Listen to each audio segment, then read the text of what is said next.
the Vipers, repair on the other side. So Capella with a Y'all know what time it is, man. Little, in this game in his first career three. Keep it going. Houston Rockets NBA season is officially over. And this is your Houston Rockets Red Alert channel. Untamed, untapped, unfiltered, and uncompleted.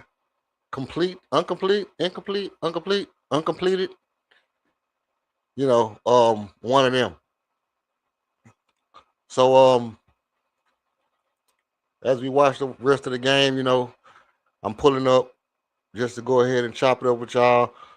Obviously, I was gonna do something, so I'm gonna let the game run, and while we let the people come on in, let the people get in, and we're gonna chop it up, man, about this game, playoff aspirations, what it is and whatnots. And I'm gonna drop the link early, and that way, if anybody wants to pull up on the show and start getting their takes off, want you to feel free to do whatever the spirit leads you to do, because this ain't just my channel; it's a channel for the people. You understand me? All right. So with that being said, I'm still watching the game. I'm still enjoying this game, bro. I'm not gonna hold you. I'm enjoying the game, and as of right now,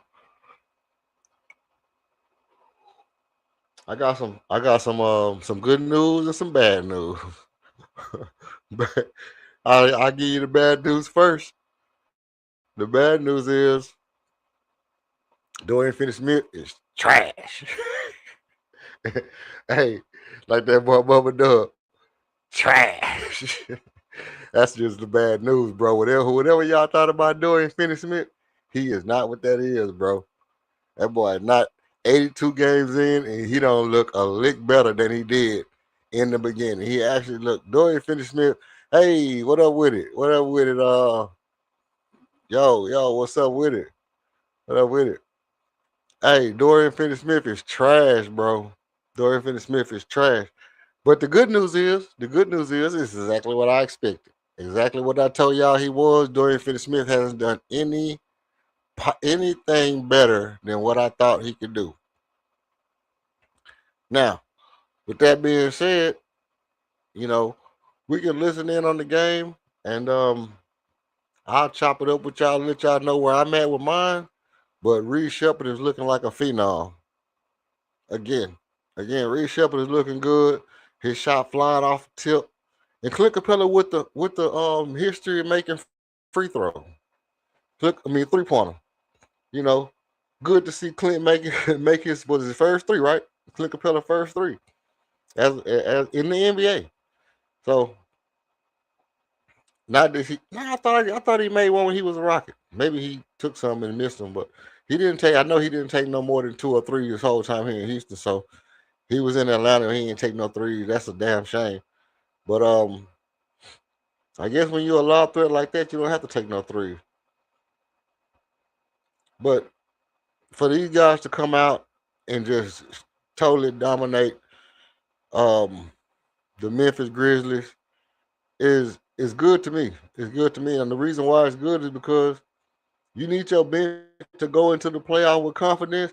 This was, I mean, I don't know what all the hoopla is about it, why everybody is so distraught and so mad about it. I think this is like rewarding your bench guys and allowing them to get they full, complete I'm a superstar on before the playoff, because you need everybody in the playoff to play superstar level basketball. That's just what it is. You need everybody in the playoff to come in and play basketball at the highest level. And this is one way to get it done. You let everybody come in at the end of the game and at the end of the season and play like they played in high school. Hold on right quick. I got a little feedback.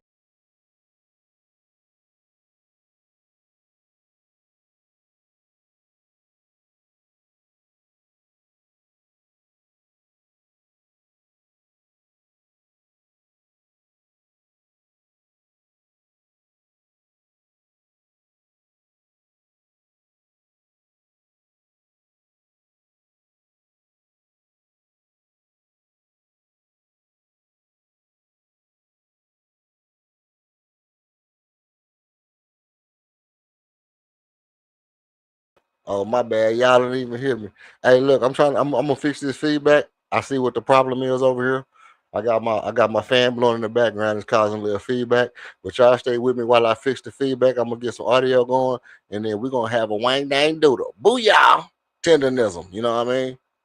Hey, now don't flag me. Don't flag me, bro. I'm just joking. But look, everybody pull up, man. Pull up. If you want to chop it up with me, you can pull up, chop it up with me. It's gonna go down. I'm finna fix this feedback right quick. Um, while the Houston Rockets finish the OKC, finish the Memphis Grizzlies, and then I'll put the next game cash up. And, we could talk about basketball in general, and I'm gonna get off some stuff off my chest about the Houston Rockets going into the playoff. All right, hold on for 1 minute. As much as we enjoyed bringing it to all of you. And if you see at Game 7, there will be a post-game show with some sequence. Yep. Perhaps I might have to go shopping again. But again, post-game coverage on SEHN and SEHN Plus. We could see you in black or white sequence. So you're saying I don't wear this one. All right, we're back. We're back. Should have become my thing. Should I wear a sequence jacket every game? No, I don't think me and Vanessa are asking for every game, but Game 7 you need it, and if you want to go 5 or 6, you could pull out the white or black one. They're just talking about anything. This game is almost over, though, y'all. This game is almost over. Uncle Jeff gets the score, and the Rockets back on defense. Now with the Rockets back on defense, we get to really look to see, how some of these young guys gonna close out the game. It's an important part of the game to see just how these guys play at the end of the games. Are you still trying to patch that, or are you playing good basketball down the stretch? Very aggressive take. Because Houston Rockets Forever Red memberships at this point in the game, you can actually become a liability at this point in the game by just wanting to do too much. Oh, we ahead. So I want to get my shine on type shit. And you start having that kind of mentality at the end of these ball games. Oh, we ahead. I want to do this. We ahead. I want to show what I can do. You could actually be the reason they make this look like a ball game, and you can make yourself look worse and your team look worse. We got an opportunity to beat these guys by 30, 40 points, 50 points. Go ahead and beat them by 50. Now, don't try to take over and be a hero. Play team basketball. This will be 40 right here. We get this stop right here, and this would be 40, and we should beat these guys by 50, 50, 52, 50, 55 points wouldn't hurt, you know. But you just got to play as a team at this point. So let's listen in on see what's going on.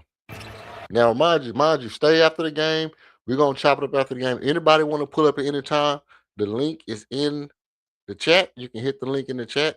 You can pull up. Tell me what you think about tonight's game, about the Houston Rockets, how they play tonight, who you want to see matched up with who in the playoff. If you think the Rockets will do better against Denver, will they do better against Minnesota? How do you feel about the Lakers? You know what I'm saying? So it's gonna be the Lakers or Denver. How do you feel about either or matchup? Who's your team? Who they gonna get in the first round? Any of that good stuff, you can pull up and let me know. We could talk about it. But as of right now, we just enjoying this easy victory, the easiest victory of the year. Not only because they had their whole trash out there. Everybody in the NBA got all the trash players in there. 168 players sat out tonight with injuries, and I think it's good. I like that. I like the fact that everybody sat out with injuries. I wouldn't have it any other way. Reason why I think that's tight is because, like I said, what you do is you allow other guys to get their burn and get them a little rest. See how guys feeling for the playoff. Let guys get into some kind of rhythm. Yep, yep. That's a good thing in my estimation.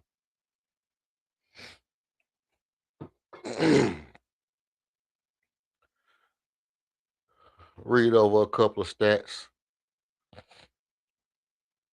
Well, I'm gonna wait. I'm gonna wait till after the game.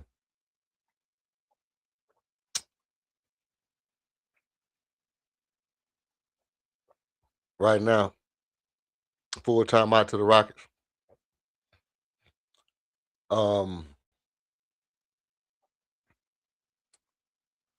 Let's see. Jay Sean Tate having a stellar game tonight. 13 points, 6 of 8 shooting, 6 rebounds. A stellar game for Jayshawn Tate. Trent Newton, 3 for 4. J.D. Davidson, 2 for 7. 7 points. 1 for 1. 2 points for Isaiah Crawford. And Uncle Jeff, 2 for 6, 5 rebounds. He's not having an Uncle Jeff type game. Usually Uncle Jeff is pretty daggone reliable. All right. And we back at action with 6 minutes and 38 seconds left in the ball game.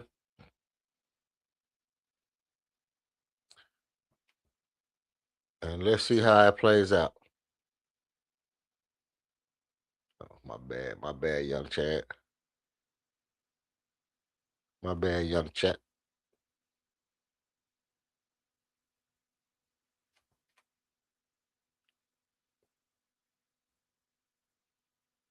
This is gonna be a good game either way it go. It's gonna be a good game either way it go. I appreciate the all-time list for most made threes Look by at a that. second-year player, Reed, number 3, trailing only Desmond Bain and Duncan Robinson.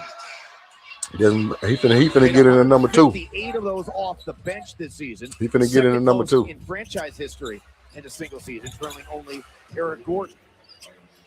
He finna get into number 2 right now. I mean, Conker Nibble probably gonna beat that number 2 spot next year. Semi-rookie season. Oh, he out for the game. And he's grown a lot this year. A lot to be excited about with Reed Shepherd. Isaiah Crawford. I thought Bryce James was going to be better than that, man. Well, this team desperately needs. You got to be fair. When you have top picks, they normally go to teams that have developing seasons, and there's a lot of opportunity. But he stepped into a team that ends up finishing second. These guys they playing 2 dribble pull up like it's ones. And growth wasn't really. Got hung on the rim. That boy tried to go crazy, didn't he? Coming up here for Crawford. Wow, we've already got Tari Easton in street clothes. I guess that 20 minutes and 20 points is already done. As Newton gets on, Rocket fans, it's time to turn out for the playoffs. Text playoffs to time to turn up for the playoff, man. Look, time to turn up for the playoff, man. For schedule drops, exclusive pre-sale access to playoff tickets. I need miss postseason content. Just don't listen. I need all the likes and all the subscriptions in the world for the playoff, man. You know what I mean? I need to get 100 likes and 100 subs for the playoff. So everybody hit the like button. If you haven't subscribed, subscribe. Will finish as the 4 seed, and the Rockets will open up. Gotta subscribe though, dog. Gotta subscribe though. You know what I'm talking about? Y'all feel me? You know, always fun to see smiles on the bench. Rockets' biggest win this season was 10 days ago against the Jazz, beat them by 34. Clutch the bell. Dapping and hugging it out. Clutch, the best mascot in the history of mascots, bro. Clutch is the best mascot in the history of mascots. Oh, good pass. Good pass. Threaded that needle. The dunk for Crawford. Good pass. Dime, drop a dime on her. Whitehead brothers to the basket. 4. Yeah, Whitehead can play. Made some shots earlier. J.D. Davidson is good in the open court, man. He decent in the half court, but he really good in the open court. I like his speed. I like his speed and ball handling in the open court, man. Rockets debut tonight. Excuse me. In G League first teamer. Let's see what we got going on down the street, man. Meshack and 1. Hey, credit Meshack. That boy got on hard here tonight. The Phantom of the Opera joint. He's got 11 assists. O'Shaq Hennessy. O'Shaq Hennessy got on the Phantom of the Opera man.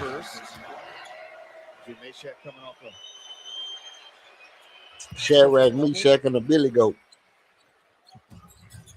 Drafted by the Rockets and then traded to Memphis. Shortly after being drafted with the University of Tennessee. Drafted by the Rockets and traded to Memphis. Rockets, hey, let me tell you something. The Rockets draft guys and then be like, nah, that's not what we need. And then let them go and then they go off to be good players. Right up the first time. When we draft players, when the Rockets draft players, Williamson. and we get rid of them, they usually turn out to be long-time players and good, 9 or 10 year vets and shit like that. Awareness to throw it off the Grizz.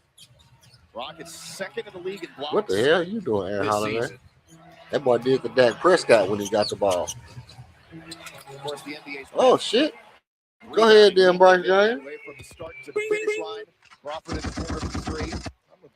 Actually, third best in the league in blocks. For a game of just under 6, but their best blocking numbers in years. Rockets on their way to improving to 38 and 5. I don't know how the audio sound out there, y'all. But put ones in the chat if the audio sound clear. Put twos if it's distorted or something like that, and I can go ahead and fix the rest of the audio.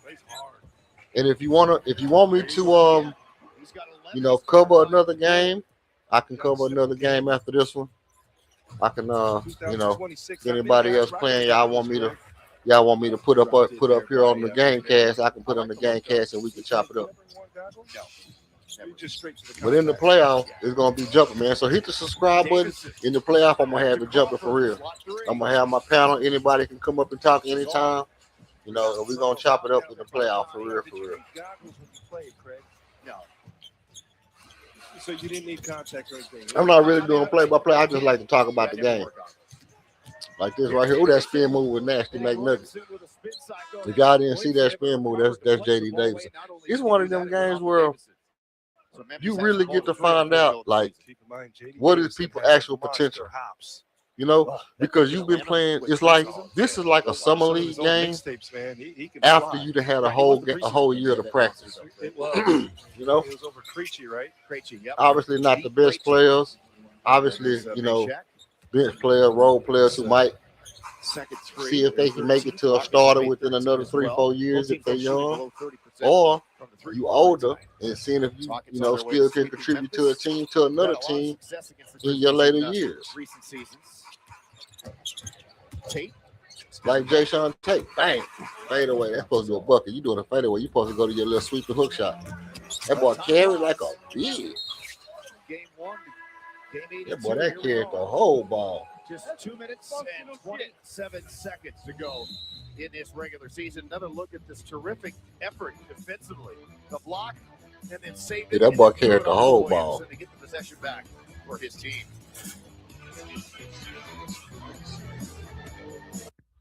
Yeah. Right now it's a good ball game, man. So, it's always good when the Rockets up by 35, 40 points. You can't get no better than that. Can't get no better than that. And we didn't play nobody, and we got to see all the secondary, the third, tertiaries. We got to see all the secondary and tertiary players get their stuff off. Now we getting to see these young boys. Getting ready to see these young boys close out the game. I'm with it. I'm with all the shits. I'm with all the shits when these young boys close out the game. That's how you gotta say it. You know how people be saying it. The young boys. What is you saying? Young boys or young bulls? The young boys, bugs. They just be making up noises. Making up words as they go.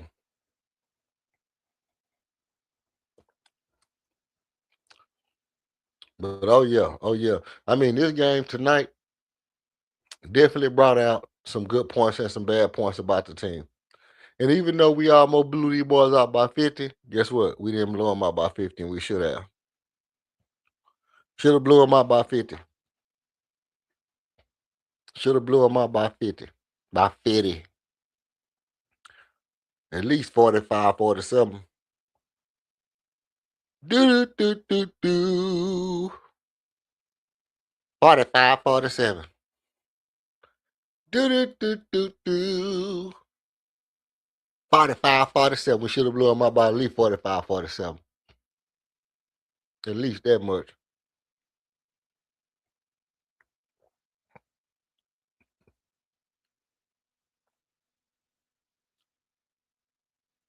Let's see.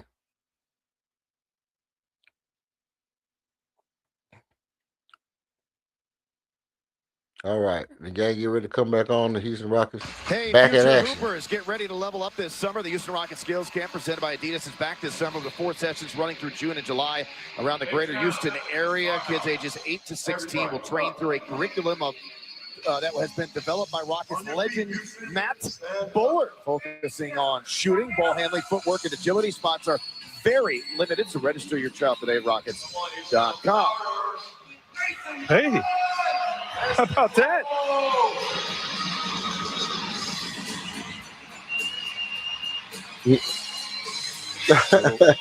Memphis at the line here. She was getting it till she seen that camera and said, right on down. We were She said, given a right very on down. interesting stat here from Sean McCloskey, one of the Rockets' terrific members of the Rockets PR staff. According to Elias, Clint Capella, second most games played to start a career before hitting his first three-pointer in NBA history, trailing only Udonis Haslem. Wow. And Haslam was a jump shooter, mid-range specialist. That's surprising. Huh? Davison fouled with 2:16 to go. Again, our thanks to all of you for supporting us all season long. We all, like you, are very much looking forward to the start of the playoffs, looking forward to seeing what this team can do. We will have post-game coverage for you after each and every playoff game. And as of right now, it looks like it's going to be the Rockets and the Lakers in that first-round series. Let's take a look at the Rockets' upcoming schedule, presented by Kaplan Sinus Relief. We'll get to that in between these shots by J.D. Davis. It'll be the playoff bracket. First round starts either Saturday or Sunday. Play-in tournament takes place from the 14th to the 17th. And again, as of right now, if all these scores hold, I mean, Denver's up 15 halfway through the fourth quarter, in San Antonio are winning big. They're up 30 against the Jazz. The Rockets will play the Lakers. And a 4-versus-5, and a very short-handed Lakers team, we assume. Yeah, that game not completely over. And again, I feel sorry for the scouts and the video guys, because at this moment, you know, you're breaking down every bit of footage that you can find for each. There's just so much information now in the game that you have accessible.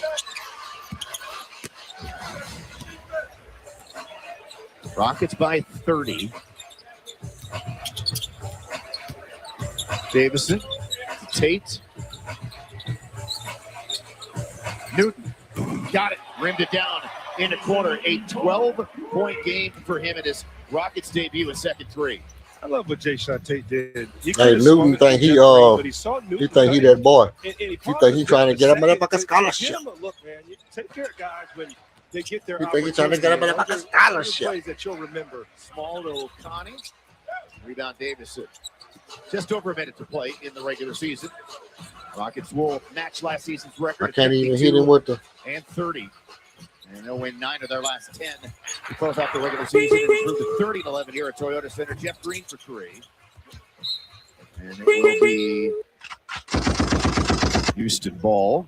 That's how you supposed to shoot. So the Rockets will wrap it up at 52 and 30. What up with it, Buck Mo? What up with it, boy? And 19 on We in the building. road.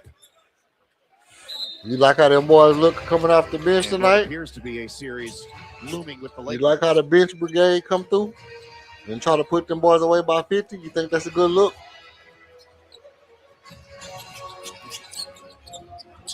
One more for Jeff Green. Rebound Newton.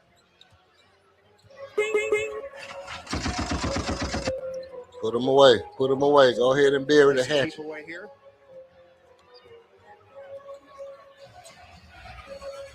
It's Memphis though, but that was our second unit though, man. That's our whole second unit. Whitehead lays it in, and that should just about do it for the regular season. Rockets will win it tonight. They'll sweep the Grizzlies. The final here, 132, 101. But 50, we had them boys down by 50 with our bench. 52 and 30, 30 and 11. Ain't nobody tanking now. It's one game. Shit, they should have been tanking when they were trying to beat us. Didn't they beat us one time this year? Or almost? That's when they should have been tanking. Don't tank now. Too late for that. Series that will start in LA either on Saturday or Sunday as the Rockets pick up their fifth Too late win for this that. season. Too late to 30 be or taken. more points. Capella had a monster game. 5 Rockets, 6 Rockets in double figures. They say they won all their Eason had losses. 20. Reed Shepherd with Our last 19. game of the season. You know, this like the last day of Scored school. 12 points. Just like the last. Today was like the last day of school. If you was anybody, you just didn't play.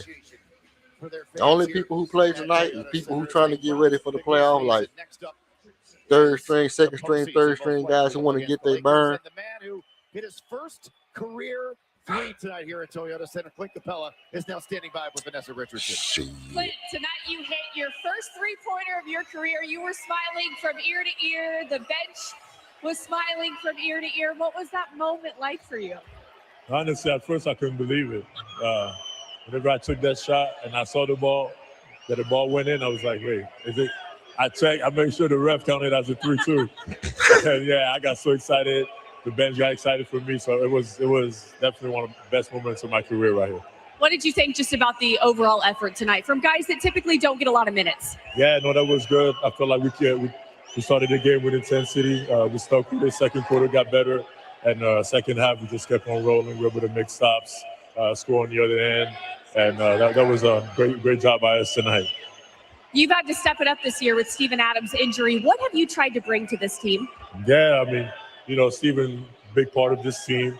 As we all saw it, his rebounding, his strength, the size that he brings. So obviously with stuff whenever he got hurt, I knew that I had to bring the, extra possessions, set screens, rebounding for my teammates and trying to run the floor and just help to bring pace to this team. All right, as you all get ready for the playoffs, what makes you confident that this team can go deep in a very loaded Western Conference? Oh yeah, I feel like we have so many guys, that can make that they are different makers in this game. So I feel like against any team we can create a lot of problems. We just have to keep that confidence that we have and make this home really a place that nobody wants to play in.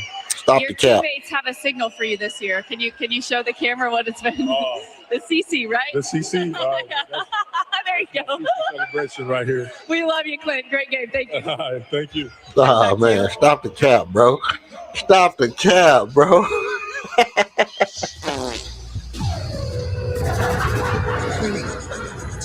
Straight cap. Look at Philip straight capping, bro.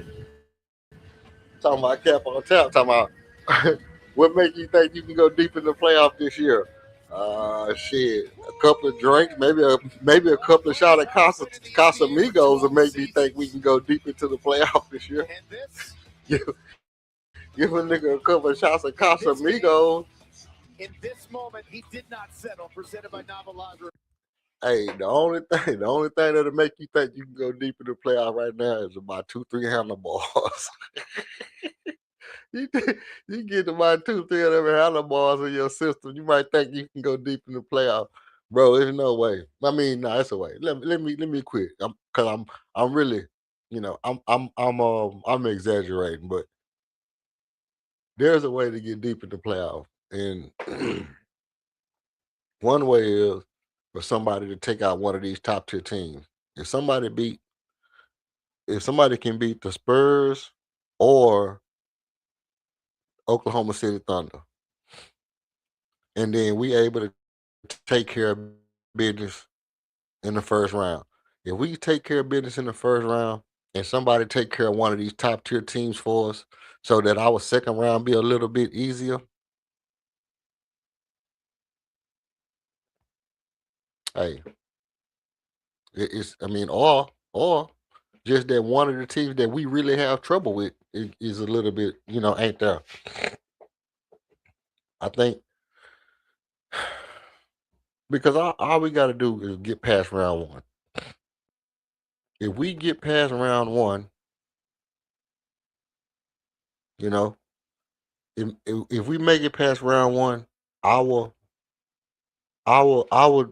trip to Western Conference Finals becomes a whole lot easier. But it's this first playoff game that's gonna really, first. I don't want you staticky. It's this first playoff round. Let me cut this off because it's getting jiggy with it. It's the first round of the playoff that's really look, watch. That's really what's gonna cost us. That's gonna be the hard part for us is getting past the first round. If we make it past the first round, then things get real spooky. Because if we make it past the first round, who we got in the second round? So we play, let's say we play the Lakers in the first round. That means we got let me go back to the standings. Is it Minnesota or somebody in the second? And we just almost beat Minnesota the other night, which we should have beat them the other night. You let guys go crazy in the end of the game. We should not let them guys go crazy. I mean, at a point, here's what the business is. At a point, Kevin Durant got to cook somebody. At some point, Kevin Durant got to beat guys. He got to beat his counterpart. That's just what it's gonna be. And at some point, I think he will. At some point in this playoff, because let me tell you what's guaranteed. Kevin Durant's legacy is still on the line. He not like LeBron James.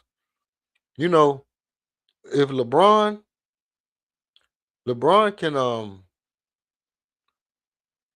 can basically do whatever he want to do.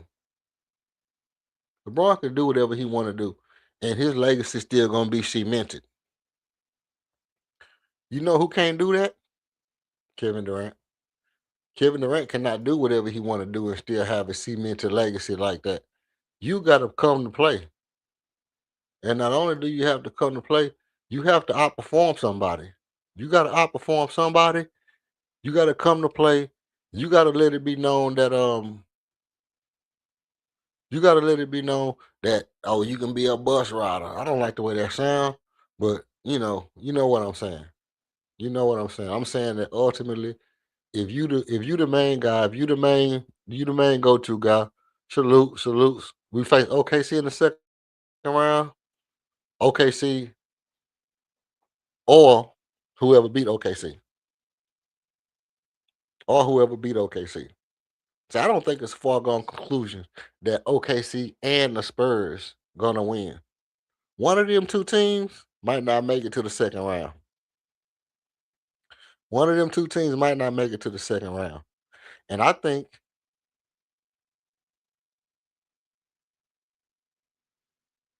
who play the Spurs, who play OKC first? Let me go look, man. I can't. Let me go back. 'Cause I was trying to go back to the thing. Salutes to you, KOD. AC ain't beating OKC. You don't think AC can beat OKC? You think a 7 seed can beat the Spurs? You think a 7 seed can beat the Spurs? That's really what we're talking about here. We're talking about either one of them guys not being successful. Not being successful. Either one of those teams not being successful. Oh well shit, to win out the play in, that means it's gonna be Golden State. And guess what? Golden State can be either one of them teams. Golden State can be either one of them teams. You hear me? Hey, listen. Don't say what they can't do. You know that light-skinned man will come on through. Yes, he will. Hey, Steph Curry, bro. Steph Curry can beat anybody, bro. Any given Sunday, Steph Curry and Draymond can take out any team. All they need is a couple of guys to come to the party. Man, listen. So what you saying? You saying Shea can outscore Steph Curry? No, he cannot. No, he cannot. Shea Gilgeous-Alexander cannot outscore Steph Curry. Now, can Draymond cause havoc defensively? Yes, he can. And that's all it takes. All it takes is for it to be a shootout between Steph and Shea. Everybody else match up with it, just like I was saying about our team. Everybody else match points with the bulk you got to match points again. Make it into a shootout between Steph and Shea. Draymond muddy up the game, muddy up the water, murk up the game, and Golden State can beat OKC, bro.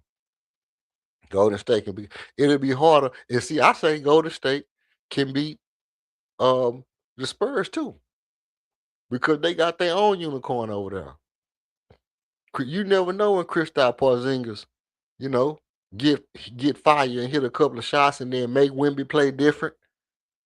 You know, you got somebody who tall that can be in there and block some shots as well. And we know that Steph Curry can outplay their guards. He can outplay all three of their guards by himself.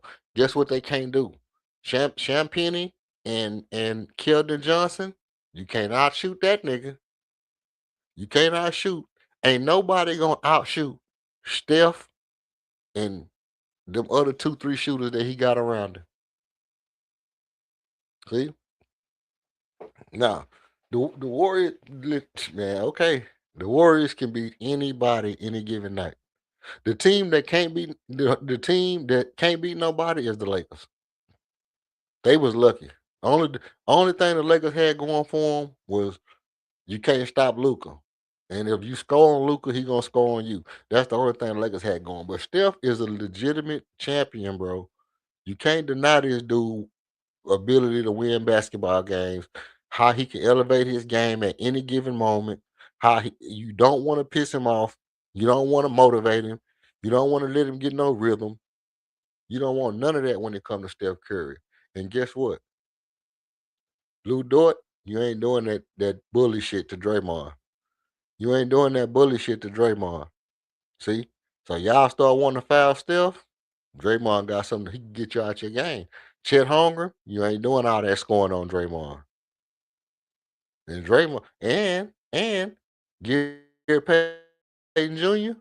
on Jay Williams, on Jalen Williams, Gary Payton Jr. You see what I'm saying? They match up. They match up with people, bro. The Warriors match up with you. And then you got Alex Caruso and Porzingis. Pozinski. Either one of them might do something right when you don't want them to do it. The only team the Warriors can beat is the Rockets. Come on, bro. Come on, bro. Don't do us like that. Don't do us like that. I think we kind of like see the difference between us and the Golden State Warriors is this. The Golden State Warriors know how to win. We got the talent. We got the talent to win, but we don't know how to win as a team. If we knew how to win as a team, then we can beat any one of these teams out here. We got as much talent as anybody in the league. We just don't got the knack. We don't got the blueprint. We don't got the savoir faire, for lack of better words. You know what I mean? But if we had the knack, if we had the knick-knack, paddywhack how to win a game, we could do something. We can do something. Booyah. Tenderness. It's gonna be a wang dang doodle. Booyah. Nah, but for real, the thing I know for a fact, I know that the Rockets versus the Lakers is gonna be sketchy. But anybody we play, here's the truth about our team. We're not gonna play nobody that look easy, especially not in the playoffs. Everybody we play is gonna look super hard. Even this game that we won by 50 didn't look easy at times. It looked like even at times in this game when we was up by 20, I still was like, man, y'all better not let up off the gas and let this team come back because you never know. You never know. I mean, until you see Jay Sean and Tari start getting buckets, then you're like, okay, we good. We good. When Jay Sean start getting buckets, oh yeah, we good. We good. He getting to a chicken. Jay Sean Tate started getting to his chicken. Then I knew he was all right. But when it was just like a regular game, I was like, ugh, I don't even know if I want to sit here and go through this because if we lose this game, I'm gonna error. Hello? Error. But let me get to some of these stats right quick. Hold on, let me see if what Calvin Murray and them talking about. Oh, he already through talking? What Calvin Murray and them had to say.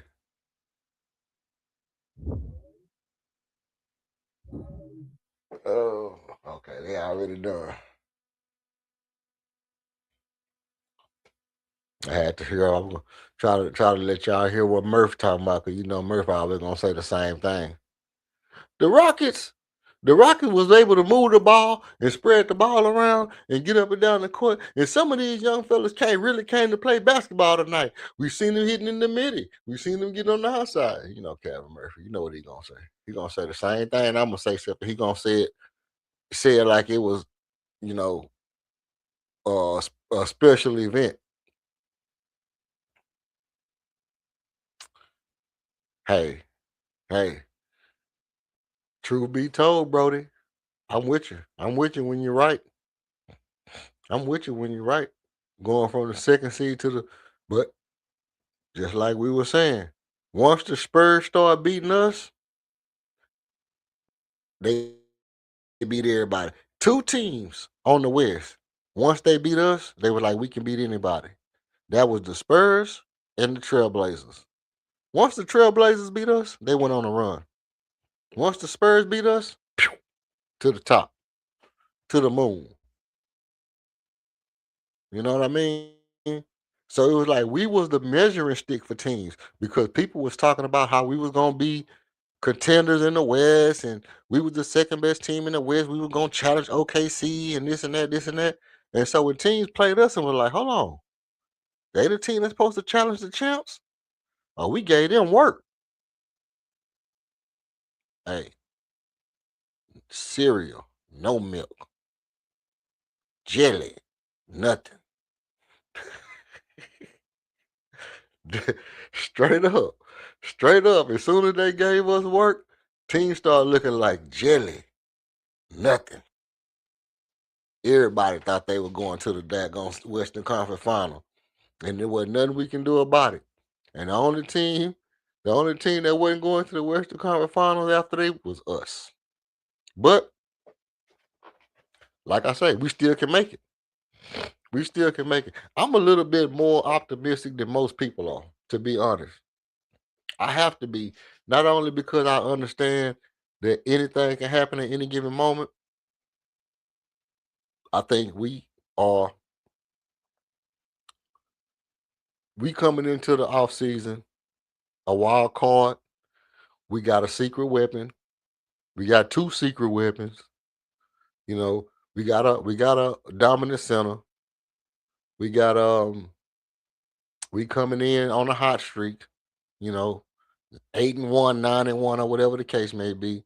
And with that kind of momentum, you know, you never know exactly how things gonna go. You never know how things gonna go. Let me give you these stats right quick so we can talk about it. Talk about it, talk about it, talk about it, babe. Jay Sean.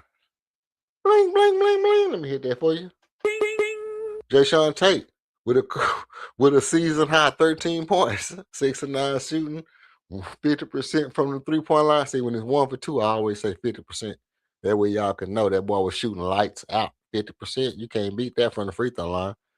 50% from the free throw line. 6 rebounds, 2 assists, 3 turnovers, a steal, and 2 offensive rebounds. Jay Sean Tate was a remarkable plus 11 in tonight's game. Tari Eason had 20 points in 24 minutes. 8 of 17. 1 of 5.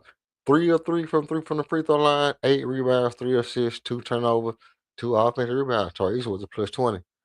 Let me say this about Tari right off the bat. Tari does stuff, bro, that I'm sorry, bro. Y'all got to realize this.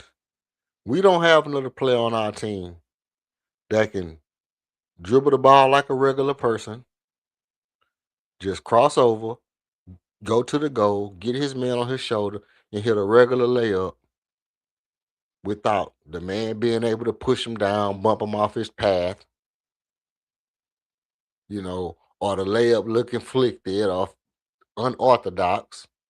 Tari is the only person that we got, or being too short, that he have to float the ball up super high, or having to, the dribble package having to be just I gotta blow past you because I don't really got the handle to play you on my shoulder and play with pace.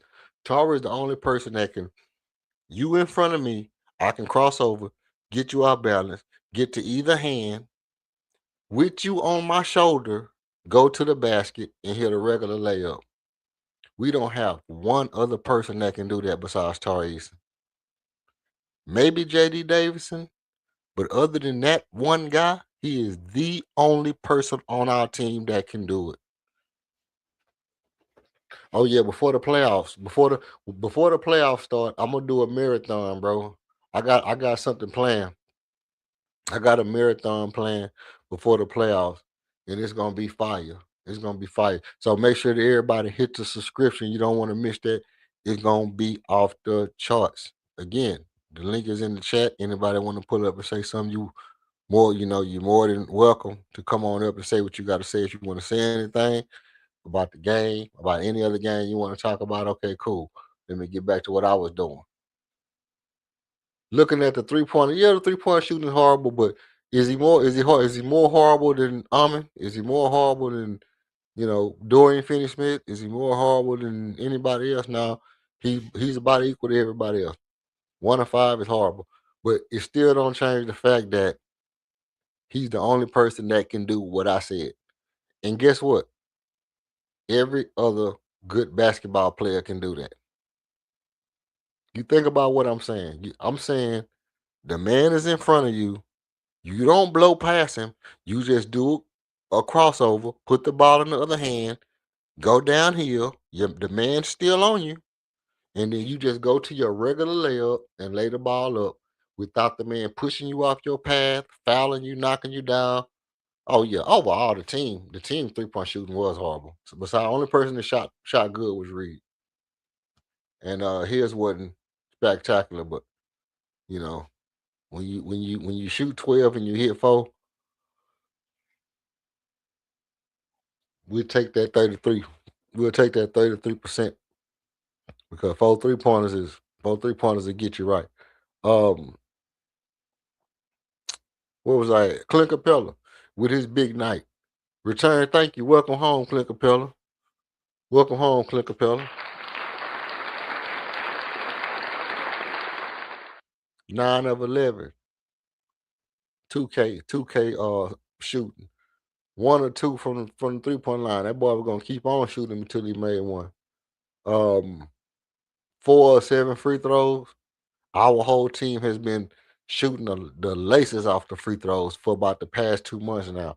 13 rebounds, assists, a steal, and 3 blocks for Clint Capella. 7 offensive rebounds, 7 defensive rebounds, 7 offensive rebounds that get you right in the playoffs. 7 offensive rebounds to get you right in the playoff game. You know what I mean? With Steven Adams being out, that 7 offensive rebound looking real sexy right about now. Yo boy Buck Mo, yo boy King, right there. J.O. Josh Okogie with the 22 minutes. Now King said that if he played 22, what did he say? If he played 20 minutes, if he played 25 minutes, he can get you 10 points. He played 22 minutes. He played the same amount of minutes as Tar Eason. He got 3 points, 0 free throws, 4 rebounds, 2 assists, a block and a steal, though. He got a block and a steal. He played good defense. Hey, 3 points, though, King. That's you. That's your man's in there. That's your man's in there. And Reed Shepard.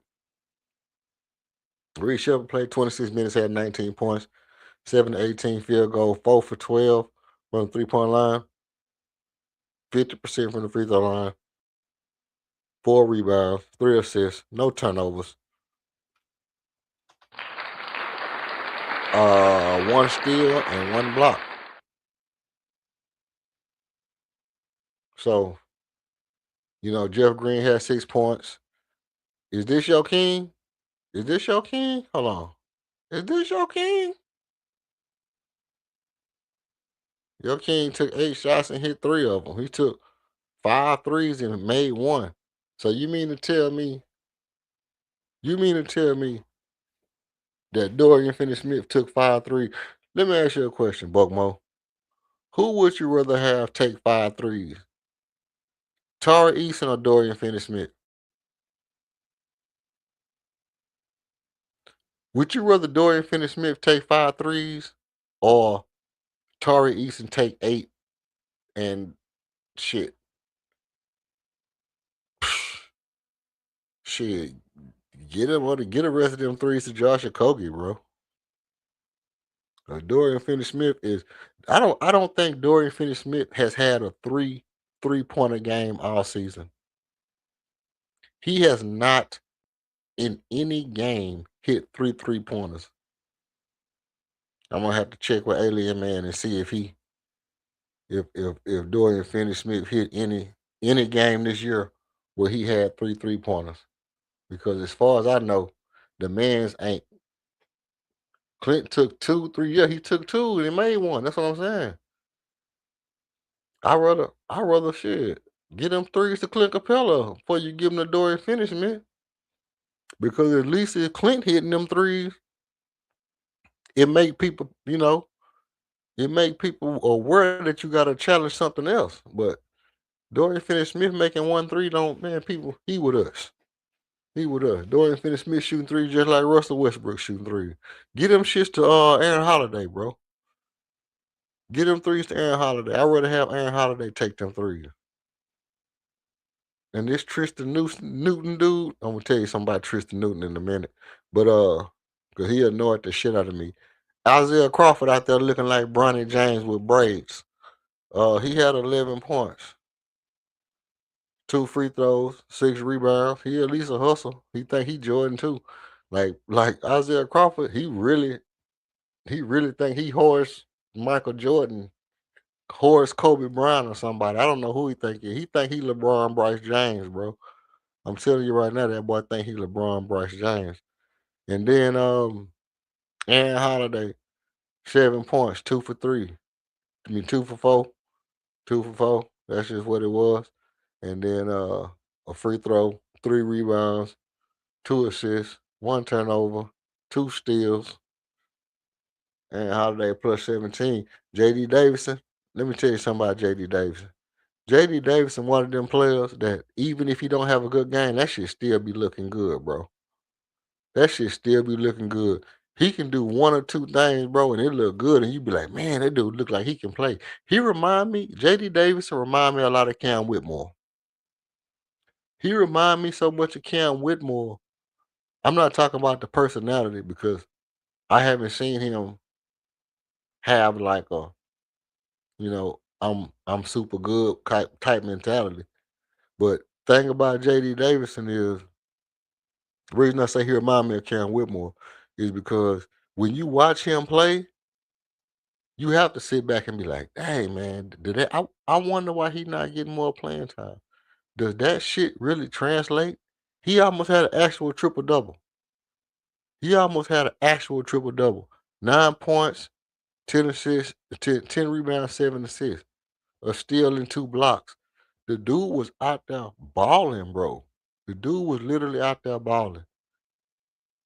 Like 26 minutes. And he had one of them Rajon Rondo games. Put it like that. He had one of them Rajon Rondos. And he was 0 for 4 from 3. And I think he's a much better shooter than that.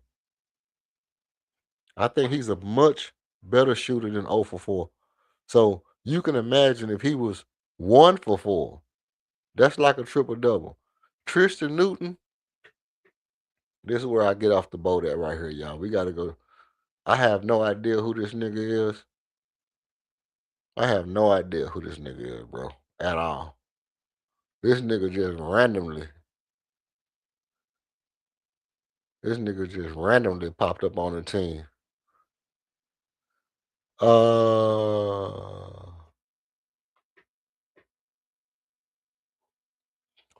Let's see.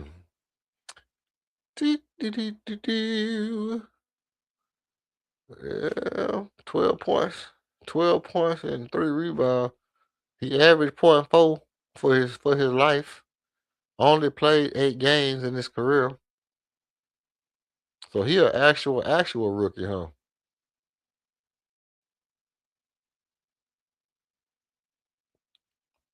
No, drafted in 2024, so he been in the league for 2 years. Second round pick, 49 overall to Indiana. 6'5", 190. He looked like it. He looked like it. That's exactly what the damn he looked like. Let's see. Let's see if they got any kind of help for us up here for the nothing, no help for the schedule. All right. So I'll tell y'all, you know, a little bit more about what I felt about tonight's game.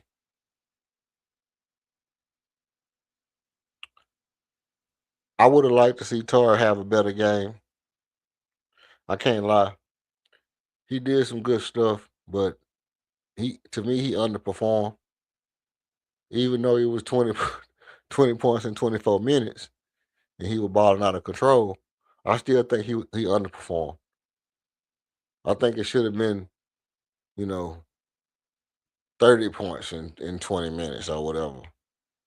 It should have been ridiculous. It should have been more than that because he should have hit a couple of them threes.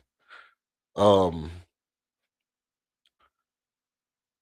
you know, mm, blocks. I think he could have had a little bit better defensive stand. He had some all right passes, but I think his passing could have been a little bit better. Maybe a couple of extra rebounds. I feel like Torrey could have had a better game than what he had today against this kind of team, against this level, of ineptitude. I would have liked to see Torrey be even more dominant than he was.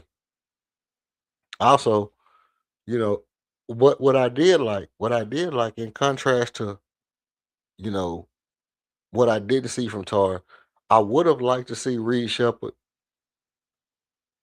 I mean, I like Tar and Reed Shepard's they camaraderie. I like their chemistry. Hold on. No, if you do it, he's nowhere near as good as Cam. I didn't say he was better than Cam, bro. I didn't say he. Let's not overrate bum ass JD. Ah man, come on, bro. Come on, bro. Style me out, Debo. If the team had listened to all the couch head coaches who wanted to bench old Shep after the first 2 games, who wanted to bench him? Oh, you want talking about wanted to bench Shepard for JD Davidson? Yeah, that's just you know that's just a bunch of nonsense. It ain't even couch head coaches. It's just some of these dudes be so emotional, bro. They be so, and I get it. We all fanatics, but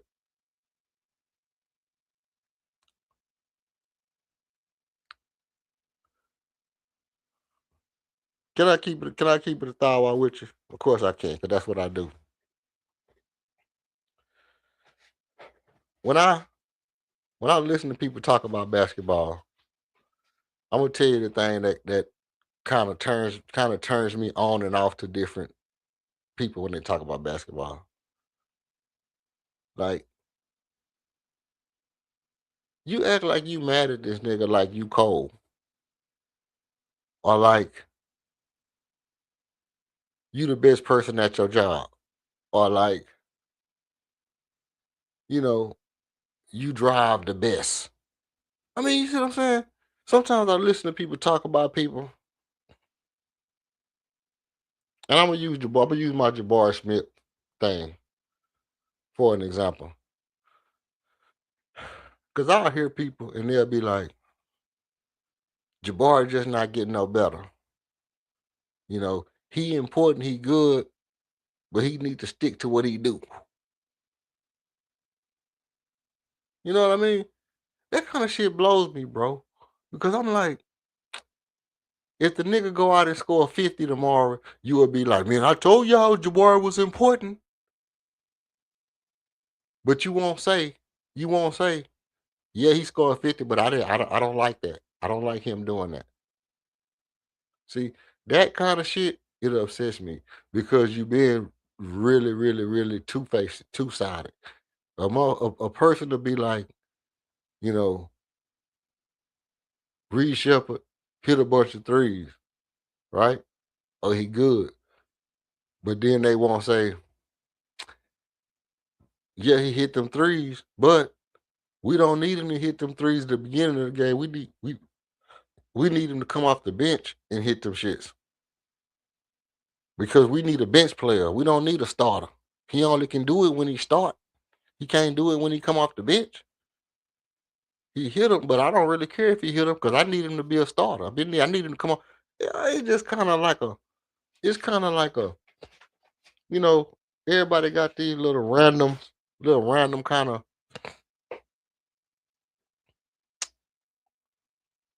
you know, Reed Shepard need to come off the bench. We need to play JD James because Reed Shepard can't do this and can't do this and can't do that and can't do this and can't do that. That's all they be saying. And he can't do this and can't do that. That's all they be saying. Can't nobody do nothing. If you listen to people talk, every time somebody have a bad game, they got to talk about that shit like a nigga can't do it. So you think a nigga can't shoot 3-pointers and he get paid millions of dollars to have a basketball in his hands all year long? You think this nigga can't shoot threes? Okay, go ask Brian Scalabrine. Go ask the white mamba. Like he say, he can't shoot threes compared to Reggie Miller. But compared to your bum ass, that nigga can shoot threes. Clint Capella showed you that tonight. He can't shoot threes compared to James Harden. But compared to your bum ass, I bet you Clint Capella he beat you in a 3-point contest. But if I tell you right now, damn, dog, I wish they could have drew up more plays for Clint Capella to shoot some threes. Exactly. People will be like, nah, man, Clint Capella can't shoot no threes, man. Clint Capella can't shoot no threes. No, you can't shoot threes, nigga. You can't shoot threes. That nigga play basketball professionally. He can shoot that shit better than you. Better than you. But he can't shoot better than Dorian Finney-Smith. I don't know. According to tonight, that nigga shot better than Dorian Finney-Smith. That's one game. That's because he don't shoot them all the time. But my question is, everybody out there, because it was a time where people was calling Russell Westbrook Westbrick. Russell Westbrick. They literally called this man Russell Westbrick. But now, if you see him shoot, you don't be thinking Russell Westbrook. You be thinking, damn, this nigga finna hit this motherfucking three and we got to worry about this nigga. Now we got to worry about Russell Westbrook killing us from three. But the nigga was Russell Westbrook 3 years ago. But now all of a sudden he can shoot. Right? Nah, Russell Westbrook ain't no shooter. Compared to the next nigga in the NBA, he not. But compared to your bum ass, he a shooter. You see what I'm saying? Compared to your ass, he a shooter. And compared to some of the niggas that's on your favorite team, he a shooter. Because compared to Dorian Finney-Smith, Russell Westbrook is a better shooter right now. Because there's been games where Russell Westbrook has hit 3 3-pointers in one game. I haven't seen Dorian Finney-Smith hit 3 3-pointers in no game this season. See what I'm talking about? Now you see what I'm saying?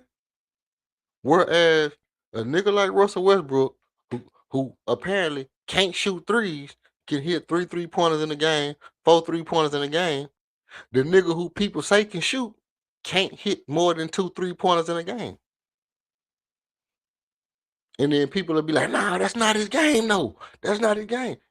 But the nigga who it is his game, it shouldn't be his game. Matter of fact, his game shouldn't be his game.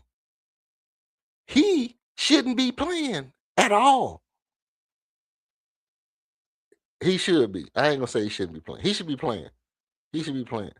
But my whole point is, I hate the whole concept of somebody talking about, oh, this nigga shouldn't be doing this nigga shouldn't be doing that, this nigga shouldn't be doing this and that, da da da da da. You play to win the game. If I have to say, you know what, I need Clint Capella to shoot 3 3-pointers a game, guess what I'm gonna do? I'm gonna have him shoot 3 3-pointers a game.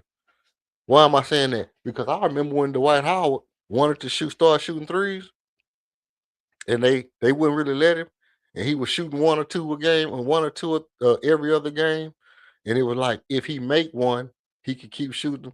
If he don't make it, he can't. He got to go back to the post. I remember that. Y'all remember that when Dwight Howard was trying to get him some 3-point shooting leeway, and I think it was Rick Adelman.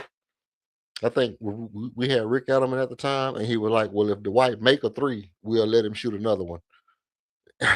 So they'll give him a 3, and if he made it, he could shoot more. And if he didn't make it, he couldn't shoot no more. I like that. I like that. I like that kind of mentality with everybody on the team.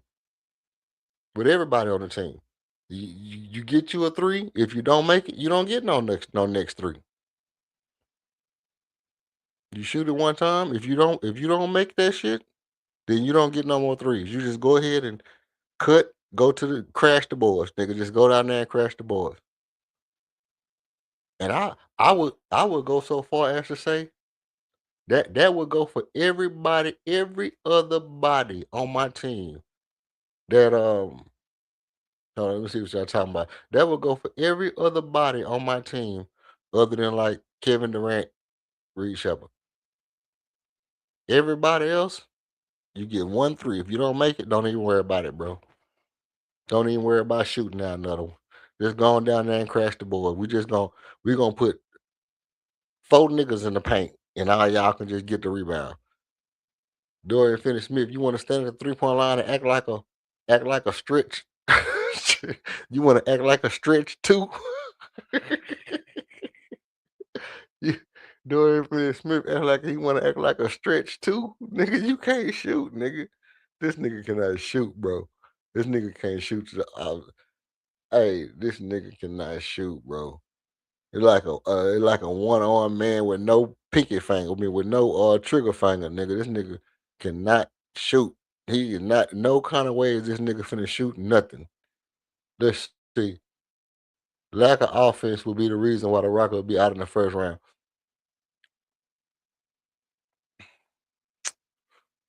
Lack of offense. You think it's lack of offense, really?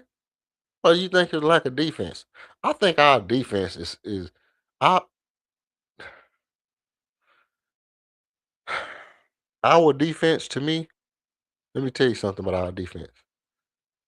It's how would you say it is discussed like it is actually there, but in reality, we don't have good defense. Let's just keep it a bean. Ime got good defense, and Dylan Brooks got good defense, and Armin Thompson got good defense, and Tari Eason got good defense. That's it. That's it. We got 2 players on our team that got good defense. Tari and Armin. Tari on some days, not even every day. But on most days, Tari got good defense, Armin got good defense, Ime got good defense, and Dylan Brooks got good defense. That's the Houston Rockets defense. It's mostly lure. It's mostly the allure of defense are the lower of last year's defense. I don't think our defense is at all what it cut out to be. Now our offense, um, he said, "Hell no, Buckboy, we not getting put out in the first round." King, you don't think we losing in the first round? You think we gonna make it past the Lakers? You think we gonna make it past the Lakers? You think Buckmo just being a negative Nancy, he gonna make us lose to the Lakers? We're not losing to the Lakers in the first round. LeBron can't beat us by himself. A nigga get on that Barry Bonds pack. Ain't no telling though, KO. I'm gonna tell you right now, if LeBron get on that good juice, if he's cycling off that juice, he's cycling off and that shit get to kicking in right. Shit. Don't think the nigga can't. Our offense, the issue, in my opinion. We have some lapses, but we're too good offensively to lose because of it. Oh, our offense isn't our opinion. Yeah, true. I agree with that. I believe our offense, because remember, we had one of the best offenses in the league early in the season. Our offense has been good throughout the year. What it is we don't have a game breaker on our team. Well, we don't have a game breaking type offense. We don't have. Let me tell y'all what it is. We don't have anything on our team that is like when this fires, it depletes your whole team. We don't have no, you know, right hook. We don't have no uppercut. You know what I'm saying? We don't got no fatality move. We don't got no get over here. We don't got none of that. We don't got none of that. We are just, you know, a 12-round boxer. Just a regular old Rocky Marciano. We just we just a regular old Rocky Marciano. We just on 12 round, pat, pat, duck, block, block, boom, block, block, boom, bah, bah. All 12 rounds. We don't have a Mike Tyson shift, whop, try to take you out and you know, take your spirit away from you in the first half or take your spirit away in the third quarter and it's hard for you to overcome. We don't have that offensively or defensively no more. We used to have that defensively. We used to have that come out and beat your ass in the first round defensively. And even if you was up by 15, you would be so tired of our defense that eventually you would just break and collapse under the pressure of how good our defense was. And even if you was better than us, our defense would wear your ass down to the point to where if you got up by 20, sooner or later, our defense would take over and you would start missing and we would continue to slug away at you. And we could. That was last year. This year, we don't have that. We just have a middle of the pack defense and I say, a little above average defense, a little above average offense. We don't have nothing that's a knockout blow. We don't got no fatality move. We don't got nothing that's gonna crush the structure of what you're trying to accomplish, make you change your game plan in no shape, form, or fashion. Whatever your game plan is for the Rockets, come on in the room. Yeah, come on in the room. Just come on up in here. Do whatever you was gonna do. Ain't nothing gonna make you change your game plan. Except Ime got some aces in the hole. Ime got some tricks up his sleeve, y'all. Let me be the first to say this. Y'all listening? Because y'all know me. I done said it a little bit before, but I'm gonna go ahead and stamp it right here. Ime is gonna surprise y'all offensively in this playoff. Ime about to shock y'all When the playoffs start, Ime gonna roll it out slowly but surely. But when you least expect it, Ime gonna come out and he gonna hit you. Hey man, hey, real talk. Ime gonna shock y'all, man. Ime gonna be doing stuff offensively in this playoff that y'all not expecting him to do.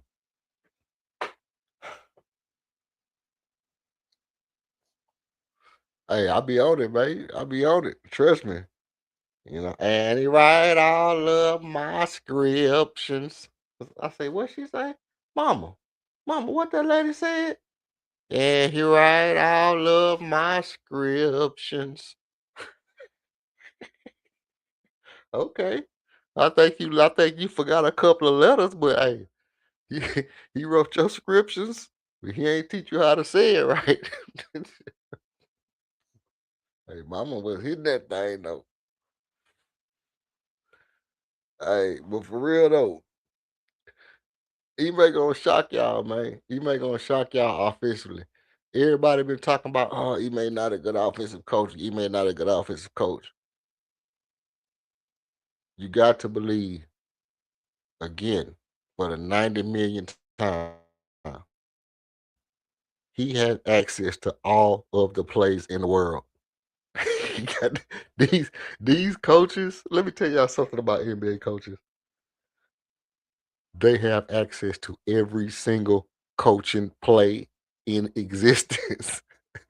and and they can draw up new shit that ain't nobody never seen before if they want to, but they have everybody's play since the inception of basketball.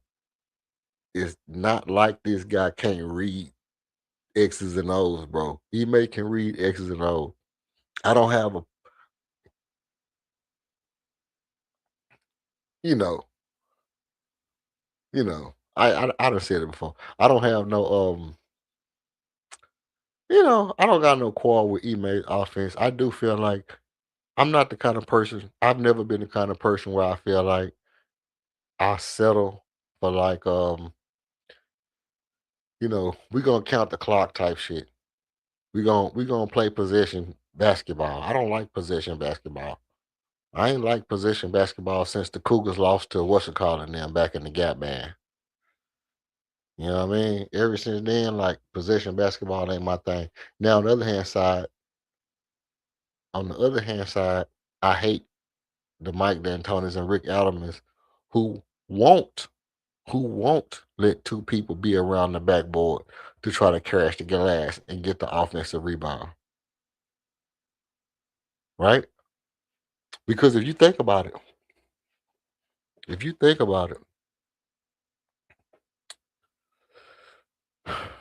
they did not care about offensive and defensive rebounds.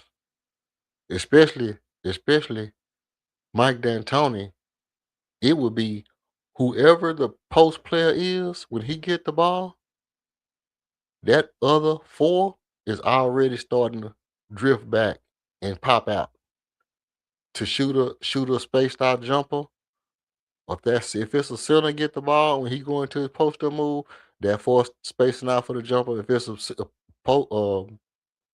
a power forward getting the ball, that center is spacing along the baseline, and when the ball go up, the center will go for the rebound, and the power forward will start running back.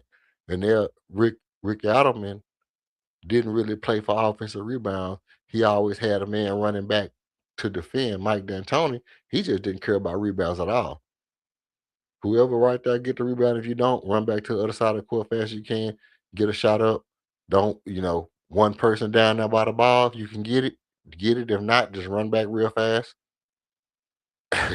Get on defense. And then as soon as the ball go up, one person try to get it. Everybody run back down here real quick, get in position to try to get another shot up real quick. So them kind of coaches I didn't like because of the rebound. Now coaches like Jeff Van Gundy and Kevin McHale, I actually liked Kevin McHale's system. I really did like Kevin McHale's system. I didn't like his coaching strategies. I didn't like his coaching strategies. I didn't like his use of timeouts and you know, ATOs or what you call them after timeouts type shit. I didn't like his after timeout calls, none of that. This what I want to know.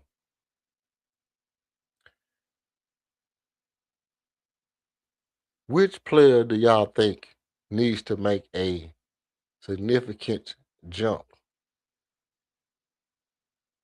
in the playoff?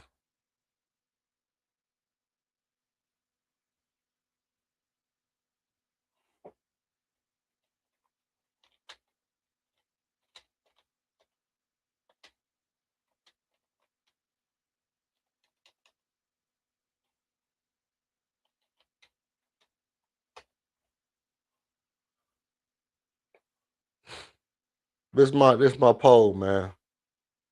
Oh no, not that one. Not that one. This one right here. This one. Who needs to play big in round one of the playoffs? This my poll.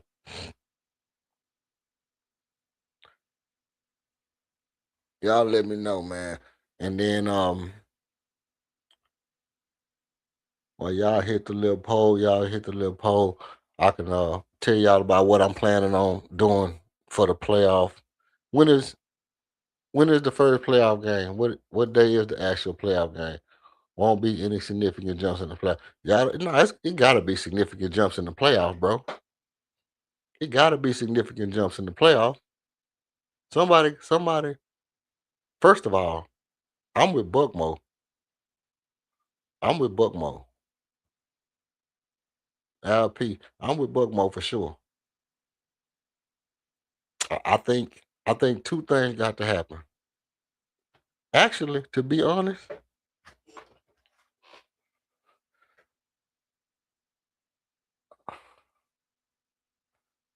I could actually say, you know, 1, 3, and 4. I think all three of them, but I think LP,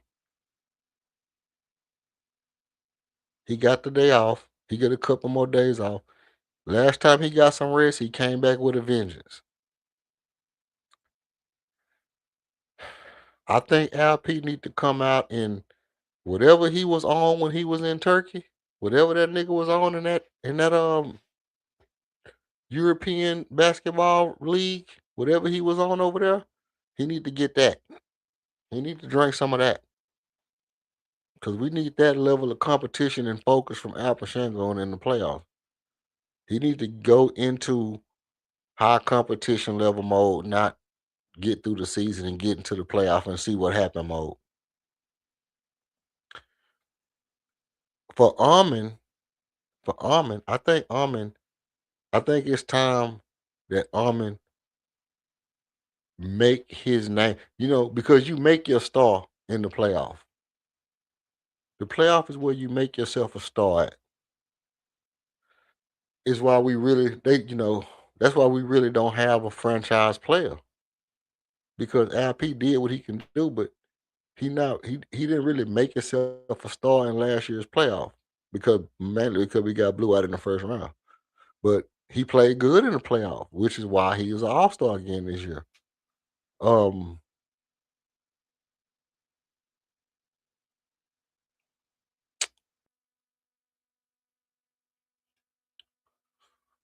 I think that's a good god dog me point right there, man.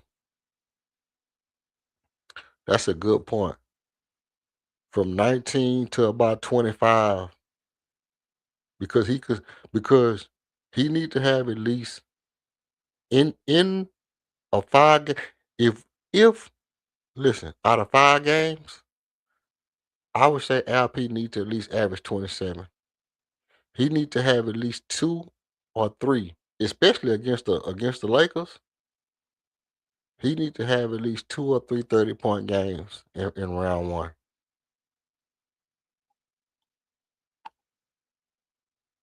He need to have at least 2 or 3 30-point games in round one. I mean, to be honest, this is what I think. I think KD versus LeBron, that's the sell. That's the draw. That's the draw if we get the Lakers in the first round. It's KD versus LeBron. Both of these niggas on, going out. They was the two top of the mountain for one time. It was like Kobe and McGrady. You know, it was like Kobe and McGrady at one time. Um, they were the two best in the league, and obviously they kind of held them crowns. They kind of held their crown for the majority of the career, even though Steph has been the elite over both of them.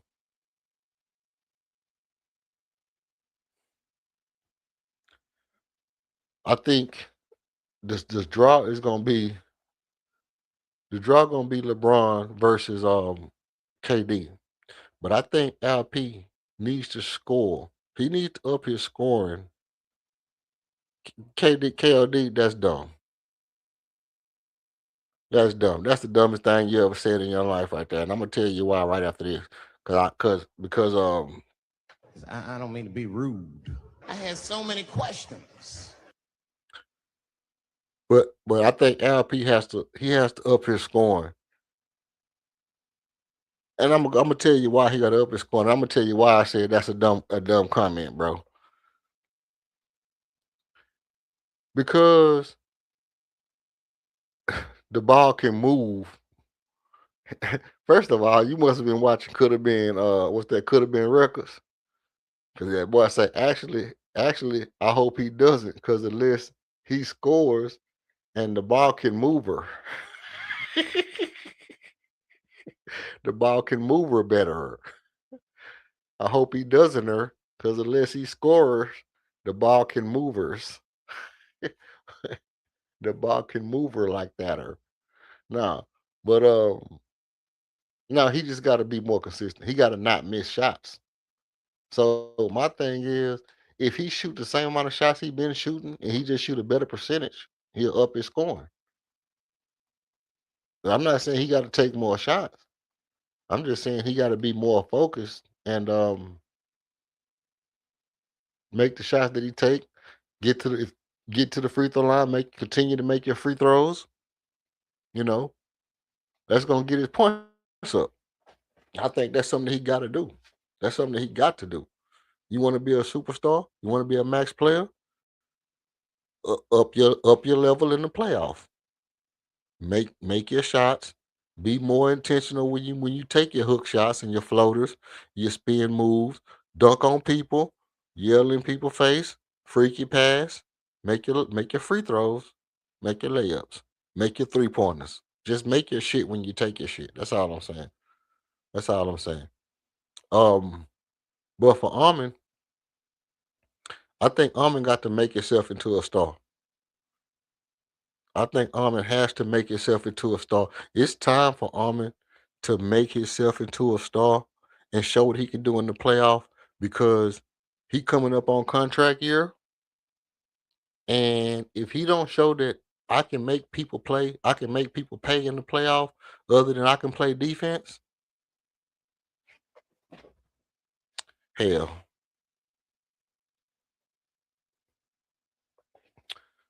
hell, the sixth man, what you call him, the 12th man, the sixth man, they can play defense in the stands. The people in the stands can play defense, but they not gonna want 500 million or whatever it is you're trying to get. 25 or 200, 150 million for 4 years or whatever they're gonna give him. Right? 250 million for 4 years, 5 years. So that kind of contract has to go to a player that does everything he can do at a good level. No, he gonna be a max contract when he get his contract. He gonna be a max contract when he gets his contract, and he can he can actually he can actually make a jump shot now. He just can't make threes that good, bro. He make his jump shots. You never see Armin miss a lot of mid ranges and all that shit. You just see him not take threes. Well, that's true. That's true. Now that part is true. You just see Amin don't take a lot of threes, and when he do take one or two threes, he might be 50%. He might miss both of them. But at the end of the day, you never see Amin like take 5 threes and only hit one. Take 8 threes and only hit one. Take 9 threes and only hit one.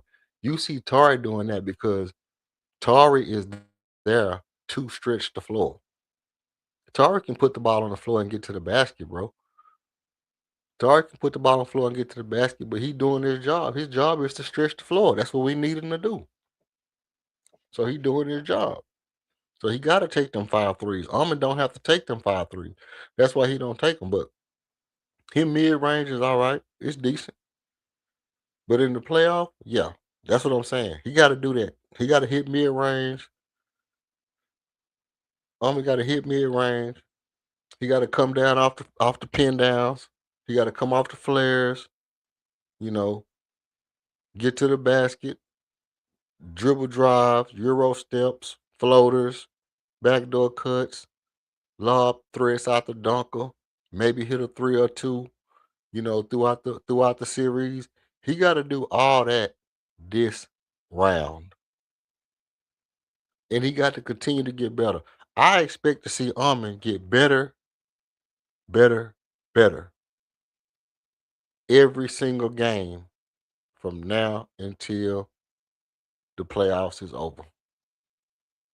He's the only player that I expect to see get better every single game. I actually expect to see Reed Shepard play good game one, have a little fall off, take a little while to get back, and then by game 3, 4, maybe 4 or 5, maybe 4 or 5, Reed Shepard get his legs back on them. If Reed Shepard play good game one, kind of stink it up for 2 games, and game 4 and 5 get his legs back under him, let me tell you what that means. That means Western Conference Finals. Listen to me. Listen to me. If Reed Shepard has a good game one, and then play mid or have bad game 2 and 3, and then games 4 and 5 come back and get his legs up under him and start cooking, that means Western Conference Finals. Because what that means is he going into that second round feeling like he can impact the game and that he's the difference in us beating a team or not. And if his confidence, if he get them that second win, if he get that shakiness out of his system early, have a little slump, get that shakiness out of his system early, come back, get that shit out, come back, and then start having a good game in 4 and 5 or 5 and hey, second round, he cooking. He cooking. Now, you know what? Nah, you right. Torrey ain't really no floor space or stretcher. He ain't really no floor floor space or stretcher. But I mean, he got to do Josh Okogie and Dorian Finney-Smith job. He got to do their job for them because Dorian Finney-Smith is supposed to be the shooter. We know that, right? We know that Dorian Finney-Smith is supposed to be the 3 and D, right? Because as far as I know, somebody went through the highlight reel with me and told me that Dorian Finney-Smith was a better shooting guard than Tari Eason. That's some dysfunctional shit. Somebody told me that Tari Eason is the worst damn perimeter player we got on the team. That's some dysfunctional shit. Somebody told me that Josh Okogie was going to be the determining factor on whether our team was going to be good or not this year. That's some dysfunctional shit. Somebody told me that Josh Okogie was a better starter than Tari Eason and Reed Shepard. That's some dysfunctional shit. Hey,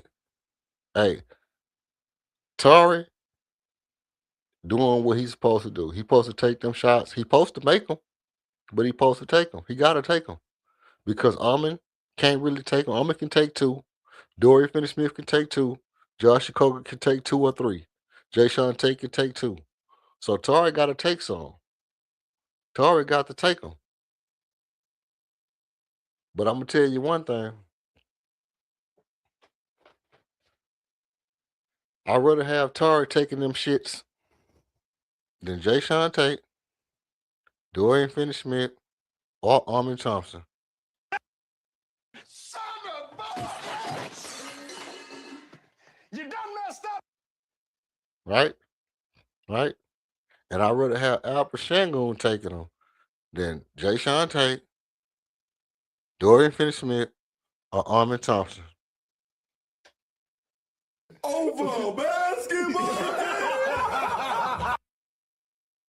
That's just what I know.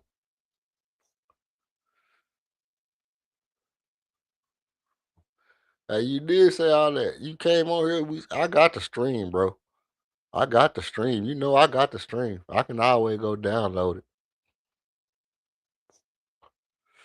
I can always go download the stream. All I gotta do is look and see which one of these more got me flagged, because I know they flagged me for playing all weak ass highlights. Playing all them weak ass highlights, Dorian Finney-Smith running off of screens and shit like he was really the truth.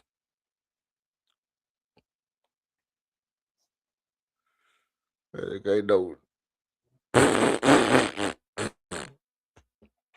Man, you know which one. You know which one it was. You remember saying that stuff, dog. You remember coming on here caping White Knight White Knight for Dorian Finney-Smith, dog. You remember coming on here with the Dorian Finney-Smith campaign, bro. You was on here with the Dorian Finney-Smith campaign, and I'm trying to talk you off the ledge. Like, bro, Torrey, and I showed you all Torrey turnaround fadeaways, all his get to the median pull-ups, his 3-point shooting that I told you he can do before the season even started. And then when he started hitting them, all of a sudden everybody stopped. Hey, nigga, stop talking to me. We was on here, niggas were coming on the stream and everything. When Torrey started hitting threes, niggas just stopped talking to me. I say, damn, what I do? I say, damn. I say, damn. I say, but damn, no, what I do? Used to be my homie. Used to be my ace. Used to be my homie. Now you act like you don't know me. Torrey made everybody stop talking to me when he started hitting them threes. Shit, YouTube gave me a strike. YouTube said, hold on, nigga. Hold on, nigga. What you think? What you think you is, nigga? You must think you Mother Creole. You must think you Mother Creole out here. You ain't predicting that this nigga gonna hit 3. Yeah. Came over here and told y'all that boy Torrey can shoot, man. Y'all like, man, stop it, man. Torrey can't shoot. Torrey need to come off the bench, because who was that? That was a mean more talking about some Torrey need to come off the bench because he the best scorer off the bench. talking about Amelia boy, me and more talking about Torrey need to come off the bench because what did he say? Because we need scoring off the bench. Like, yeah, but we need scoring off the off the jump ball too. not just off the bench. Shit, we need niggas out there on the floor. We need niggas on the floor. I mean, we need scoring, not just off the bench. Like, but you know, Dorian Finney-Smith supposed to be the coldest nigga. Dorian Finney-Smith supposed to be the coldest nigga, man. That's all I'm gonna say. We'll let it be what it is. But as far as I know, 82 games later, he gonna kicker though. 82 games later, this nigga has not outplayed Tari Eason. No matter how bad you talk about Tari Eason was, how slow he was, or none of that. No matter how atrocious, Tari Eason, Jay Sean Tate, Alpha Shangoon, J.D. Davison, everybody to look better than Dorian Finney-Smith. Everybody. Every other body has looked better than Dorian, including Josh Okogie. Yes, I said it, including Josh Okogie. Josh Okogie has been a consistent player. He consistently gets you 3 points and a rebound every game. I don't understand how this nigga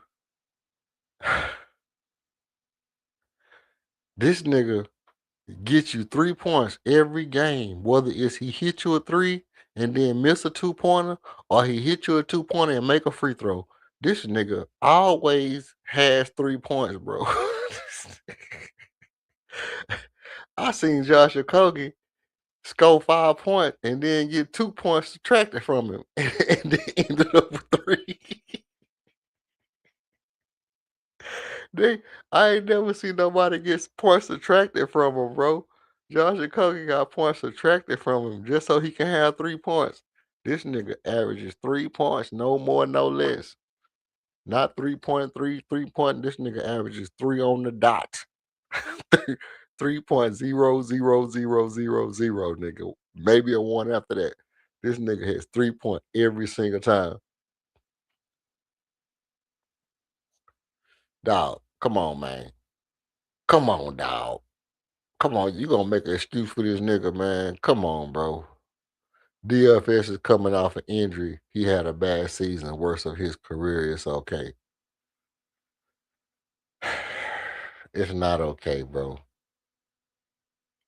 I'm gonna tell you, who was better coming off an injury? Dorian Finney-Smith or Luke Mute? Who was better? Luke Mute when he came off an injury and came and played for us, or Dorian Finney-Smith this year?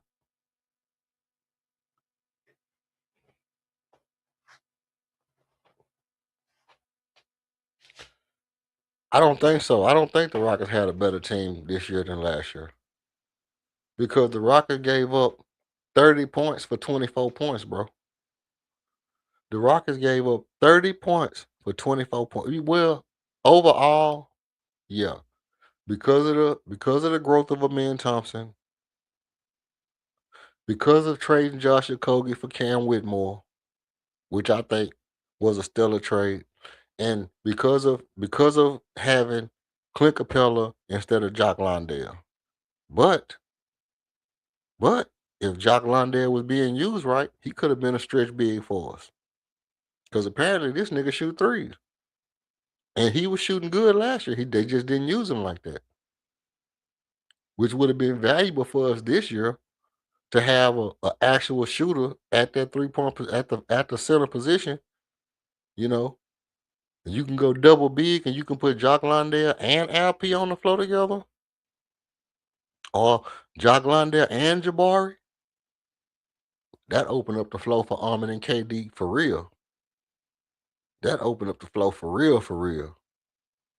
You got Jabari and Jock Landale out there together with Reed Shepard and KD and Armin. That'll open up the flow for real. Man, I don't know what injury they had. I know they both had some lower extremities, dog. It was lower extremities. All I asked you was who played better. Not a diagnosis on their injury history, dog. Both of them niggas came off an injury and one of them was better than the other one. That's what you just said. What you just said was Luke Mute was better. Was his injury as bad as Dorian Finney-Smith injury? Because you know Luke Mute was better than Dorian Finney-Smith. And if Luke Mute is better than Dorian Finney-Smith, I don't care about what kind of injury he had. Jason Tatum blew his damn leg out of socket and came back this year and still balled. Whatever Dorian Finney-Smith had, he didn't blow his leg out of socket like Jason Tatum did. Because Jason Tatum was good before he got hurt, and guess what? He good after he came back. Dorian Finney-Smith, after he came back, is trash. So by my theory, I could deduct that he was trash before he left. Not trash compared to me, but trash compared to them niggas in the league.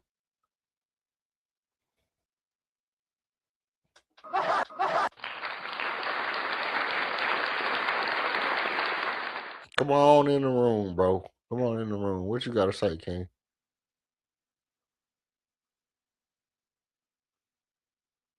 Take your time. I can't hear you. You can unmute your mic. Okay, he's still getting himself together. He probably trying to get some stats or something together, some randomness. But you know what? I don't know about running it back per se. I actually think that the trade was a good trade.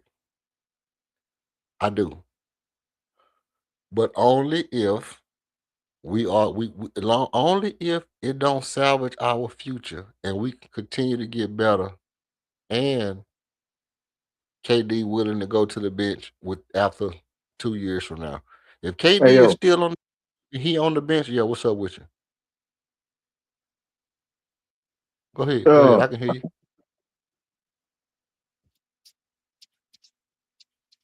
bruh. Yeah. First of all, I don't know why you bringing up Luke and Bamute. This nigga was some world beater. First of all, second of all, me bringing context is excuses now. Yeah, it's excuses. Did DFS come off? Was he coming off of injury? By Mute was. Hit the Look. LeBron drop. You have Hit the LeBron drop. an argument, and that's another example of why I call you Michael Jordan fans, because you're not consistent in your own argument. Luke by Thank Mute you. was Thank you. coming So, injury. so DFS is coming off of an injury. Yeah. He's coming off of surgery. Yeah. Surgery that forced him to miss the whole first half of the season. I still feel like the dude rushed himself back because you can tell he's not moving the same. And Moving the so same as we what, we though? finna judge him. We gonna judge him off of that. Moving the The same as worst what? season of his career, coming off of an injury, coming off of surgery, and he has a bad season. We finna judge him off of that. Man, what kind of surgery did this nigga have, bro? This Surgery nigga to have repair his ankle. He had ankle surgery. so that means you can't shoot. Where your shooting come from, EF? Does it come Shit, from your leg? your legs. Okay, that's right. Your leg. And so if one leg is compromised, so you're basically trying to shoot off of one good leg from 3-point line. So the nigga You think can't it's shoot gonna affect? Do you think it's gonna affect your shot a little bit? a little bit. Punk Yeah, a ass little bit. punk ass LP can't make 15 footers because he tired. Hey, dog. You got a million. You got a million damn excuses for him. But DFS coming off of injury and off-season surgery, a late off-season surgery at that. You want to drag this man name through the mud, Bro, this your king, bro. This your savior, man. Listen, it ain't no way you gonna tell me because this nigga had ankle surgery, bro. This nigga got plantar fasciitis, so he can't shoot the basketball. He got what? He, he got plantar fasciitis, so he can't shoot the basketball, bro. But do you know what plantar fasciitis is? Some shit with your foot, not your ankle. It's with you, bro. Plantar fasciitis, yeah, it's in your feet, but it makes it difficult for you to be able to push off of your feet, bro. Yeah. So what I'm It's one of saying, the toughest injuries for any athlete to have, bro. I know that's what y'all mean had. I understand that. What I'm saying is, y'all mean still could shoot the damn ball. He's Even though the shooting nigga from 10 feet away. He ain't shooting from 27 feet away. even when he was shooting 19 footers and Man, 3-point, nigga hold still on, was bro. shooting Dorian Finney-Smith. That nigga was still shooting better than Dorian Finney-Smith, bro. At no point in Yamin's career was he a worse shooter than Dorian Finney-Smith. Yamin has always been a better shooter than Dorian Finney-Smith.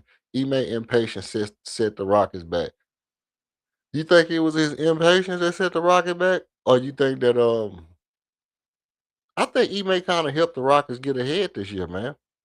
I think we you talking about because of trading Jalen and Dylan Brooks. I think he just didn't like Jalen because Jalen was a little sassy, bro. And Ime just couldn't be around the sassy shit. I think ultimately, Ime just looked at Jalen and was like, "This nigga soft. I don't like him. Get him off my team." You know how Ime talk. This nigga soft. I don't like him. Get him off my team. Yeah, basically, this nigga was kind of soft. I didn't really like him too much, and I just had to get him off my team. He was kind of, Jalen Green was kind of a little bit soft, so I decided to, we decided to go ahead and move him because he didn't have the aggression and thing that we like to have with our team as a whole. That's Ime talking. I think Ime just looked at that nigga fingernails, bro, and that was it.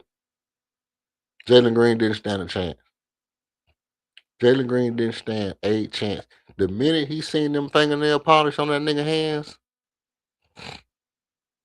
that's it. And Ime might have been trying to knock down Dre or whatever her name is. Might have been trying to might have knocked her down before already. So they might have had some, some internal shit going on. Ime was in the league back when Dre was hot. You gotta think about that. When Dre was popping, Ime was in the league. So they might have had some conflicts. We don't necessarily know. We don't necessarily know all the ins and outs of why Ime didn't like Jalen, but we know that Ime wasn't really feeling Jalen. Never did really feel him. Never did really feel him. Jalen was playing with his back against the wall all season long, really. Constantly trying to impress the dude, constantly trying to live up to what he wanted him to be, and changing his game and not never. I don't know. I didn't see any real growth offensively from Jalen Green. I saw growth from Jalen Green every year, and then when Ime got here, no more growth from Jalen Green. But I think if we had a different coach, Jalen Green would have continued to grow. If we had a Eric Spoelstra, Steve Kerr, shit, Jeff Malone, Mike Malone, Frank Vogel, Rick Carlisle, any one of these niggas, I think Jalen Green would have continued to grow. So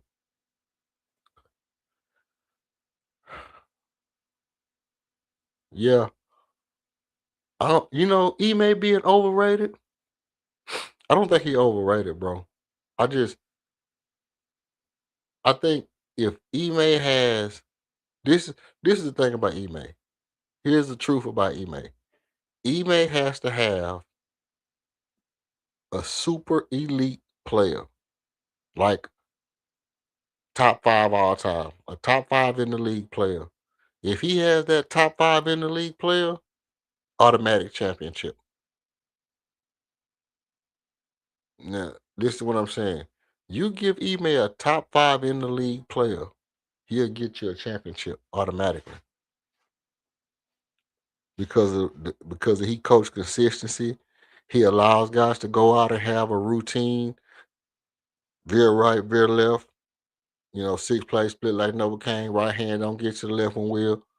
He gonna run the same 1-2, 1-2 rhythm, 1-2, 1-2 rhythm. Ime gonna have consistency, but he has to have a top 5 player. You give Ime any top 5 player in the league,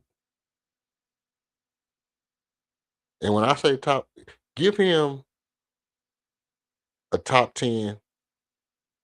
Give him a top 5. You give him a top 5 player, and he go out and get your championship.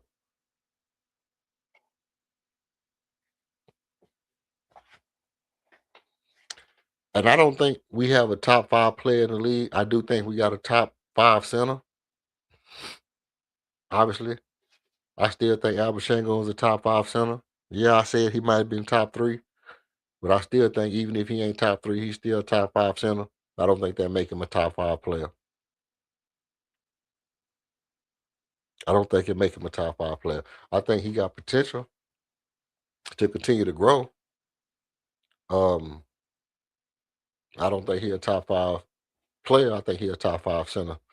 All right, And what top huh? 5 center in what league? Damn sure not the NBA. International Basketball Association. In the association, he a top 5 center. It's only 3 centers exactly, so he got to be a top 5. That's what y'all don't. That's what y'all don't realize. I be saying, I ain't saying this nigga is better than Rick Smith or nothing, but but in this league, there ain't nobody but Joker and Wembanyama in the league right now. And Wembanyama might be a power forward. Joker, Zubox. You got Joker, you got Zubox, and you got Jalen Duren. And Jalen Duren and LP competing for who number 3. That's just a fact. Jalen Duren and Albert Shango competing for who the number 3 center is. Now, if you want to say Wembanyama is a center, just because he's 119 foot tall, okay, you can say he's a center. But we know this nigga don't play center, bro. This nigga play small forward. Wembanyama is a small forward, bro. He play the same damn position as Kevin Durant and Kristaps Porzingis played. Man, knock it off. Stop trying to make excuses so you can squeeze this bum into the top 5. He ain't no top 5 center. He not. Not in the Name NBA. 5. Now maybe in Turkey, you know, a Chinese league or something like that, he could be top 5. He ain't Name top 5 5. in the NBA. Name 5. Anthony Name Davis. 5. Anthony Nope, he a Davis. power forward. No, he not. He's a center. He a power forward. He want to be a power forward. He a power forward. He a center. And so if that's the case, LP a power forward. Only reason he playing center is because Steven Adams is injured. No. So if you want to play that game, we can play that game. No, But Anthony Davis, Joker, Wemby, the nigga out in Utah. I can't even think of his name right now. Walker Kessler? No. Kyle Filipowski? No. I can't think of his name. Hardenstein. What's the center? What's the center with the Clippers? Zubox. Play for Zubac. Indiana now. Yeah. Okay. Zubox, Miles Turner. Like I can really go on and on and on with centers that's better than LP. You smoking? Nah, I am smoking. I got a vape. I'm vaping. Yeah, me too. But I can tell you this right here. Whatever you got in your vape, you can't tape that motherfucker shit for the night. Nah, no, I don't.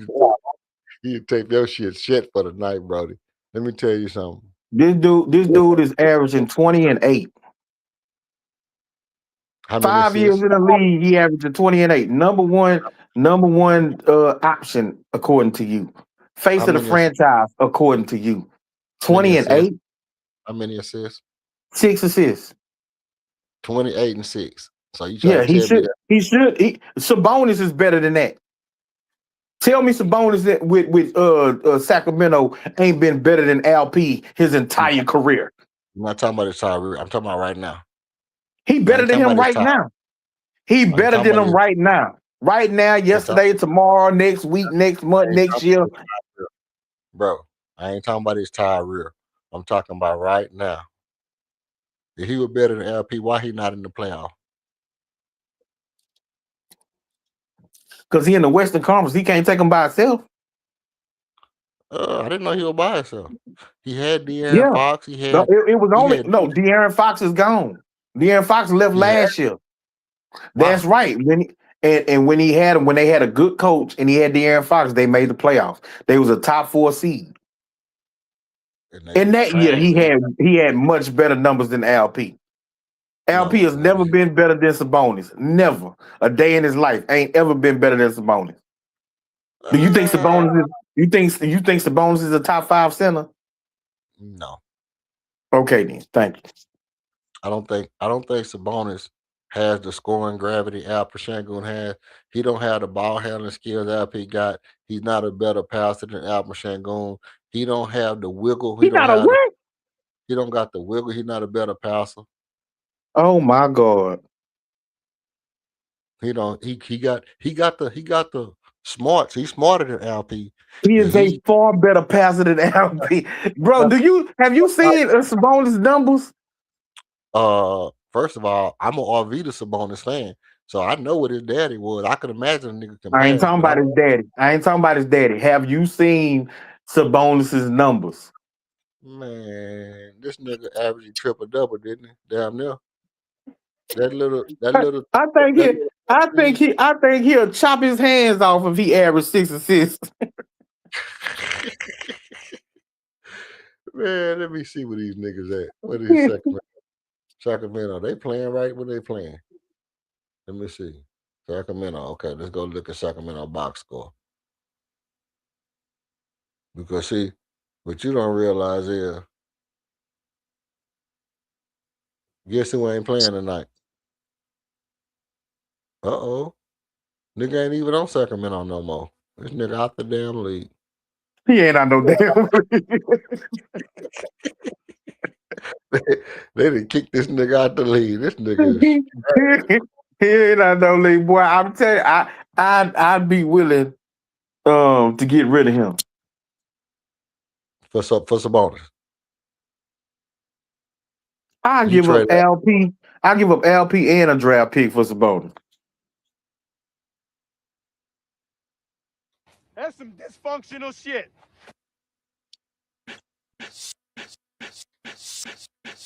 Bro, if we had Sabonis, he can shoot from the mid range.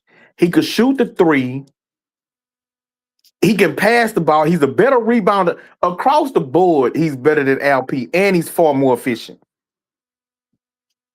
Hey, like it's crazy. The Rockets really would be a contender if you swap them two dudes out. Hell no. Hell yeah. Hell yeah. Man, you crazy in a bag of potato chips. Yeah, that shit right there is the most ridiculous I ain't thing. never gave potato chips an evaluation, but I'm trying to tell you from what I've seen. What I know about these guys, we'll be a contender if we had Sabonis, because Sabonis completely opens up our offense. He would completely open up the offense, and he's not a dude that's necessarily looking just for, like he wouldn't be ignoring KD on these dribble handoffs. He wouldn't try to go 1-on-2, 1-on-3. Mentally, he's quicker in the game. Like LP literally, like how everybody was complaining about Reed Shepherd driving into the paint. And then picking up his dribble. That's what LP does. When it gets blocked off from him, he gotta stop, look around at everybody to figure out who to open do. By that time, the defense then rotated. Sabonis do the same thing. No, he don't. Sabonis do the same thing. Yes, he does. No, he don't. That dude makes the correct pass in the flow. He makes it quickly. He makes quick decisions. Man. He just processes the game quicker than LP, bro. Like that's just a fact. Hey, okay. So for one, you say he'll cut off his hands if he averaged 6 points. Well, he averaged 4 points. He averaged 11 rebounds and he averaged 15 points and 4 assists. I mean, so he averaged 4 assists. Oh, mind you, he don't average a block. He don't even average a whole block. He don't even average a whole steal. So, and guess what? He averaged damn near 3 turnovers a game. His assist to turnover ratio is 1.5. So with all that being said, and LP. Hold on. Slow down. 15 points a game, 15 points a game, 8, 11 rebounds a game, and 4 assists a game. Under 1 steal, under 1 block, 3 turnovers. Okay, let's go to LP. We're gonna get there. I'm gonna get you right. Your ass gonna learn today. Why you ain't give us his efficiency? What he shooting from the field, from 3-point line, from the free throw line? Since you gonna get me right. I'm gonna get you right. We're gonna get there. Let's talk about it.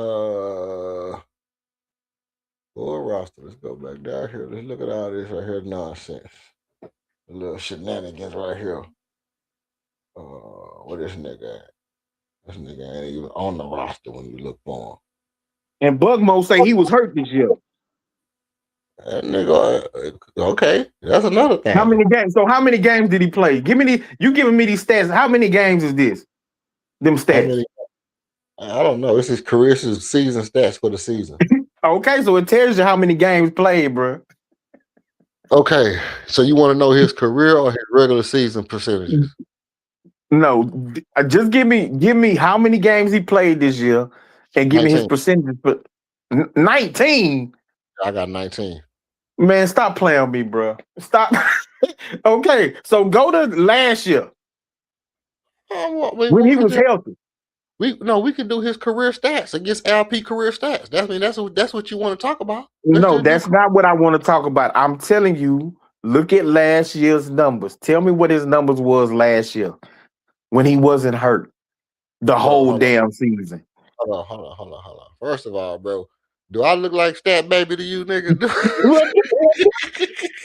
Bugbo, you see this bullshit? You see this bullshit? I look like Treasure Wilson up in this motherfucker. Hold on. Listen, nigga, you went to the stats on your own. I ain't even tell you to pull the band stats up. Then when I do stats right now, you don't want to be the stat guy. This nigga think I Treasure Wilson in this motherfucker, man. Hold on. Are you full of shit? You full of shit. Bugbo, what's up with your boy, man? This nigga full of shit, man.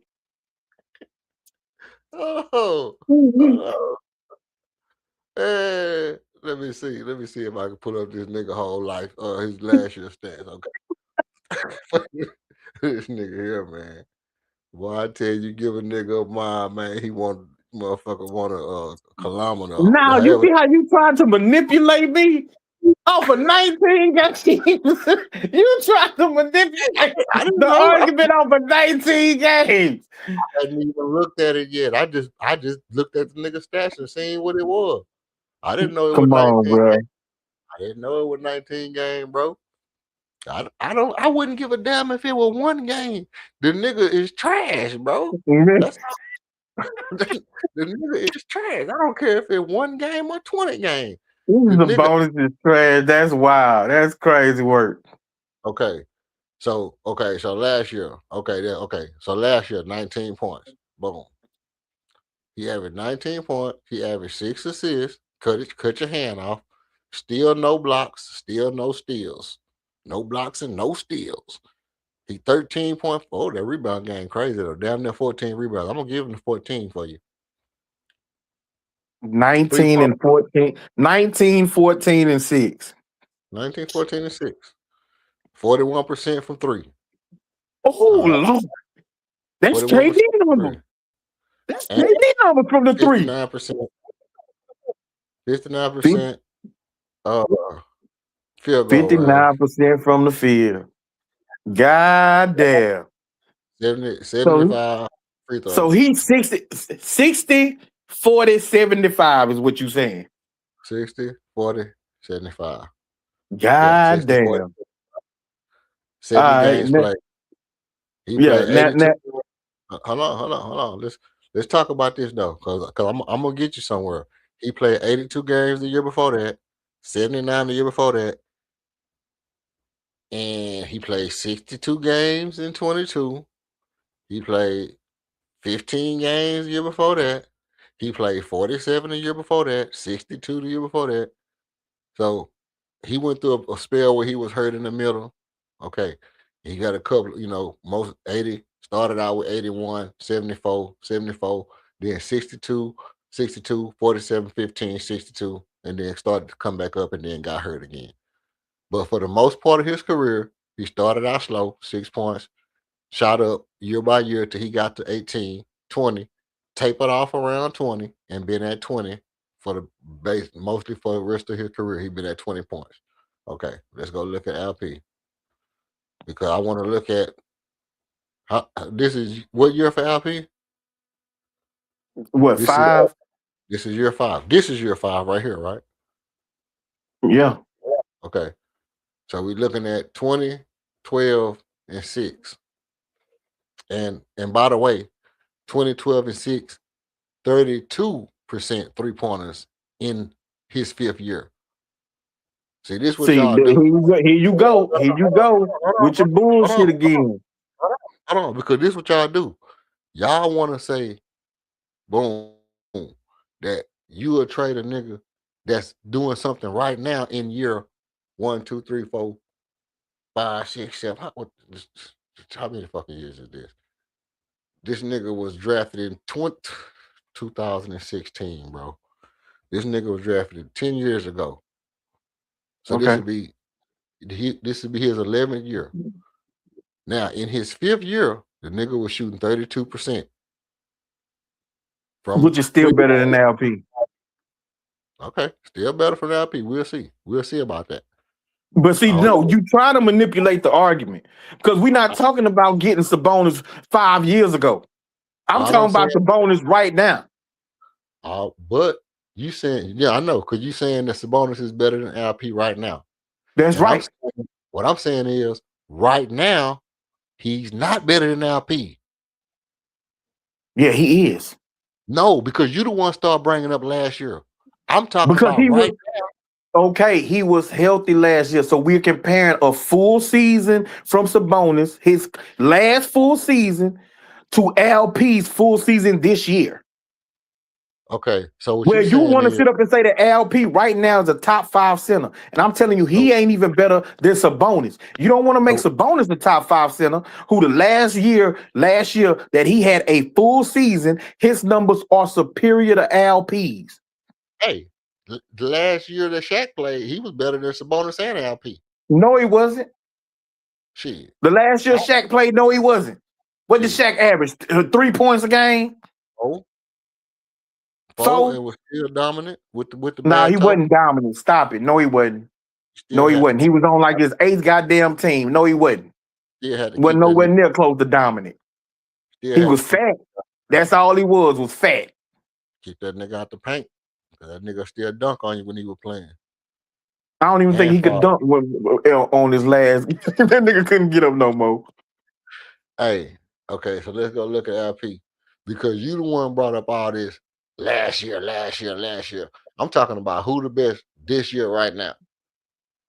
Because we could talk about Joel Embiid. We could talk about all kind of niggas that ain't playing that's hurt. You know what I mean? Andre Drummond, DeAndre Jordan. Bug. I don't know what type of nonsense your boy on tonight, man. Yeah, Boogie Cousins. You are real live trying to cape for LP bum ass in any way that you can. Like, this is ridiculous, bro. Boogie Cousins, bro. Boogie Cousins better than Albert Shango right now if he play. You see what I'm saying? No. If he play, I don't see what you're saying. Boogie Cousins has been out of the NBA for like 5, 6, 7 years. Like, you think you making a point, but you not. Like, you sounding crazy right now. Nah, I'm saying it for real. I'm saying real life true story. Nah, no, you're not. Hey, Sabonis ass out the league right now too. No, he's not. The man is injured. He's gonna be back next year. And I'm telling you, the man is he's just far superior to LP. He's just a far more talented player. This dude has been averaging real double-digit rebounds, not 9.9, not 9.6, not 8.9, none of that. Real for real, double-digit rebounds for the last 5 years at least. Hey, and Let me still ask you giving this. you the same 19, 20 points a game that LP give you, but he giving it to you on 60% of field goal, not 50%, shooting 40% from the three, Okay. 40% from the three. How Yeah, much room would Armin Thompson have if he had a big man that could shoot 40% from the three, So you don't along think with KD, along you with don't think Reed Shepard, along with you don't Jabari Smith? you don't think LP can shoot 40% from three? Hell no. So what you Not trying for to no tell me? season. Not for What you no trying to tell season. me is Alperen Sengun can't shoot 40% from three? Hell no. So Alperen Sengun wanted to shoot 40% from the three for a season. He couldn't do it. Hell no. You see what I'm talking about? Now you see what I'm saying? You might as well suggest that he could shoot 90% from the free throw line if he wanted to. Nah, I'm saying if first of all, I can tell you right now, if we had a different coach, Alperen Sengun probably wouldn't shot 40. He probably wouldn't have shot 40 in year 5. But I guarantee you, the nigga damn near can get you 35, 36%, bro, because he a better three-point shooter than Tari Eason. First of all, that's not saying much. Tari Eason ain't no goddamn shooter. First of all. Hey, Second of all, no, he couldn't. There has never been nothing that would suggest that LP could shoot 35 or 36% from three. first of all, You might you as well say so LP is a better 3-point shooter than Jalen Green. no. Nigga, Jalen Green is barely shooting 35, 36% from three. He shoot volume contested off the ball, random shit. He wouldn't be like a off the dribble shooter because Sabonis not an off the dribble shooter like Jalen Green. We're not talking about off the dribble shit. We talking about run a little action, pick and pop. The ball come out to you, you can fire it up on some Jock Londale type And shit. he can't even hit those, bruh. This nigga's getting wide open looks. He still ain't got to 34%. Yako. What is Alperen Sengun shooting in the last 10 games? Let me see what he's shooting I in the don't last. care what he's shooting for the season. For the season, he's shooting 30.5. Man, if you don't get out of here, What he's shooting if in you the don't last. get up out of here, man, What he's shooting right now for the last 10 games though? I don't care. He's shooting 40% for in the last 10 games. Now, Yeah, I don't believe that. he's shooting 40.9% in the last 10 games. I So don't with that believe being that. said, He had that one game where he had 5 out of 7, and he's been like 0 for ever since. He maybe had hit 1 or 2 more threes since then. with So that being so he must ain't took many more after he took that 7. hey, For him whatever your purpose to be at 40%, man. Man, get out of here. That's off of one damn game where he went 5 for 7, and that boosted up the last 10 games. That gave him a high percentage, and then he been dropping it ever since. Get out of here, man. I'm Are we done. done? Okay. You act like you know when Sabonis shot his threes. Sabonis did it for a year. He ain't do it for 10 games. It don't matter if he did it for a year. It does matter. It does matter. That means he was consistently hitting his 3-point shots at an damn near, well, not damn near. That's an elite clip for a big man. It don't mean that. He could have hit 8 3-pointers in one game and then made 50% for 2 games, or not shot none for the next 6 games. We're talking about a season. No, listen what I'm saying. Listen what I'm saying. He could have been hot for 1 game and then not shot none at all for 6 games. That's the argument you're making against Alperen Sengun to say that his 10-game streak don't count. I'm saying that the same reason that you saying his 10-game streak don't count, because we don't know when he shot him, and he shot enough to qualify according to you. It don't discredit the 10 games, because that case you would have to go back and look. You would have to go back and look and see when Sabonis shot his 3, and then you can credit it or not credit it. But with that being said, let's look at the rest of the stat. Okay, Sabonis shot better 3-pointers than Alperen Sengun. He shot better 3-pointers than Alperen Sengun, right? Mm-hmm. Okay. And better from the field. Alperen Sengun shot 50% from field goal for the season. Is and he that shot good? That's cool. 60%. No, it's not for a big man. Where 99% of your 95% of your shots is in the paint. No, But it's not. 50% is not good. So you 50% telling me is that not good. KD, and Ahmed Thompson got better field goal percentages than our starting center? Hold on, 50% ain't good for a big man to shoot. No, it should be 55 or higher. Cheese and rice, cheese Louise. 8 rebounds, is that good? For a center, a quote unquote a top 5 center, hell no. Okay. What about 1.1 block? What about 1 block, 1 steal? Is that good? Hell no. What is Reed Shepard averaging in What? blocks? Okay. What is Ovidius Sabonis average? Not Or that. Arvydas Sabonis, I don't know. Man, you know what I'm talking about. Sabonis. I don't know. I don't know. What he averaging? I told 0.7 point. he under 1, not even 1. 0.2, 0.6, 0.7, 0.2. Some shit that don't even count because he plays no defense. Which is Okay, why and they he not with trade a his ass. defense coach, just like LP didn't play no defense before MA got here. But he's always averaged the block. He's always averaged the block Nah, and the he ain't steal. always average no blocks. Stop this capping ass shit. Bro, come on, man. You gonna say No, the he nigga didn't. didn't average? He didn't always average no block. And one funk ass block is nothing to write home about, bro. I'm He always sorry, averaged the steal, bro. nigga. He always averaged. It's about 3 players on our team that average a block. Hey, it's more than what Sabonis average. So at least we got a nigga Man, okay. So he got one more block. He got one more block. So according to you, you would trade your sorry ass center that can at least get you a block for Man, fuck another that block. Yes, for another because nigga for a yes, center who because that big man gonna get me for a center 5 extra rebounds. and a center who can shoot threes but can't protect the rim. You might as well get Karl Anthony Towns. I take Karl Anthony Towns over LP. You might as well just play PJ Tucker. No, PJ Tucker is undersized. He ain't shooting 50%. Bro, he's not Sabonis. Oh shit, he was That shooting 40. dude is 6'5". He was shooting 40 from 3.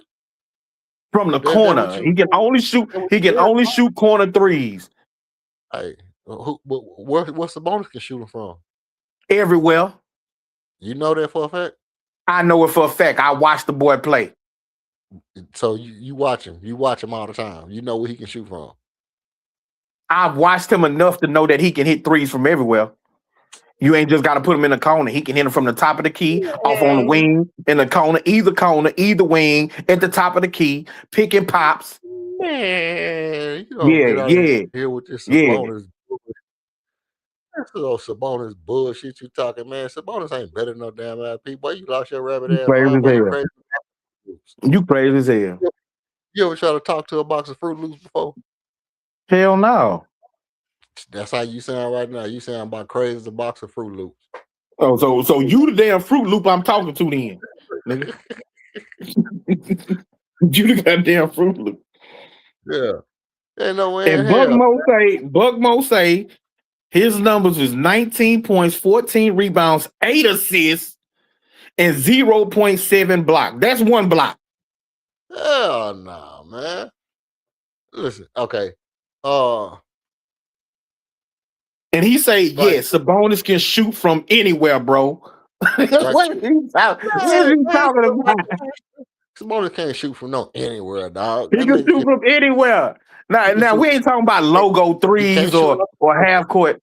We ain't talking about logos or half court shots. But at the 3-point line and in, he can shoot from anywhere. He can't shoot off the dribble. Yes, he can. He's a better scorer. He's a better scorer than LP. Cannot dribble the ball. He can't create for himself. That's a lie. Albert Sengun could bring the ball up, push the ball up the floor, create for himself, create for others, shoot off the dribble. So when is LP average 8 assists for a season? Okay. Let me ask you this. Okay. Get back to that in a minute. I want to answer Cash. I want to ask a Cash question. What is the strategy to beat the Lakers in the series? Um, you want to go first, King? Yeah. Uh, Go. uh, throw multiple bodies at LeBron, cut off the paint for LeBron, throw multiple bodies at him, um, and force other dudes to do more of the playmaking and scoring. Like LeBron is gonna get his to a certain degree, but the number one thing is to cut off the paint, force LeBron into being a jump shooter, and force other dudes to create. They don't have no other creators but LeBron. So you cut off the paint, force other dudes to become playmakers and scorers. That takes away their offense. And for us, I really want LP, like I said, to be a ball mover, not a playmaker, not a hub, but a ball mover. We run the pick and roll, and he get that ball on the short roll at the free throw line. He needs to make quick decisions, get the ball out. Let's move the ball. We are more athletic than the Lakers. We're a better overall team than the Lakers. They don't have nobody that can guard Armin. Truth be told, I think Aiden can do a decent job on LP, but he can't stop LP. And they don't got nobody that can guard KD. Vanderbilt will get in foul trouble trying to guard AD. And then once you throw in Jabari, they don't have nobody that can really guard Jabari. They'll try and put what's the old boy name? Rui. They'll try to put Rui on him, maybe. But Rui gonna have to be trying to help out. So Jabari should get shots. Reed Shepard should get shots. Tari Eason should be a terror on the fast break. Him and Armin. So push the tempo, move the basketball, get good shots. We're gonna be able to knock down shots. I don't care, about Cass talking about we're a bad 3-point shooting team. We have an adequate amount of shooters on our team between KD, Jabari, Reed Shepard, and Holiday. So we have enough shooting. We just got to move the basketball, pass up decent shots for good to great shots, and we'll beat LA in 5 at most. 5, 6 games we'll beat LA. Facts. Um, I think this right here for me is gonna be.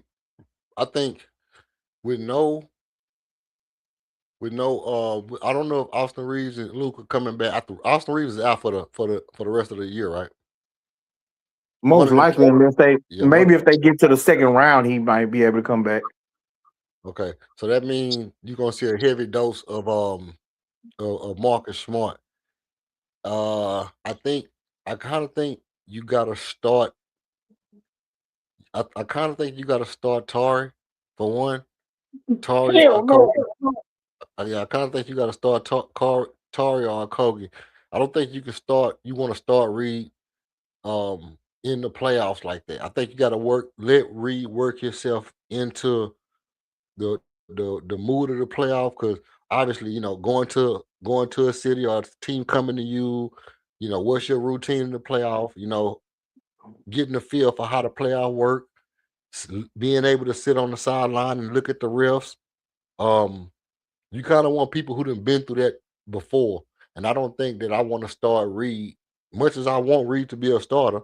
And like I said, he should have been started by now, but I don't think you should start him this series. I think just particularly because it's the playoff and you haven't been starting him, I think you got to go with the guys who can impact the game physically. So to be honest with y'all, this right here will probably piss everybody off. I probably would start Tar, but if I'm to be honest, I wouldn't doubt it. I wouldn't do this either, but I wouldn't doubt it if E-Man has stopped damn, I wonder if I should store LP and Clint Capella together. I Nah, bet you. I bet you. nah. I'm not saying he should do it, but I bet you he done thought it. I bet you this nigga done thought about starting LP and Clint Capella together at times in the playoff. I bet you. Wow. I bet you at any. I bet you. I will bet you almost anything. We'll see some iteration of Al Pacino and Clint Capella in this playoff because some people, if they can't figure out how to outthink you and things just don't look right, they're just gonna be trying to beat you with brute force. They're just gonna try to beat you with brute force. And the thing that I realize is Ime is just the kind of person that I really just knock the shit out of you if I can.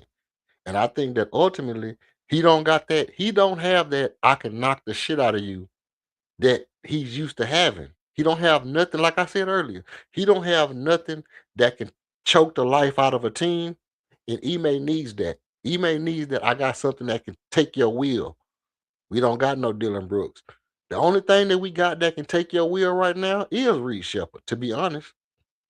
That's the only thing. Reed Shepard, a flurry of three, we don't have nobody else. KD is not going to do it because KD is only going to shoot a certain amount of shots per quarter. That's not going to take your wheel. You need something that at some point in the game feel like it's suffocating the shit out of you in the playoff. That's the only way. This is how teams win in the playoff. When the momentum switch and it feel like it's nothing you can do to stop it, and this team just is doing something that's choking the shit out of your team, it's beating the life out of your team, at some point it'll break you. We had that last year in Steven Adams. We had that last year in Dylan Brooks. We just got beat by a team that had more of that. This year we don't have it. The only resemblance of What that, team had more of that? What team we just beat lost to that had the more of that? Minnesota Nah, they Timberwolves, ain't. Now Minnesota had a historical night shooting the basketball as a team. they defense, That's what they had. defense was on our ass too. Yeah, their defense was They on our defense. ass though. No, they defense was trash. We scored 132 points. They True. couldn't stop us. We couldn't stop And them. They was hitting fantastical shots. Like I don't think like the dude off the bench who scored 23. This dude averaged 4 points a game. He's basically our version of DFS. Like the nigga like he don't hit threes like that. hey, And they on say and the other night he went 5 or 7 from the 3-point line. that nigga say our version of DFS. But That's listen, what he is. That's what he is. so this is so this is what I think. I think at some point we don't have that thing that can break a team down. I think we have to have that thing. So I look to see Ime look to get a feel for that in the series. So when you talk about strategy, it's gonna be a heavy dose of Ime, regular shit. He do be bugging. It's gonna be a regular dose of veer right, veer left, you know, six play split like Novocaine, right hand don't get to left one wheel. It's gonna be that's Ime. That's just what he gonna do. But I think what he's looking for in that is who's equipped to play under the pressure of this playoff. You know, who's gonna be able to get physical, who can read the game, the physicality. So I think in the series, getting guys used to the physicality, Ime's gonna be looking to get up in the floor, muddy up the game, play with pace. You know, you do want to play with pace. You want to space where you can, but you want to get guys into a rhythm and get them dudes, get them dudes down here going to the basket. Let Armin get to the basket. But I'm really focusing on guys like Tari, guys like Aaron Holiday, sprinkle in a little bit of Reed Shepard because I need them guys to get ready for the playoff in order for us to be successful. So I'm looking to get I gotta try to get Tar some burn. I gotta try to get Tar amped up and motivated for the game because his aggressiveness and rebounding means a lot. Jabari gonna come to play. Jabari gonna come to play. Jabari gonna be aggressive. We're gonna crash the ball. We're gonna bring Jabari off the weak side to help on defense. When Jabari's coming from the weak side help, when Jabari's helping off the weak side on defense, when he has a player like if Jabari is holding LeBron, well, LeBron probably gonna be playing point guard, but if not, that means Marcus Smart playing point guard, Jabari playing small forward. KD and LeBron matched up, they get the switch or whatever. If Jabbar is out on LeBron, that means he at the top of the key. If he's not out on LeBron, if KD out on LeBron, that mean Jabbar is on Rui Hachimura. And if he's on Rui, that means he can help weak side. And when Jabbar is able to help weak side and get rebounds, that opens up his game a lot. And I think rebounding for Jabbar, to me, when Jabbar has about around 10 rebounds, the game is super easy for our team. Listen, when Jabbar rebounds around 10 rebounds a game, the game gets super easy for us. So I think Jabbar helping on the weak side on defense, getting rebounds as much as he can, offensive and defensive rebounds, stand around the rim when he's around the rim, and for those guys, Jabbar, Tar, and Holiday to get touches throughout the course of the game, um, and just get clean open looks with the pace of the ball moving. That's going to allow us to hit more threes. Yeah, hit more threes than twos. So I think that's going to be the strategy for the thing. But I think that's more so than strategy for this round. I think getting guys in the field of the playoffs and getting them ready for round two. This will be our first time going to round two in 7 years. This will be like year 7, first time getting to round two. Hey, each time we back, man. Um, now about the Minnesota thing you was talking about. I myself personally, you got it on that Minnesota. I can't even talk about that game, bro. Go ahead. Go ahead. That Yeah, Minnesota game. so I don't think Reed Shepard gonna start neither. It needs to be a Koga. We don't need can't get right in the starting lineup, picking up a bunch of dumbass fouls, putting us in the penalty with 9 minutes left to go in the quarter. So I'd rather Kogi come out first in the starting lineup, put Jabari on LeBron, and put LP on Rui.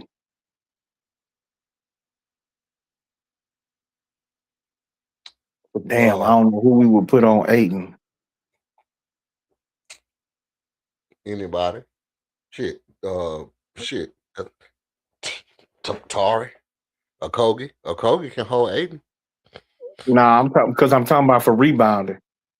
We can defend. We can defend them, but so we would have to. That would mean we would have to put a Kogi on Rui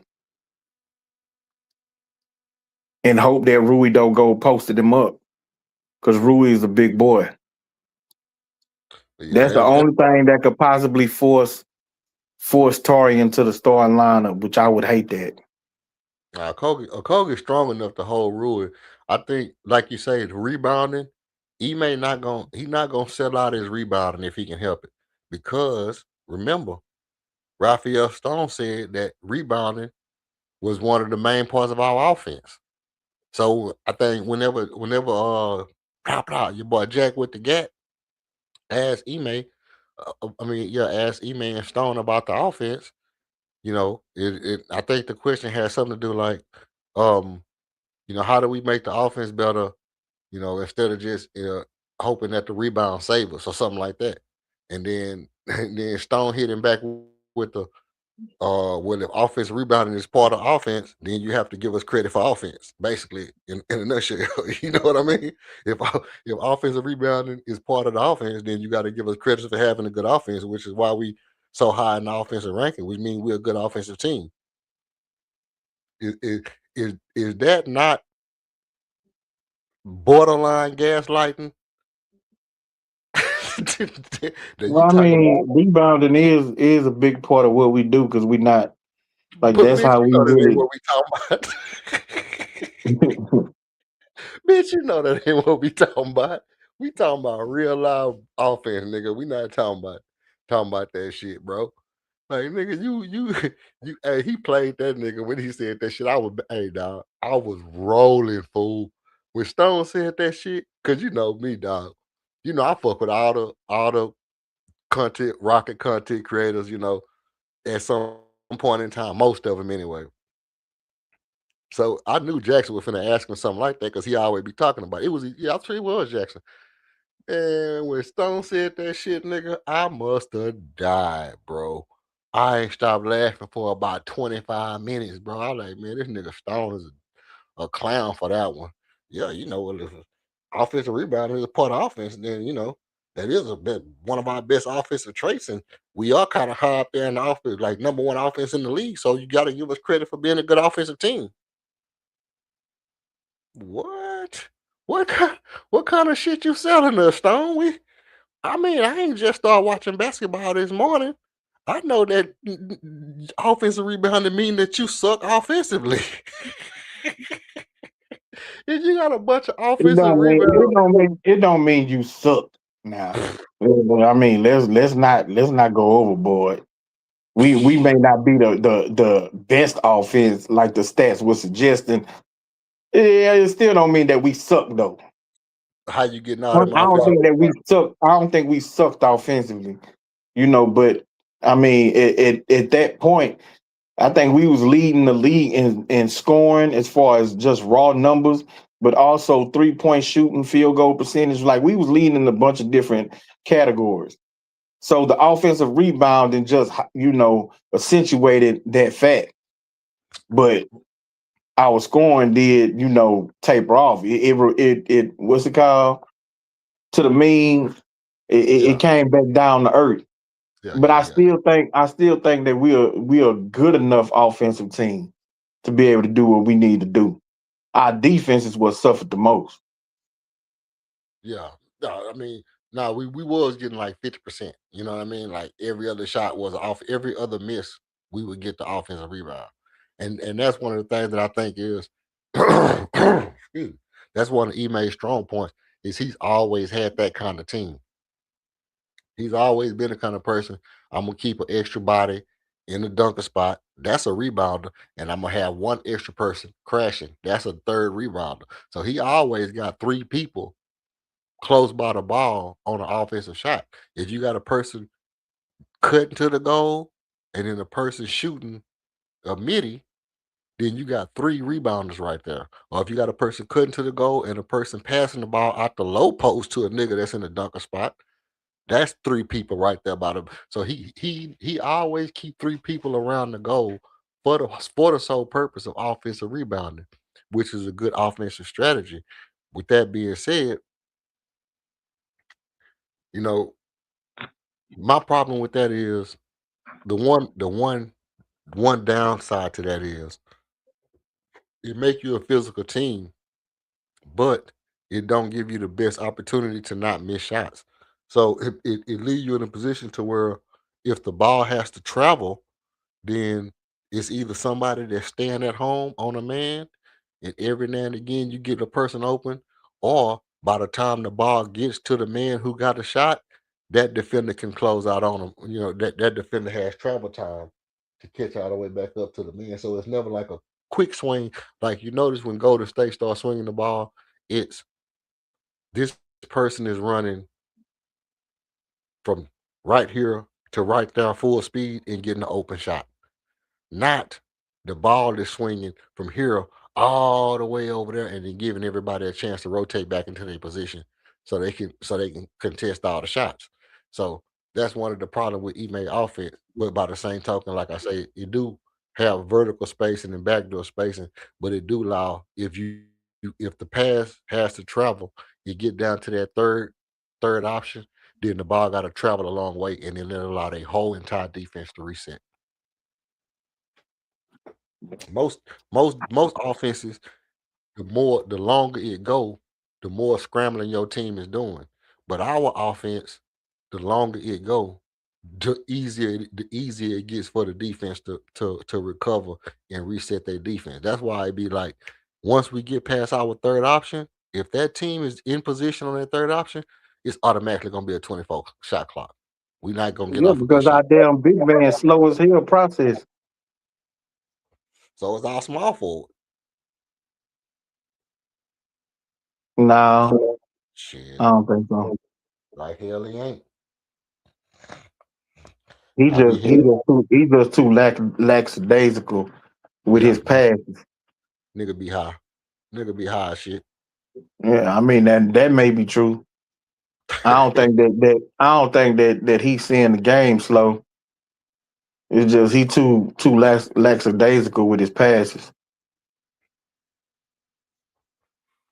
Hey, Cat, why you think Alma need to play big in round one? What make you feel like not what make you feel like why he needs to play big, but why is it He our more second important best that he player. play big than somebody else, huh?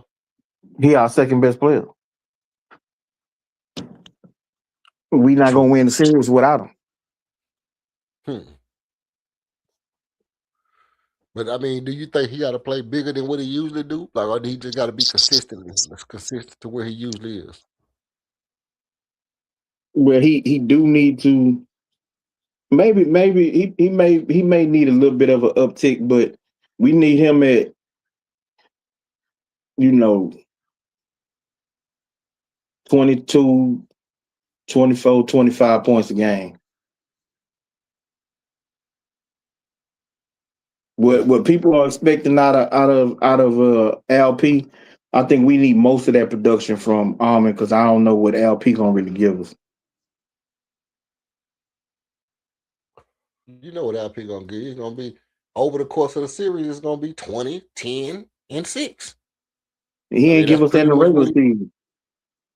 that's pretty much where he at. Yeah, you know, Nah, 8, 9. He had some bad rebounding games and whatever. A couple of bad rebounding games. He pretty much 19, 9, and 6. That's pretty much his average. Like Paul Gasol. I really rather him be around 14, Shit, 15 nah. points with Shit, nah. That 11 or mean he missing 12 shots. rebounds That mean and he missing 5 or 6 shots. assists. No. It means So that you he's want him to taking make less shots. shots. Now, I want him to take less shots. I want him to concentrate on rebounding the basketball, moving the basketball. For his points to really, just come within the flow of the offense. We run pick and roll. He get a smaller dude on him, get that dude down close to the rim, pass him the ball, make a quick move, and get your shot up. And you still in position to get the rebound and try and go up again when you miss, because you gonna miss. So just have himself in position. But all it is, him at the top of the key, at the 3-point line, he don't want to get a ball up. He want to do all this dribbling, spinning, and all that other shit. Nah. Move the basketball, take less shots, be more efficient, concentrate on rebounding and defense. Um, nah, bro, it's not gonna work, bro. Because the only way that's gonna work. First of all, I agree with you. I agree with you on this level. I think Kevin Durant needs to take more shots. I've been, you know, I've been adamant about that for about a month now. Kevin Durant needs to take more shots in the playoffs. Period. Point blank. That Mr. Efficiency, Aaron Rodgers. I'm not gonna throw no picks type mentality. I can't have that, bro. I mean, maybe it works. We'll see. Yeah. But I'd rather Jabari and Almond take more shots. KD could stay at the shots that he hit, and LP take less shots. you rather who? I'd rather Jabari and Almond take more shots. LP take less. KD could stay the same. The only way I won't Reed Shepard taking a lot of shots is if he come out and in his first 5 shots he hit 2 of them.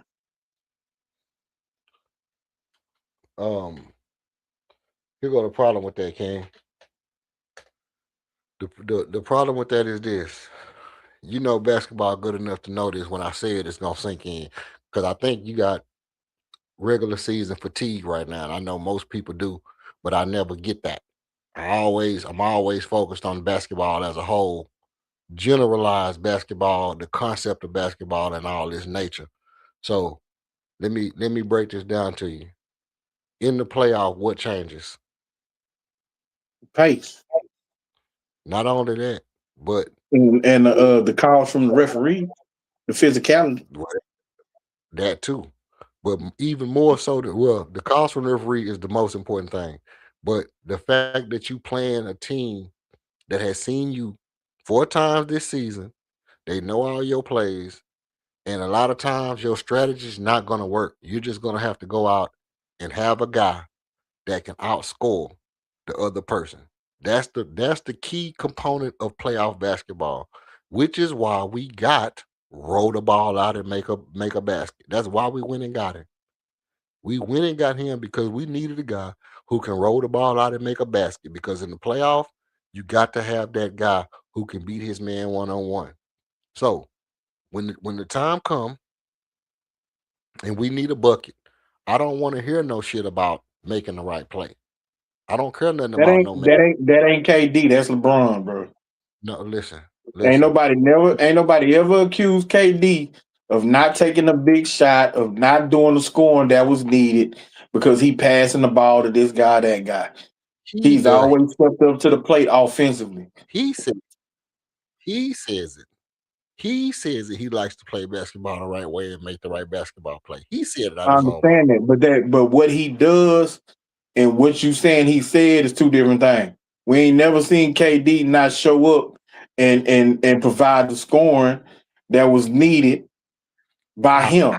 Now maybe his team didn't show up, but KD that showed up and showed out in the postseason, bro. Let's not do that. Well, this is the thing: is that KD averages between 17, 18, 19, 20 shots. That's how many shots he consistently takes in every game. And I haven't watched him enough in the playoffs to say, oh yeah, he boosted shot production up to 25 in the playoffs. I never seen him do it. But I'm saying on this particular team, he might have did it when he was with OKC. He might have did it with Brooklyn. I know one game against Brooklyn, he took some shots, but then I know at least 2 games with OKC and 1 game with Brooklyn, where he was at on the court was used against him to beat the team. So yes, I need him to take more shots, but I need him to take more shots, make more shots. I need him to not worry about the fact that he know where the double team is coming from and all that shit. Take the shot, and I do need the refs to call the fouls. That's just what I need to happen. But I agree with you that Armin need to have more shots and Jabari need to take more shots too. But I don't think Jabari need to take more shots. I think Jabari need to continue to be decisive on what move he gonna make when he get the ball. Soon as he get the ball, he gotta know this man closing out hard. I'm finna put the ball and get to my midi. Oh, this man coming from my right. I'm going to the baseline jumper. Oh, this man playing me straight up. I'm finna get to my spin move and fade away. Oh, he 3 steps back. I'm finna fire up this 3. I need him to do that shit instantaneously. He's been consistently doing that all year long. I also like Jabari when he bring the ball up. I know everybody be Jabari can't dribble and all this and that. The nigga played basketball for millions of dollars. The man can dribble better than your bum ass. Shut the F up talking about the man don't need to dribble the ball. When Jabari has the ball in his hand, it opens up the court for KD, LP, and Armin. I like when Jabari has the ball at the top of the key. If they don't pressure him and get the ball out of his hands, they're not double teaming it. And most 9 times out of 10, they're not going to double team and trap Jabari at the top of the key because they know he's trying to pass the ball. They're going to try to deny Kevin Durant. And that's when you get the ball to LP. LP goes downhill. They bring the trap, lob to Armin Thompson. So that play works very well when Jabari has the ball in his hand because Jabari is able to get the ball to the court, keep his defender on the strong side of the ball, and then the action can run on the weak side with KD and Reed Shepard kind of spacing, or KD and whoever, Josh Okogie kind of spacing, and that allows the floor to open up for LP to get down in the middle, and that makes that baseline defender that make him have to come up to LP, and that's how we get that lob pass to Armin Thompson a lot. So I like Jabari when he got the ball in his hand. With that being said, I agree with you wholeheartedly on this. It goes back to my earlier point. Armin got to make his stamp in the league. If he got it in him, we're gonna find out this year, hopefully. Because Armin showed up last year. He did. After them But you know first what, Armin? after them first few games, because he did start out slow, but then he showed the hell up down the stretch of that Golden State series. So I don't He have really I absolutely don't did have show it. Him concern, and huh? no, it doesn't. It's not. Yeah, him and Jabbar showed up last year, but it's not a concern so much as it's a wish because, like I said, you make your star in the playoff. We need our star to become his. We need our star to become a problem for people in this playoff, to where people look at Armin and be like, "Damn, this nigga coming. This nigga coming for real." Yeah, Oh, oh, we I we think I think that's a done deal. I think the two guys I'm not finna worry about in this series is KD and Almond. I'm worried The about guy KD. that I'm hoping to really make the jump and make his presence felt is Jabari. I I, need LP and Tari to get their goddamn minds together because that's can't get right 1 and 2. Man, come on, dog. I'm just Come on. being honest with you. I'm just being honest with you. That's can't get right 1 and 2. LP gonna have the worst goddamn turnovers, multiple damn turnovers. He gonna take bad shots, make bad foul. Like he just gonna do dumb stuff. Nah, he didn't do that last year. Last year he got punked for most No, of the he, damn series. nah, he didn't. He Yes, he didn't. did. Yes, he He did. did. He got punked. He got punked for a good chunk of the series. Fred and Almond is really the difference makers that turned that series around, and they took a lot of pressure off of LP for him to just be able to make plays here and there when he needed to. But it was the 3-point shooting of Fred and the goddamn me force that was Almond, and then the fact that he was able to really bother Steph, which Yeah, did changed it most for us. Jabbar didn't play enough in that series last year. He didn't get enough minutes. He just didn't play enough. We gave most of those minutes and time to uh Jalen, who didn't show up, and then Dylan Brooks struggled badly in that series.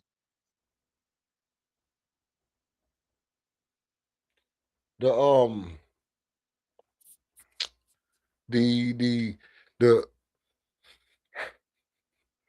oh, that's my candle.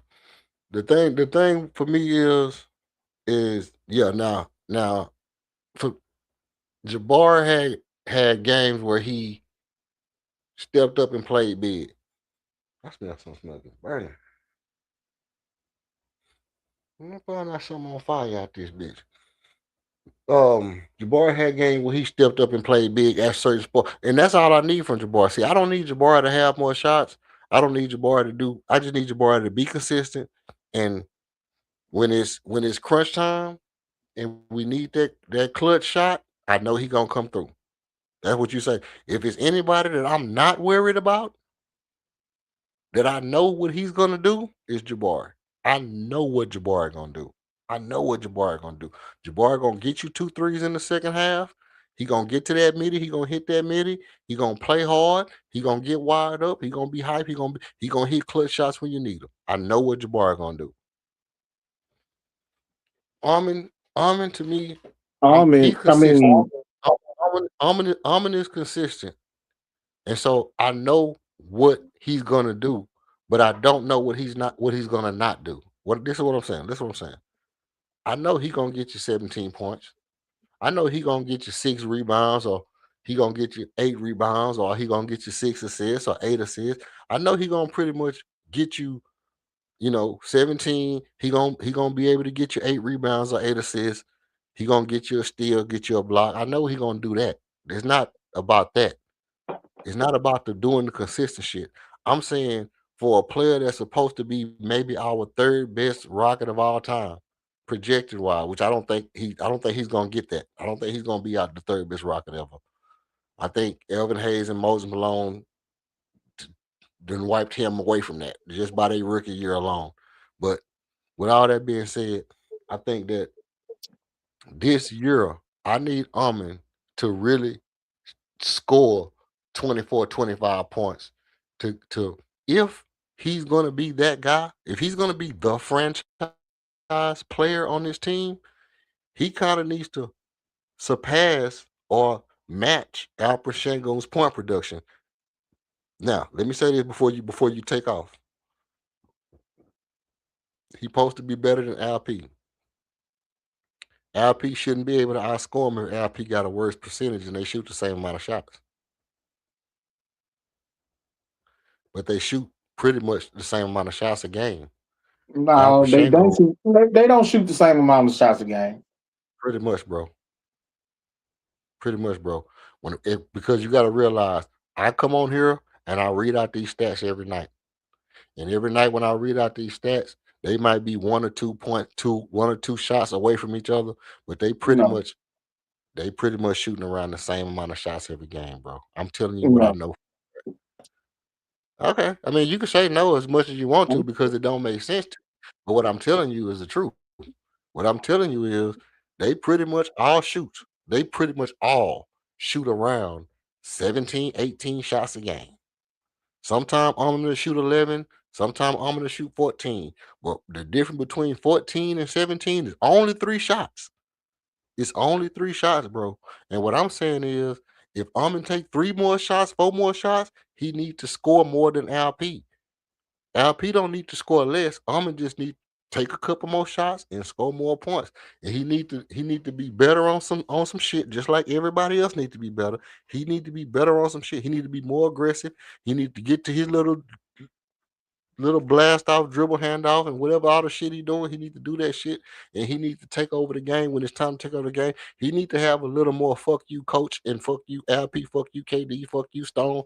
He need to have a little more of that in him, a little more dog in him. If he feel like he think he want to be Kobe and all that shit, you're not gonna be that shit if you're not that boy. If you don't have no, I'm gonna take over the game in me. I'm gonna get me 4, 5 steals this game. When the game get physical, I'm gonna start ripping the ball away from niggas. I'm gonna throw Tyler Hero on his head. I'm gonna do all this and that shit. Do that shit in the playoff. If you're gonna be that guy, if you're gonna be the guy, whatever your strength is, you need to dominate with that shit. Kobe's strength was scoring. He dominated by scoring in the game. You a defender. If Dennis Rodman was a defender, guess what he was doing in the playoff? He was dominating with his defense. He a rebounder, 21, 30 rebounds, going crazy, doing the most in the playoff, diving on people, humping people booty, doing whatever he got to do in the playoff. He doing everything. If you're gonna be that guy, if Armin is gonna be that guy, he needs to do that shit to elite level. Whatever it is that you do you. Do you, but be you, you be him, but get the shit done.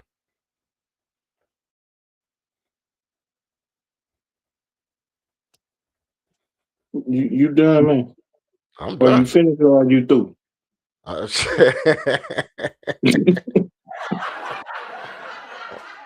You have an inconsistency in your own argument, and that's another example of why I call you Michael Jordan fans, because you're not consistent in your own argument. Go ahead, take off. Okay. So LP is taking 16 shots a game. Armin is taking 12 shots a game. 4? Yes. 4 shots. Yeah, 4 shots. It's close. It's close, but they not taking the same amount of shots. I said 3 difference. I said 3 shots different. You said 1, bro. You literally just said they're about 1. They 1, maybe 2 shots away. I said 3 That's what you shots. literally just said. I said LP taking 17. I said they pretty much taking all 17 shots. I said LP taking 17. If Armin taking 14, that's 3 shots difference. No, that ain't what you said. But that's not what you said. But regardless. Hold on. Cash. If you heard me say 17 and 14, that's 3 shots difference. If you heard that, put a 1 in the chat. Go ahead, KLD. Yeah, and if you heard him say that he take 1, maybe 2 shots more, put 2 in the chat. Now, regardless, the shot attempts need to flip. That's my point. Armin, since he's a better shooter, from the field. He's a more dynamic player. I mean, hell, he averaged 18 and LP averaged 20. So LP getting 4 more shots, be averaging 2 more points. That's 1 extra bucket. LP Almond is averaging 7.8 rebounds, and LP is averaging 8.9. So he averaging 1 extra rebound, and this dude is got doggone me a point guard, and LP's a center. Now, from the field, Almond is at 53%, LP is at 50%.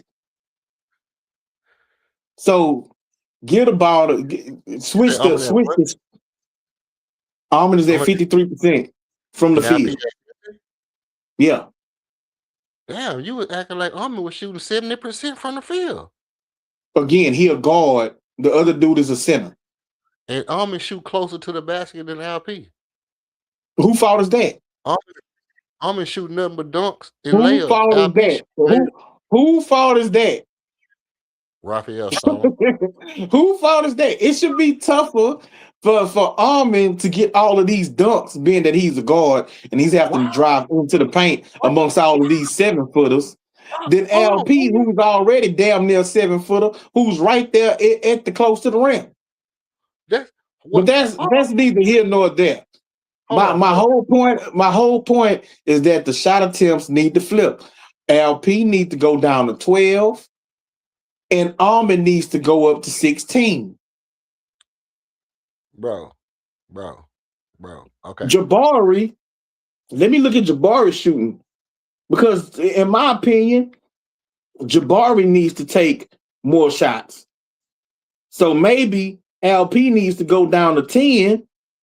The fuck out and of we here. move Jabari. We give Jabari 2 more shots. Fuck out of here, bro. You killing me softly with this nonsense. No, I'm for real.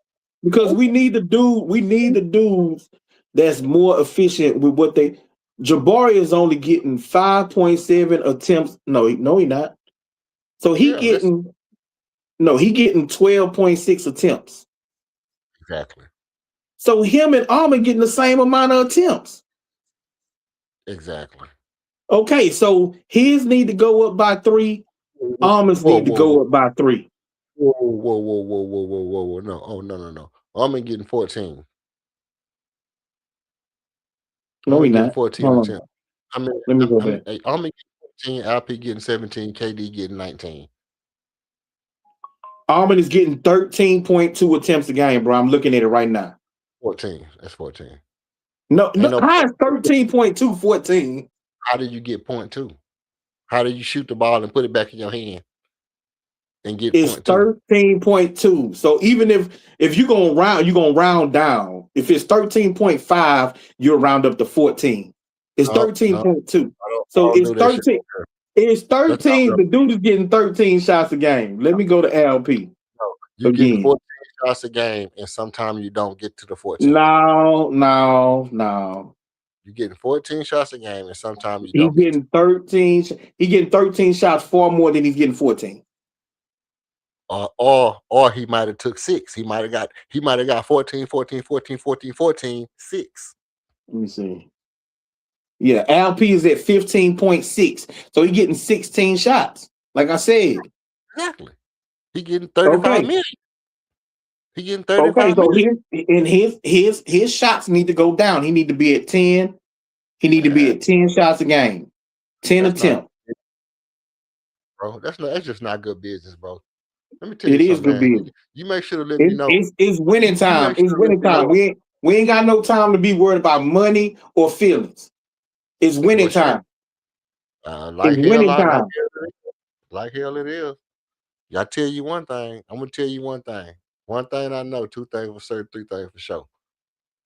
When you start a business, you make sure to tell me what your product is, so I know not to buy that shit. I don't give a damn if you're gonna buy it or not. It's gonna sell.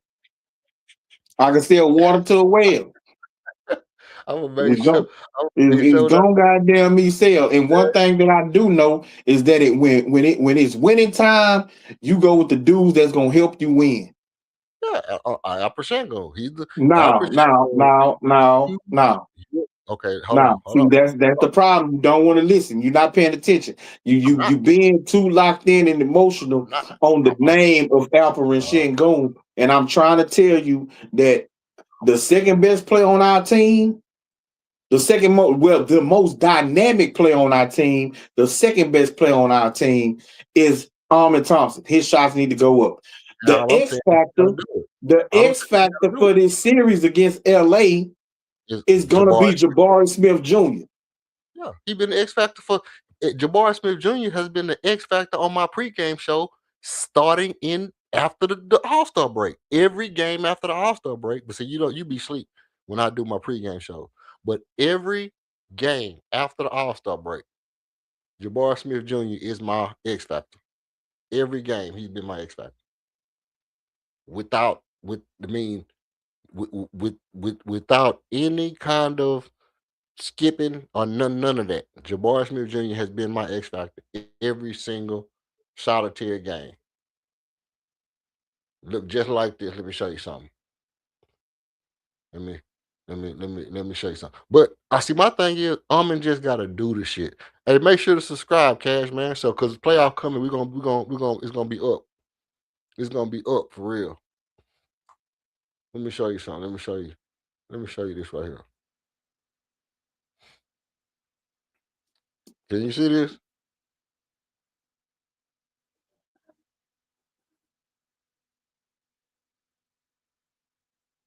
See what? I'm putting it up right now. It's still on the add to the stage. You see that? That's been on every single pregame show I've done has had Jabari Smith Jr. as the X factor. Okay. So you making my point. So if he's the X factor, then his shooting needs to go up. Well, no. I think Jabari is gonna make the right decision. But I do now. Let me tell you something. I don't think his shooting has to go up or down. I don't know about that. I don't care if his shooting go up. I think his rebounding has to be consistent. His weak side help has got to be, accounted for. He got to be able to help out on the weak side. I think his rebounding has got to be aggressive. I think his decisions got to be quick.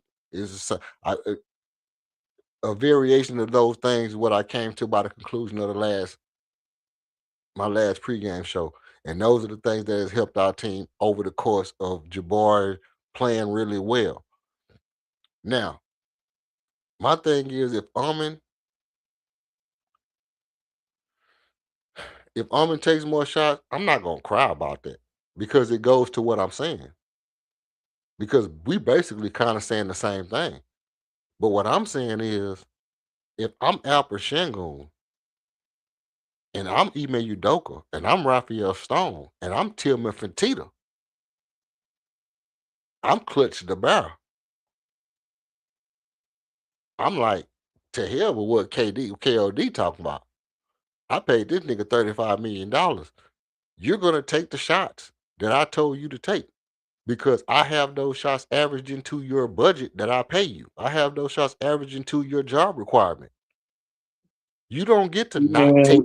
Hold on. Let me finish. You don't get to not take 12, 13, 14 shots. You need to take 14 shots because that's what I paid you to do. Because I looked at what you was doing. I looked at your workload. When your contract came up, I looked at your workload. I said, Alper Shengun is carrying this workload. He's averaging this amount of points. He's getting this amount of rebounds. He's getting this amount of steals and blocks and assists. I can afford to pay him $35 million based off of this resume. Now, I pay you this money. It's playoff time. You need to produce that. All I need you to do as the manager. Now, as the owner, I paid you. Do what the hell I paid you to do. As the manager, I've managed. I've did the inventory. I've looked at the inventory and I said, hey, if Alper Shengun produces this for this price off for this amount of attempts, we stand a chance to win. It has nothing to do with him taking less shots. I already know how many shots he's gonna take and what he's gonna produce. I've already averaged that in. The only other thing that's unaccounted for is the people who are supposed to get better to get better. That's what's unaccounted for. That means Reed Shepard has to get better. Tari Eason has to be better. Jabari Smith has to be consistent, not have a game, 3 games in a row where he can't hit. One game is cool, but you can't have 3 or 4 games in a row where you can't shoot the damn ball. You have to come back and shoot the damn ball. If you Man, have you one, just you rambling now, EF. I'm not rambling. You I'm telling you, veering off what we talking about. no, I'm not. I'm not. I'm not. I'm telling you right off the bat. What you want to talk about is Al Pachenko sucking and niggas not taking shots because you don't like them. I'm not talking about that. I'm talking about what in the damn is going to make the team better. Okay, so first of all, I don't dislike him. Don't put that out on your platform saying that I dislike LP. I Don't said like that nigga. LP. You don't like LP is him. overrated. No, I You think said you he's don't like, overrated. you I don't don't, like but that I nigga. don't dislike him. You said you don't like his hair. Let me ask you a question. Let me ask you a question. Go ahead. So I'm gonna give you 2 stat lines. You tell me which one would be more inducive to the team winning. Okay. One stat line is 20 points on 51% shooting, 8 rebounds, 6 assists. Or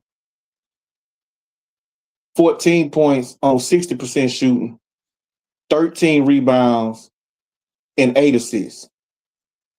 Which one you think would be more conducive to winning for the Rockets?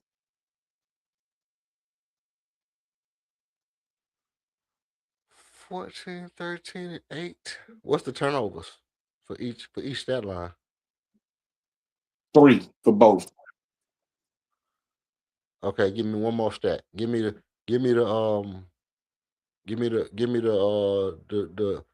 shot blocks and steals together. Both is 1. Mm, One of each for both stat lines. okay.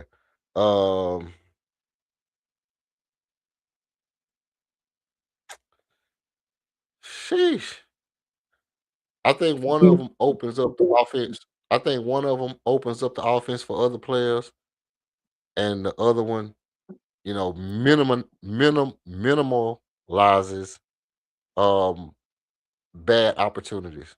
So I definitely think the one with the lower points has less opportunities for mistakes. But I think the one with the more points opens up the offense so that other guys can get their bread, get their chicken. Say what? I think the one with the lesser points, with the 14 and 13, has less opportunities for mistakes. It's more, it's more efficient. I think the one with the more points opens up the offense for other people. Even though I got more points, by me scoring more points, it allows more people to get involved because it draws it gives me more gravity. By me scoring, I take on the burden of the eyes of the people around the defense, and then that way my other teammates can get off when they need to because I'm drawing the attention to me. No, but in the lower points, your assists went up and your rebounds went up, which means that you helping the other guys get to their chicken. Like No, it don't mean that. you are literally helping the rest of your team. That means that the attention that you draw, you was able to up your assists by 2, and you was able to get more rebounds, which either helped on defense or then was offensive rebounds, which gave you extra possessions. So again, I asked you which is more conducive to winning for the team. Which stat line is more conducive to winning for the team? So you don't want to answer because you know the answer. No, either one. No, I'm not saying the stat line don't matter. It matter what the other guys do around the stat line, KO. I mean, no, but the stat line does matter because even in the one where you shot where you had lesser points, you did it at a more efficient rate. It was a 10% jump from 50% to 60%. So you're Yeah, but doing more with your scoring opportunities. You get more rebounds. You get more assists. That means that the guys around you are eating. That's more conducive to winning. If you talk about paying somebody, if I'm paying somebody, I'm not paying you on shot attempts. I'm paying you on your impact and what you're able to bring to the team. I'm paying you to be a cornerstone player of the team. So what you telling That me don't that is, don't that don't begin and end with your scoring totals or shot attempts. hold on. So what you telling me is Dennis Rodman scoring stat line is better, more conducive to winning than Michael Jordan or His Scottie stat Pippen. line. Yeah, you saying his stat line is more conducive to winning than Scottie Yeah, but Pippen. I didn't compare him to nobody, and that's what you do. So you want to go to the extreme to try and make yourself be right. I didn't compare LP's stat line to KD and say that it's more conducive to winning. I'm saying him taking less shots and concentrating on ball movement and rebounding is more conducive to winning than him taking more shot attempts at a lower scoring percentage and scoring more points. But he's getting less rebounds and he's getting less assists. And what I'm saying is, it depends on what the other people are doing around you. It don't matter. The stat line don't matter shit. Because let's put it like this. Let's say nobody around him could do shit, and he was the only one that could do something, and he scores 14 and 13 and 60% and all that shit, but nobody else scores. Can you win? No, because you only got 14 points. Yeah, We need you to have yeah, 20. but he's gonna still be looked at as he did his job. So that allows Ime Udoka to say, okay, LP did his job, he out the way. KD, we need you to do your part. Armin, we need you to do your part. Jabari, we need you to do your part.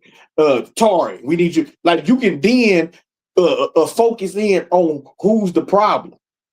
But if this dude, if your big man, the dude that you paid to be the cornerstone of your team, is worried about his individual stats as opposed to worrying about what's going to help the team overall, well, then now we can't get past block number one because we looking at you.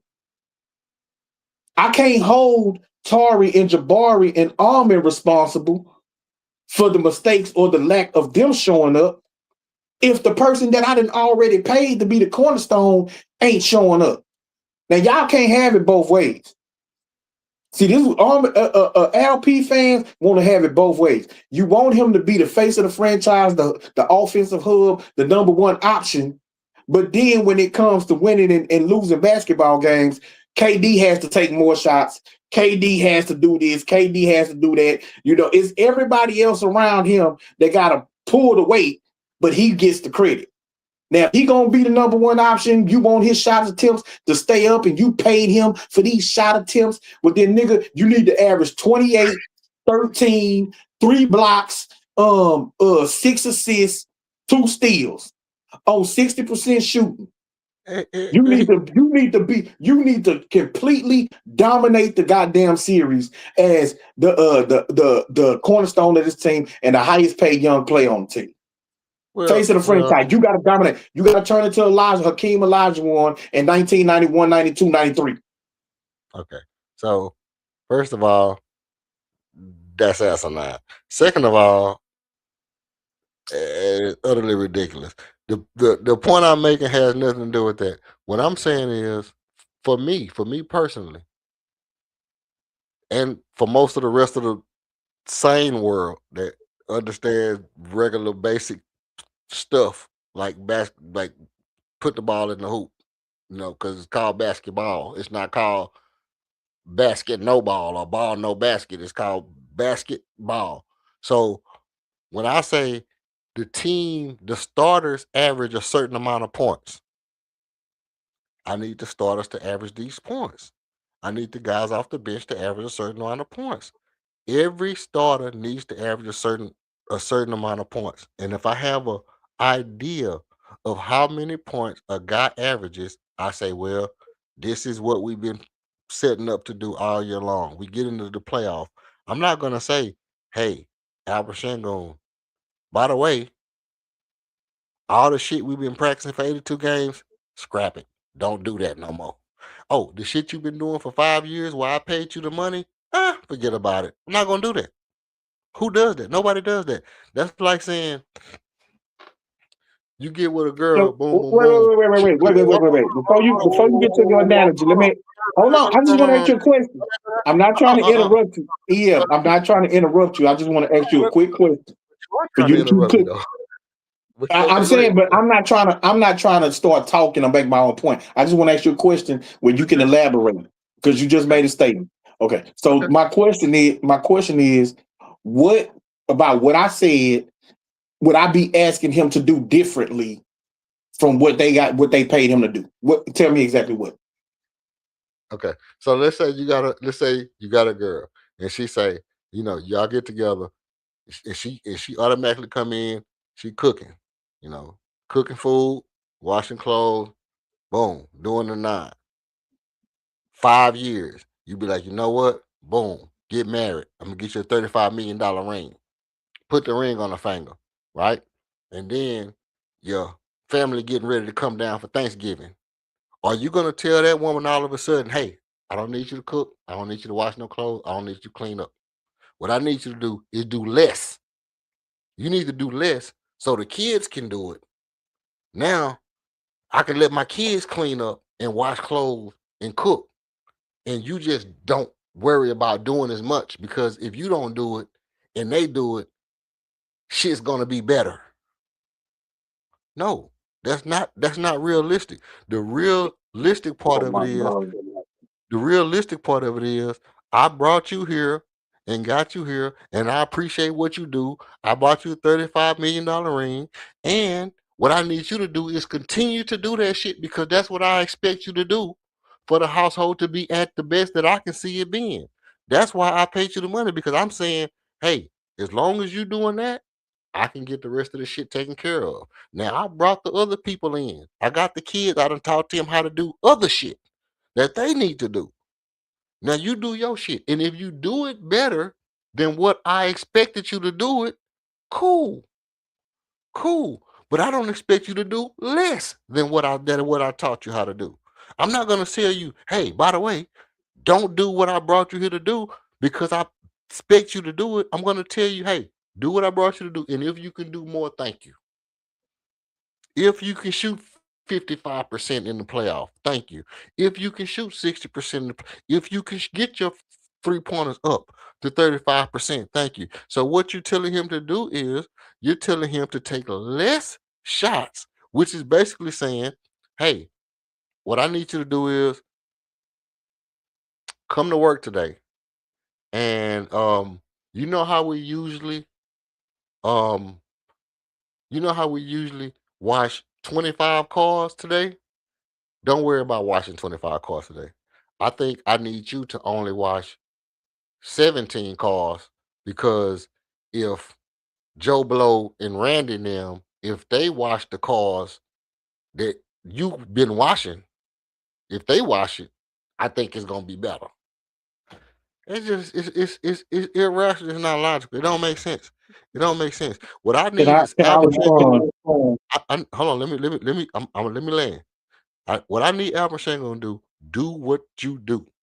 Now, what I need them other niggas to do is do what you do, but I want everybody to do what they do, but do it better. I want KD.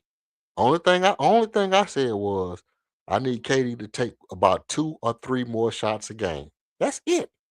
I would like Armin to take 2 or 3 more shots a game. Guess where he can get them shots from? Dorian Finney-Smith. Cook. Take off. Okay. So I'm finna destroy your analogies first of all. So if I have a woman that I've been with and she's been doing XYZ for these amount of years, number one, me deciding to marry her and buy her this $35 million ring ain't necessarily because of what she's done. It's, partially because of what the potential I see in her moving forward. You dig what I'm saying? But as our children get older and I see that this woman is overwhelmed, that the food is too goddamn salty, and she's washing my dark clothes in hot water when it should be washed in cold water and all this other shit, like she fucking up really. And maybe she overwhelmed, maybe she tired. That's the excuse for LP. He was tired. He tired, boss. Okay, so he goddamn tired. Okay, so I'm gonna tell the woman, you know what? We got these goddamn teenagers in the house. Baby, you know what? Don't do all that. Delegate some of this work to the children. Have our daughter put the clothes in the washer. Or pull the clothes out the washer, put them in the dryer and fold the clothes, put the clothes up. Baby, don't do all the cooking. You know what I'm saying? Have our son take the pie, put the pies in, take the pies out. Have him mix up the food. Like you could delegate to have somebody else take the burden off. Talk about the car washes. Yes, these other young dudes, Earl and Jimmy, quite frankly, they've been showing better that they can wash these cars better than you. The customers been complaining about your punk ass bringing these cars out with spots over them. The carpet ain't vacuumed right. You ain't got no smell good in the motherfucker. Like you just really kind of fucking up. And so at a certain point of the day, you get tired. Him tired, boss. So we value you, no doubt. We didn't pay you. You are our highest paid young employee. So clearly we value. But these other guys are showing real promise. They hustling. It ain't no mistakes. It ain't no complaints. So we gonna scale your workload back because from 1 to 15, you are strong. Once you get past 15, you tape off and you start fucking up. So let's scale your work back a little bit. Let you concentrate on some other things. Let these other guys pick up the slack in that area where you can concentrate, on the cash register or something. Like you could do something else. We want you to concentrate your attention in other areas. Let these other guys pick up the slack in that area. Right? It's managing sliding expectations. The expectation for LP has slid drastically and dramatically. The expectations for Amin Thompson has skyrocketed. The expectations for Jabari Smith Jr. are continuously rising in the right direction. So what I'm saying ain't rocket science. Pull your shots down. Concentrate on rebounding the basketball and moving the basketball so that you can get these other guys in the flow of the game, get everybody else involved. That also makes your job easier. Because if Jabari is hitting shots and KD's hitting shots and Reed is hitting shots and Tari is hitting shots, if the guys around you are hitting shots because you're moving the basketball and you're feeding them the basketball, you getting the extra offensive rebound, you pulling down the defensive rebound and pushing the ball up, so we can get off in transition.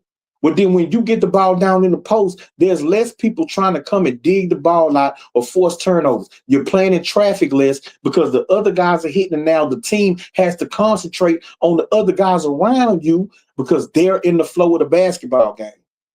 You get more one-on-ones. It makes your job easier by lowering your workload a little bit and concentrating on other things. Now, I'm sorry, man. I had to teach you this. I don't mean to be rude. I had so many questions. Do you think Jabari Smith Jr. or Al Pachengon is a better rebounder? Per 36, Jabari. Do you think Jabari Smith Jr. or Al Pachengon is a better scorer? LP's a better scorer. So why in the Sam shit would you say Al Pachengon need to get more rebounds and Jabari need to score more when Al Pachengon is the better scorer and Jabari is the better rebounder? Answer the question. You have an inconsistency in your own argument, and that's another example of why I call you Michael Jordan fan, because you're not consistent in your own argument. You got be Jordan. No. So the reason why is because Jabari is the better shooter. And as I said, in order to make things easier for LP, you need the guys around you kind of involved in the game. Jabari is also who I call the X factor. Jabari can end up with a mismatch at any given point in the game. He's 6'11", can shoot pretty much from anywhere. Now, when you get him more shots, it's those shots where he's setting these picks, he's getting these switches, and now all of a sudden, 6'11" Jabari Smith got a 6'5", 6'4" point guard or two guard on him. And so Jabari can take 1 or 2 shots, get into the mid-range, rise up over them dudes in the mid-range, and knock down that bucket at a far, far higher clip than LP can. He can hit the 3 at a far, far higher clip than LP can. So getting him more shots, getting him involved offensively also feeds to Jabari's defensive intensity. Anybody who watches the Rockets knows that once Jabari starts hitting a couple of shots, all of a sudden he's blocking shots on the other end. He's coming away with steals. He's hustling more. He's diving on the floor. His offense, as a very young player, still feeds his defense. So getting him more shots, getting him involved into the game, particularly early, is going to feed his defense, is going to keep him locked in for the entire 48 minutes or every minute that he's on the floor. That's why you would get him more shots as opposed to LP. Plus, LP is going to turn the ball over, and he ain't going to do a whole lot with it when he do got the damn shot attempts. Go ahead. So what I noticed that you did was, which basically what you're saying is, and if this is what you're saying, I can tend for a hat of understanding to where this makes sense. So basically what you're saying is, because Alfred Şengün is a better scorer and Jabari is a better rebounder, flipping and flopping, flipping and flopping the roles so that the other person can take a little burden off the other person, therefore helping the other person do what the other person can do. You be you, but you be you. Y'all switch spots. You be him and you be him. And they kind of switch spots to do what the other person didn't do so that they can help the other person do what they do better. That's kind of what you're saying. No, That's what you're saying. because I didn't say nothing about Jabari rebounding less. I just said he need more shot attempts. So I still want Jabari to get me them 7, 8 rebounds. If you shooting, your offensive rebounds go down. No, I didn't say offensive. I didn't say offensive or defensive. I didn't say nothing about which kind of rebounding. Just same with LP. I said I want LP's rebounding to go up, whether it's offensive or defensive. I want him to go from 8 rebounds to 11 or 12 rebounds in this series. I agree wholeheartedly. But I also want Jabari to go up rebounding. Yeah, well, see, I'm not speaking on his rebounds because I feel like Jabari is going to get us 7 or 8 rebounds a game. So if he give me them 7 or 8 rebounds a game, and I can get him a extra 3 to 4 shots a game, I can get Armin an extra 3 to 4 shots a game. I believe that they'll do more with those opportunities than just feeding them to LP. No milk. Let me tell you. Cereal with the canned milk, the powder milk, no milk, nothing. Have you ever had powdered milk? I love powdered milk. Okay, then. So why you trying to clown it then? Hey, if you love powdered milk, why you trying to clown it? Hey, I'm clowning the silence in between when he said nothing. That's what I want to talk about. I want to talk about the nothing. Dead air on the mic. Now, listen. That's what I say. We kind of saying the same thing without saying the same thing. Because, okay, let me run off a little check. Like I made a little checklist over here while you was talking. See, I don't just be talking. I also be doing, I be doing real shit. Because I do real shit because I'm just a real nigga like that, right? So this what I kind of got a couple of the check off I want to ask you. I don't mean to be rude. I had so many questions. Do you want to see Jabari rebounding go up? No, I just said his rebounding can stay the same. Okay. So you don't think we play better when Jabari has 10, 11, 12 rebounds? Not particularly. I think we play better when Jabari has 18, 19, 20 points. Well, I'm going to get to that later.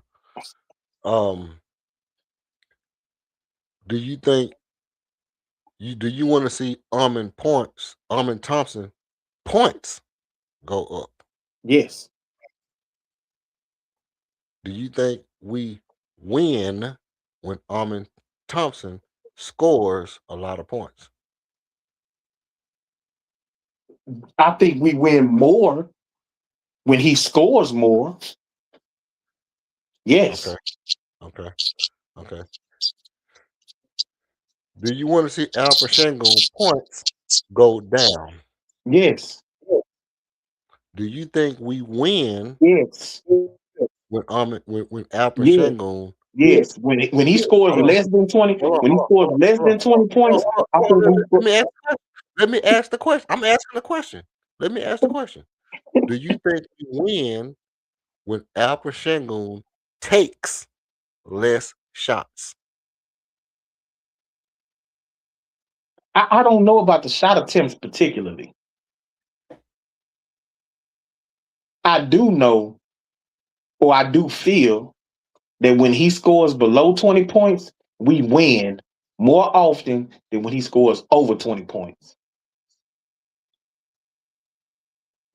Okay, so let me give you a couple of things that I might know something about. When Alpha Shangoon has over 10 rebounds, almost perfect win record. When Jabari has over 10 rebounds, almost perfect win record. When Alpha Shangoon goes out of the game early and, and has under 15 points, perfect win record. When Alpha Shangoon is in the game and has under 15 points, almost perfect loss record. Okay, so take his ass out early. When huh? Then take his ass out No, early. when I'm saying when he's in the game and he has under 15 points, almost perfect loss record. What I'm No, saying is, hold on. No. You just gave two examples now. I said two different things. Let me tell you what I said. I said when Alfred Shangoon leaves the game early and has under 15 points, Mm-hmm. almost perfect win record. Right. That mean we blowing the other team out, and he gets to go to the bench early. Or he in foul trouble, or he bullshitting on the court and ain't playing right. Like it's a lot of reasons why he play late. In games where he's playing, where he's on the court playing, and he has under 15 points, almost perfect loss record. Mm-hmm. So that means that we need to play him less. Okay, I And agree. we can have an almost perfect win record. Let's say I agree. Let's say, hey, yeah, but I mean, the point is that we would have to be blowing people out in order to take him out the game. Now, if we blowing people out, hell yeah, take him out the game. No, we ain't gotta be blowing people out. He just has to have massive impact when he's in the game. And if he's concentrating on defending and rebounding, then the scoring becomes secondary. And other guys, like I said, the Almonds, the KDs, the Jabaris, the Shepherds, the Ataris, they can pick up scoring slack. And we can still win the game. And he can play less minutes. I got an even better idea than that. Why don't we take LP out the game and then just start Clint Capella, Jabari, Dorian Finney-Smith, KD, Armin Thompson? Well, because again, what I said I want LP to do is to be a ball mover. Clint Capella isn't a ball mover. And he's not going to draw no attention to free up his teammates because he's not really a scoring threat. So you want to make it like I'm saying that LP is a bum and he shouldn't be on the court at all. That's not what I said. I mean, he does have a skill set. I just would like him to use his skill set that's separate aside from him forcing up shots on 2 to 3 people down in the paint and being able to quickly and accurately, efficiently move the basketball to go from a decent shot or a bad shot in his case to a good or a great shot to one of our shooters. Let us attack the So closeout, that type of thing. let me ask you this: do you think Kevin Durant take good shots or bad shots? Well, for him, they're great shots. Now, if you have Jalen Green take the same shots, they're horrible shots.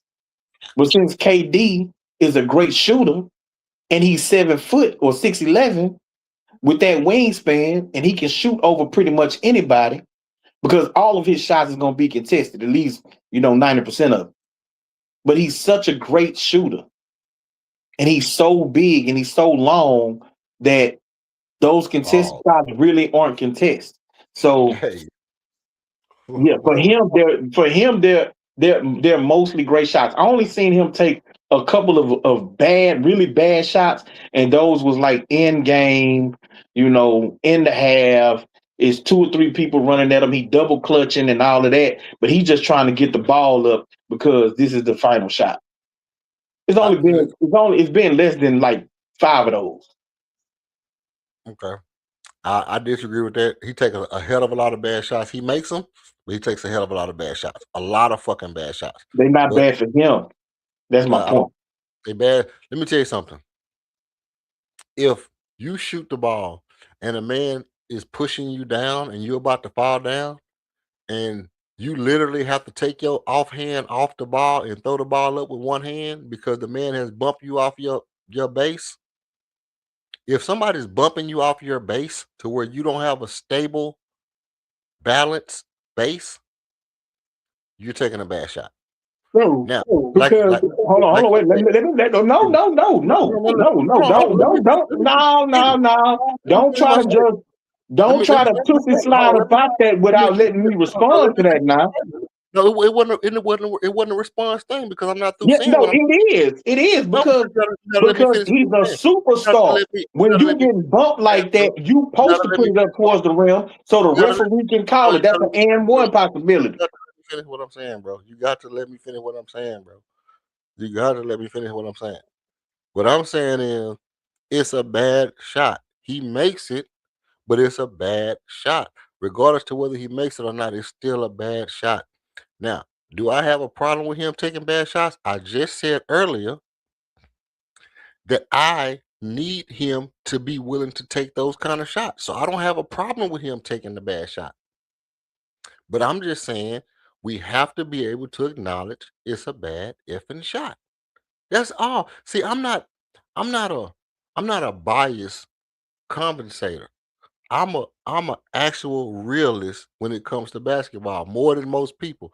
I don't go off based off of my emotions as much as most people do. I'm telling you, it's a bad shot.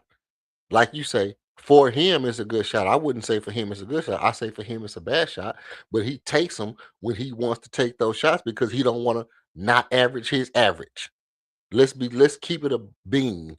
Let's keep it an actual whole bean. He don't want his average to go below his average. But he's not going to be a volume shooter because he don't want to lose his 50, 40, 90 status. Now, just like you were saying earlier, it's winning time. It's winning time. I don't care about the money, the whoopity wop, whoopity wop, whoopity wop. My thing is, you take those bad shots all the time. You take shots all the time when somebody bump you off your base, you fall down and shoot it, or you lean to the side or fly off to the wherever the hell somebody push you to. You fly off, you shoot the ball. Okay, cool. Cool. I don't have no problem with that. What I got a problem with is if we get into this playoff, you are Houston effing Rocket. We brought you here to roll out the ball and go get a bucket because in the playoff, because remember, this is where the conversation started at. Strategy wise, what's the main thing about the playoff that changes? In the playoff, you have to have a guy that can go get you a bucket.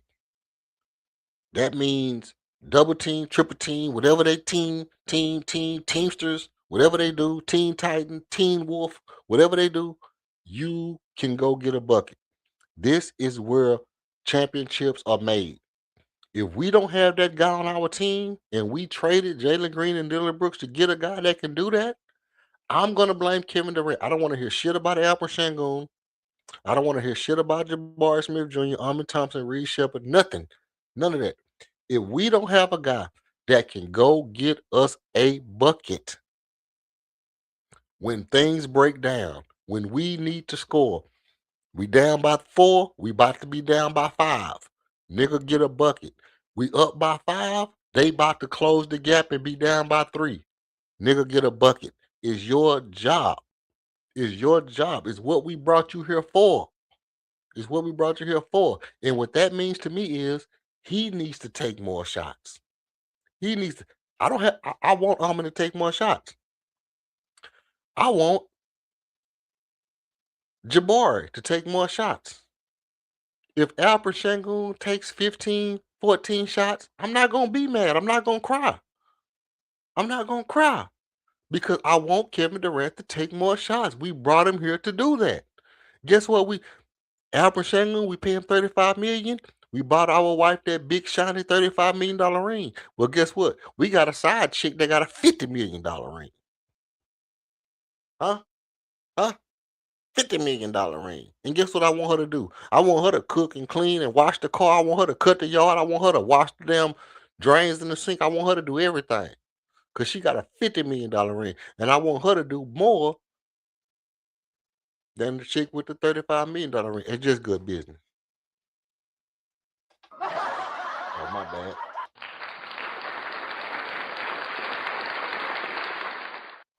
Yep. All that bullshit was funny as hell.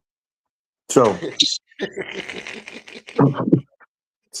just because you say shit up on your panel don't make it true. Like, let's start there.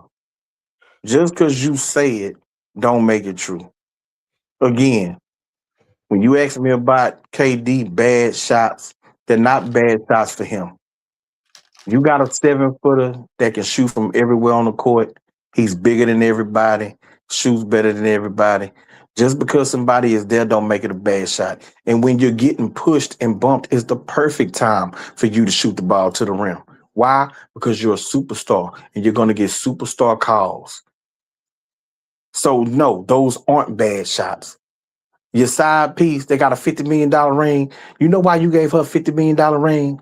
So that she'll suck you off when your wife don't feel like it. Her job ain't to cook and clean and wash your clothes, nigga. That ain't the job of the side chick. She's there to pick up the slack of what your broad ain't doing at home, bruh. That's it. That's all. That's what your side chick for. And the reason why you gave her that $50 million ring is so that she'll keep sucking your old ass cock. That's why. That's why. You need to keep on your team. You ain't gonna keep that little young broad with no $20,000 ring. Nah, you gotta come out your pocket. You know what I'm saying? That's what you gotta do. That's what you gotta do. You know, she is vacuum on call. That's why you got your side piece. When you call, when you want to come through, she gonna let you come through. She gonna tighten you up. That's why. So yes, that's why you gave her. But she ain't to do the job of the main. The main got to carry the weight. Which, you know what I'm talking about? Who is our main? Now, is LP. He's the $35 million man. He's the $35 million man. And the reason we brought KD here, to be clear, is to be a closer. Yes, he can get you a bucket, but his job is to be a closer, so that in the final 3 minutes, the final 4 minutes of the game, you have somebody that you know can close out a game for you. You don't really necessarily have to run no offensive sets to free nobody up. You just got to make sure you can get him the ball in a position where he can make his move. You don't want to get him the ball 35, 40 feet away from the basket. Get him the ball inside or right at the three-point line. So he could take 1 or 2 dribbles, get to his spot, rise up and shoot. The problem with the Rockets for most of this season, they've struggled getting him the ball, and he's catching the ball way out too far away from the rim. Man, and he now struggled. he's having to dribble it 8 times just to get to within his spots. But no, we didn't bring him here to get us a bucket. No, Jalen could get us a bucket. LP can get us a bucket. Nah, you're wrong, bro. Go ahead. No, they could. They probably couldn't get it on call, but they could get you a bucket. KD was brought here. KD was brought here to close, to be a closer. That's why he was brought here. Which means that, you know, the $35 million man, I don't give a damn what you LP apologists want to say. Y'all want to take all of the pressure and responsibility off this bum. I'm not going for it. I ain't having it. Now, you don't get to just collect the check and be the third fiddle on the team and still get credit talking about he a top 5 center. I don't know no top 5 centers who can't carry their team. I don't know none. Ain't seen it. Let me ask you this. I got a simple question. If Alperen Sengun take less shots, 14 and 13, and 7 assists, what you say, 7 or 8? 8. 8 assists, a block and a steal for the playoff. If he does just that, that's his points. And 55% from the field goal, right? I'll Then, take 55. huh? I say, yeah, I'll take 55. I said Okay. 60, but I'll take 55. Right, 60 crazy. 60 is crazy for anybody. How? Nobody is doing it. We just looked at Sabonis shot 60% from the field. It ain't crazy, bro. Niggas And ain't he a dunking. shooter. Niggas ain't dunking like that no more, bro. No, he's a shooter. That's why I'm saying. That's why I told you. I told you some months ago that LP is overrated. He's not as talented as a lot of these other guys who don't just have to get all dunks and layups. They actually have a real bag. They can shoot from the mid range. They can shoot the 3. They can shoot from anywhere on the inside the 3-point line and outside the 3-point line. I ain't talking about logo threes, but I'm saying they have a real offensive bag. So for people to try and elevate this dude like he a top 5 center and he ain't got no damn bag is ridiculous. But go ahead. Okay, so basically, if he do all that, then he does that for the whole entire series. Just that. Then will you say he's a good center? Well, I say he's a good center. Yeah. Will No, he be I already say he's a good center. Well, you say he a bum ass nigga and all this and that. Well, shit. I mean, I'm being hyperbolic. I'm being hyperbolic because I just told you when you talked about putting Clint in the starting lineup, I just said no because LP does have a skill set where he can score down in the paint. He's a threat to score in the paint. He's a decent passer, right? Okay.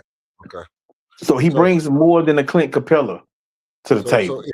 So if he do all that, do you? If he do that for the playoff, does that make him a? By the way, Nikola Jokic, 56% field goal shooting, 37% 3-point shooting. By the way, the best. But what did I say? What did I say earlier? The best big man. I said he need to at least be.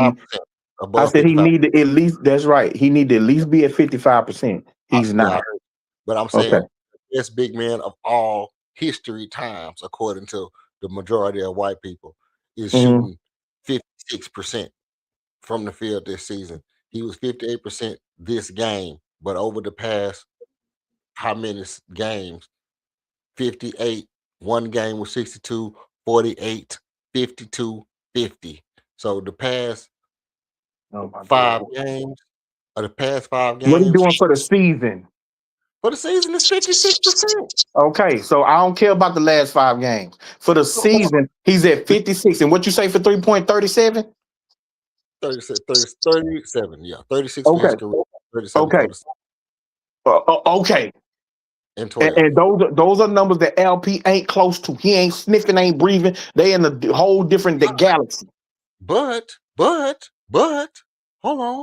on. Let's break it down. Don't veer off because you finna ask me if he does Oh, all of those numbers. no. I'm gonna just break it down for you simply. Alper Sengun is 7% different in 3 points. 7%. That is Hold astronomical. on. Hold on. Just let me finish. Because I want you to hear me clearly what I'm saying. 7% different in field goal. 3, 4 rebounds difference. 3 assists difference. Plus 1 in blocks. Equal in steals. 8 points difference. Than the greatest center of all times.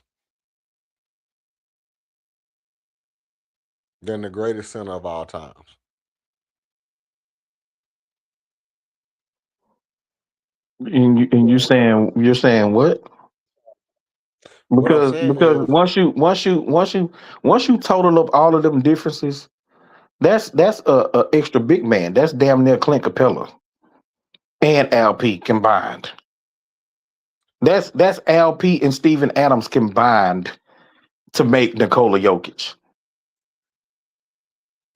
against the Spurs tonight, could you guess what Nikola Jokic averaged against the Spurs tonight? Could you guess what he scored against the Spurs Yeah, tonight? I don't listen. This game, the only reason he played is so that he can qualify for the MVP and first team All NBA or whatever. So he probably didn't shoot the ball. He wasn't doing nothing. He just went out there for 20 minutes. However many minutes he had to be out there. He played because it's his job, bro. No, he did not. If he did not have to play to qualify for the he'd have been a bum. awards, He'd huh? have been a bum like he'd have been a bum just like LP and sat on the bench. Everybody No, got the damn say. no, you're not listening to me, EF. I understand. No, I heard what you in said. order You said in order for everybody. him to qualify, for the MVP, the first team All NBA, all of those awards, he had to play tonight, and he had to play a specific amount of minutes, or else he would be exempt. So he just went out there to log those minutes so that he can qualify, and they most likely pulled him out the game. So it wasn't about him trying to win the game, scoring, passing, rebound. It wasn't none of that. He really out there just for those minutes. I understand what you're saying. I get that part of it. I'm not knocking that. But what I am saying is he shot 12 shots in 18 minutes. So whatever he was doing, he was shooting the hell out the ball while he was out there. That's a shot a minute. That's a shot a minute he was shooting damn near. And he shot 8 free throws and 8 rebounds. So he was playing basketball while he was out there until they pulled him. 23 points, 8 assists. He basically averaged what Al Pachango averaged in 32 minutes. He averaged in 18 minutes. So No, he my did point is better this than right here. LP. Yeah, he did. 100%. 100%. I'm never gonna say that Al Pachango is nowhere close to Nikola Jokic. But my point is that whatever he was doing that shit to the best of his ability. I'm not gonna say, hey, go out there and change your whole game according to what I need another nigga to do. It's y'all have the same mentality about players coming off the bench. Like, oh, this nigga so good, and I want him to come off the bench because I want another nigga to play instead of him. But he too good to start. We need somebody to come off the bench and score. That type of shit is the same kind of mentality. Like it's better if Al Pachango don't score. It's better if James Harden don't dribble the ball 200 times a game. But guess what he gonna do? He gonna dribble that bitch 200 times a game at the and top that's of the why key. And that's why he's not in Houston, and they brought in Fred VanVleet instead of him. But Because MA didn't want somebody to dribble the ball 200 times a game. And to try and compare the fact that the best big man in the league, would never be asked to do less or to take less shots or whatever because he's that impactful, because his game is that much superior to that of some Alperen Şengün is ridiculous. Yes, you would tell Al Pete to adjust his game because his game ain't efficient as he's playing it.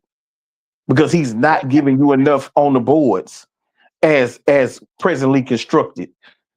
So yes, I would ask him to do something different to help the team. He's not a goddamn James Harden. He's not a Joker. Stop that. I mean, true enough, he's not neither one of those players. But do you realize that in year 5, neither one of them players was one of them players?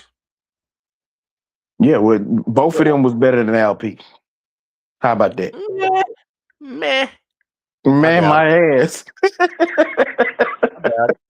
Man, my ass. James Harden was unequivocally a franchise player year 5. Unequivocally. Okay, and that was only his second year in Houston. But it was no doubt, no question, he was a franchise player. But let me ask you this. In year 5, when James Harden was, well, how you say it? How you say the word? Say it again. Unequivocally. When James Harden was unequivalent, he was when James Harden was quivering, whenever he was quivering. Let me ask you this: did you feel like it was any better? Okay, for one, I'm gonna ask you this question: did you feel like, hey, James, how about you don't shoot the ball as much so that other niggas can score? Don't pass the ball as much and focus on rebounds. Did you ever say that?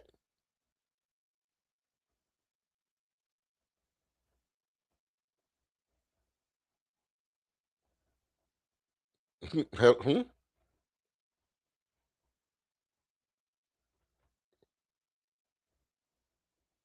Oh, you muted. So, the link, my bad. Let me see if I can get this link back to you.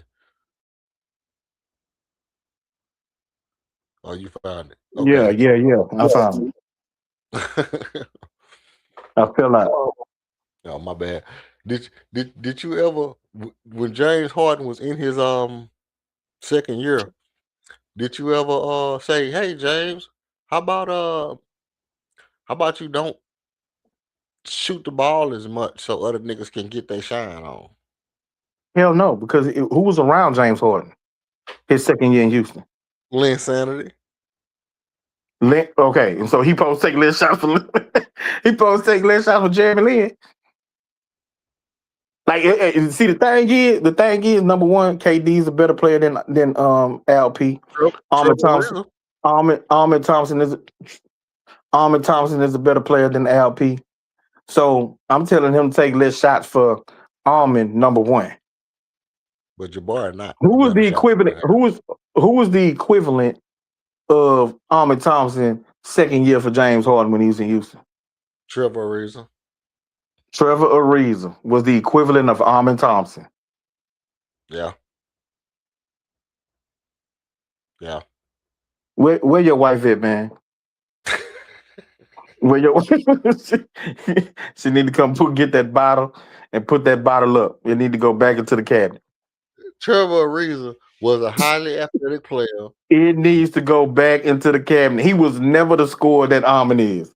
Wasn't the scorer, wasn't the rebounder, wasn't the passer, like the playmaker, the athlete. He was nothing close to Ahmed Thompson. He was an athlete. He was a hell of an athlete. He was nothing close to Ahmed Thompson. He was a hell of an athlete, though. Yeah, he wasn't close to Ahmed Thompson. But not only was he a hell of an athlete, Yeah, you can keep saying it. You can say it a million more times. And a As champion. a taller player, a bigger player than Almond, he wasn't the athlete that Almond Thompson is. They was the same Period. height, wasn't it? Both of No, them 6. no. Trevor Ariza was 6'9". I thought it was like 6'7", 6'8". Nah, he But was 6'9". I don't know about all that. What I do know Go check is it out. nigga was a champion. That's Wasn't it? cool. Yeah, yeah. I think with Kobe now. Yeah, he was a champion. Okay. Yeah, that's So cool. that's a whole thing right there, just being a Nah, champion. that's nothing. That's nothing. that is absolutely nothing. The team that you won a championship with shipped you out of there. They let you go. They let you walk. Nah, they let him walk because he wanted too much money. He wanted to be Kobe. And Yeah, that's the same. and the Rockets quickly realized when they gave him all that money for him to be Kobe, and he failed miserably. The only reason why he ain't get more criticism is because they had a Kevin Cato that they could criticize more. Ooh, I want my money back. I want my So, money back. yeah, James Harden wasn't surrounded by a Armin Thompson and a wily vet like Kevin Durant and a young, promising player like Jabari Smith Jr. And the thing is, it's not like I'm asking, for Al Peter to come off the bench. It ain't like I'm saying that we need to now switch roles and have us running plays for Jabari and let Armin be the recipient. I mean, let LP be the recipient of a second or third pass. That ain't what I'm saying. What I am saying is that in them shot attempts that he take to dish out 2 or 3 of them shot attempts to Jabari. Let So let me ask you Jabari. this. Okay, so what you're saying is the guy that's right by the rim throw the ball out to the 3-point line to a guy who is not as good a scorer than he is. But he's a much better shooter than he is. So yes, I am. You saying that throw it out to the 3-point line and let him shoot that 3, or let him put the ball on the floor to attack a closeout, take 1 or 2 dribbles and get into the mid range. Who you think is better shooting in the mid range, Alp or Jabari? Okay, who you think is better shooting at the 3-point line, Alp or Jabari? Alp. Okay. See, this is the problem with black people. You can't never have a real conversation with these niggas, man. You just get to say anything. But no, you saying anything when you said a person who shoots 37% from 3 was a better shot than a guy who shoots 50% from by the rim. You said I want the guy who's shooting 50% field goal to throw the ball out to a nigga who's shooting 37%. Yes. So you rather have a 37% chance to make $1 million than a 50% chance to make $1 million. No, it ain't just 37% because he might not take the 3. He might get to the mid range, and once he gets into the mid range, that shooting percentage goes up. Plus, when LP gets into the paint, 9 times out of 10, he's surrounded by people. So would I rather take a dude in the paint who shoots 50%, but he got 2 or 3 people around him, and a dude who shoots 37% from 3 and he's standing by himself? I'd rather take that shot than a dude in the paint with 2, 3 people on him, and he trying to force up a shot over those 2 or 3 people. Because now that 50% plummets. It don't plummet because it's still 50%. It does plummet. It don't plummet. It does plummet. It does plummet. That's why he's had too many games where he shot 23% from the field. He shot 40% from the field. He shot 37% from the field. He got too many of those games. What they at? And like I told you, it's really these last 10 or 11 games that boosted his doggone field goal percentage.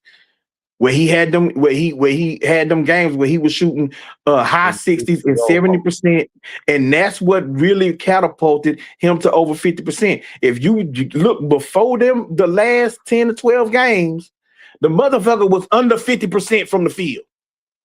And Jabari in the middle of the season was under 30%, under 29% from 3-point range. No, he wasn't. Stop. He wasn't under no 29%. Shit. No, he wasn't. That nigga went about 4 games where he hit one or two threes, bro. Yeah, he went through a slump, but that's 4 games. Like, he wasn't under no 29%. Now, maybe in them 4 games, he was under 29%. Not for the season. There was no point this year where Jabari was under 29% shooting from 3. That's a lie. Let me go check.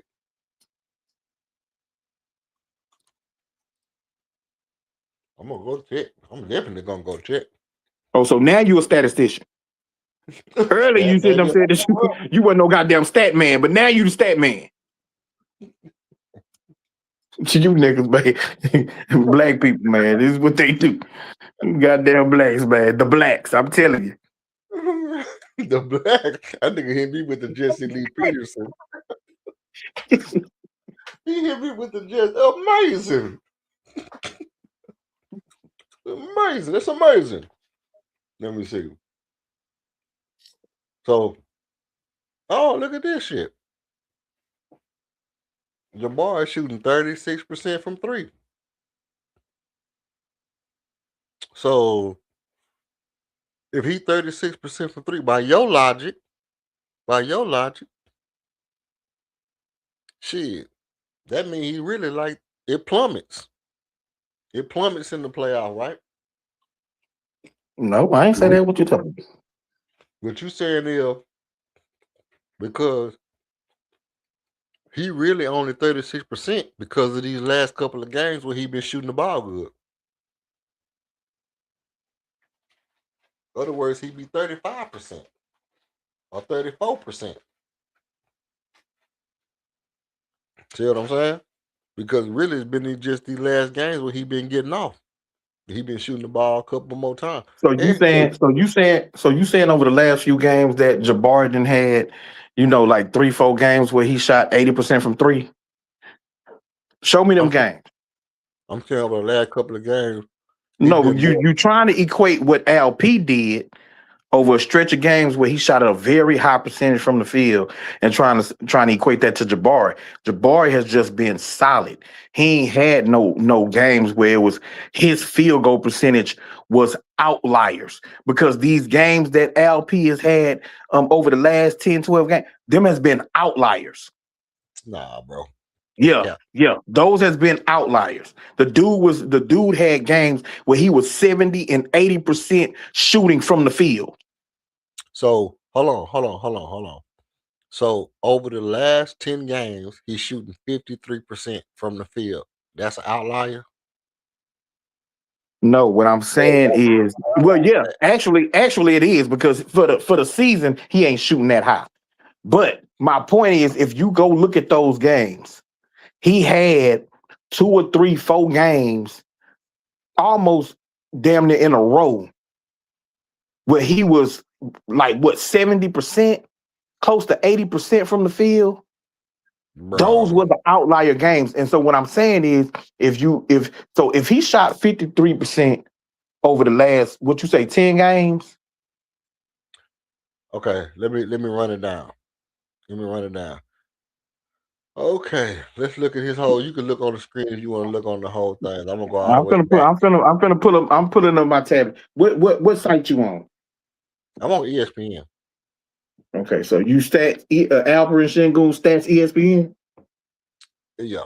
You can go to NBA, click on Albert Shangoon, and then when you hit this when you pick on this picture, you just go to game log. NBA, click on this picture, go to game log, and you're gonna see all the way back from game 1. Now, I'm gonna tell you this because ain't nobody on here. I can tell you. I was gonna come on today and do a marathon. Let me tell you what happened, bro. Why you do that? I'm already up. Okay, but let me tell you what happened anyway.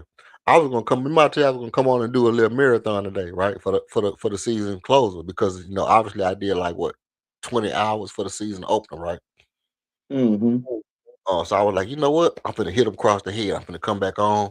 I'm gonna jump on about 10 o'clock at night and then do boom, 24-hour stream. So I started getting shit together for the stream. I look on the motherfucking shit and it say the game come on at 2:30 a.m. in the morning. Right? Mm-hmm. Look at this country ass shit. Let me show you let me show you what I'm talking about. Okay. Hold on. You gonna laugh like a motherfucker when I tell you this shit, bro. Okay. Hold on, let me share my screen with you. Stop screen. Boom. Share screen.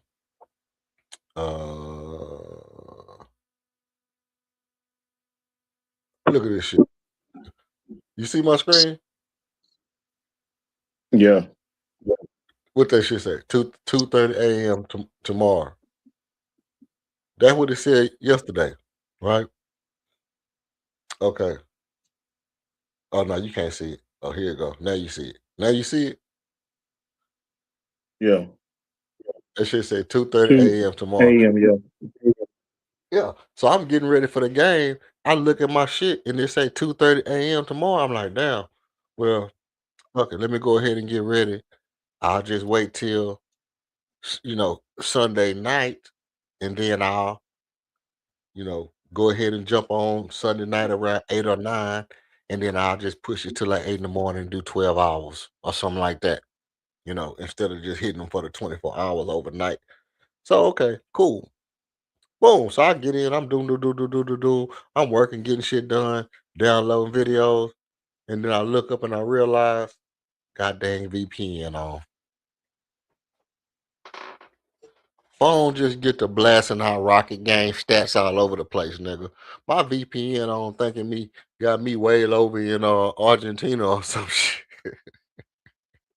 I want this motherfucker thinking the game coming on at 2:30 a.m.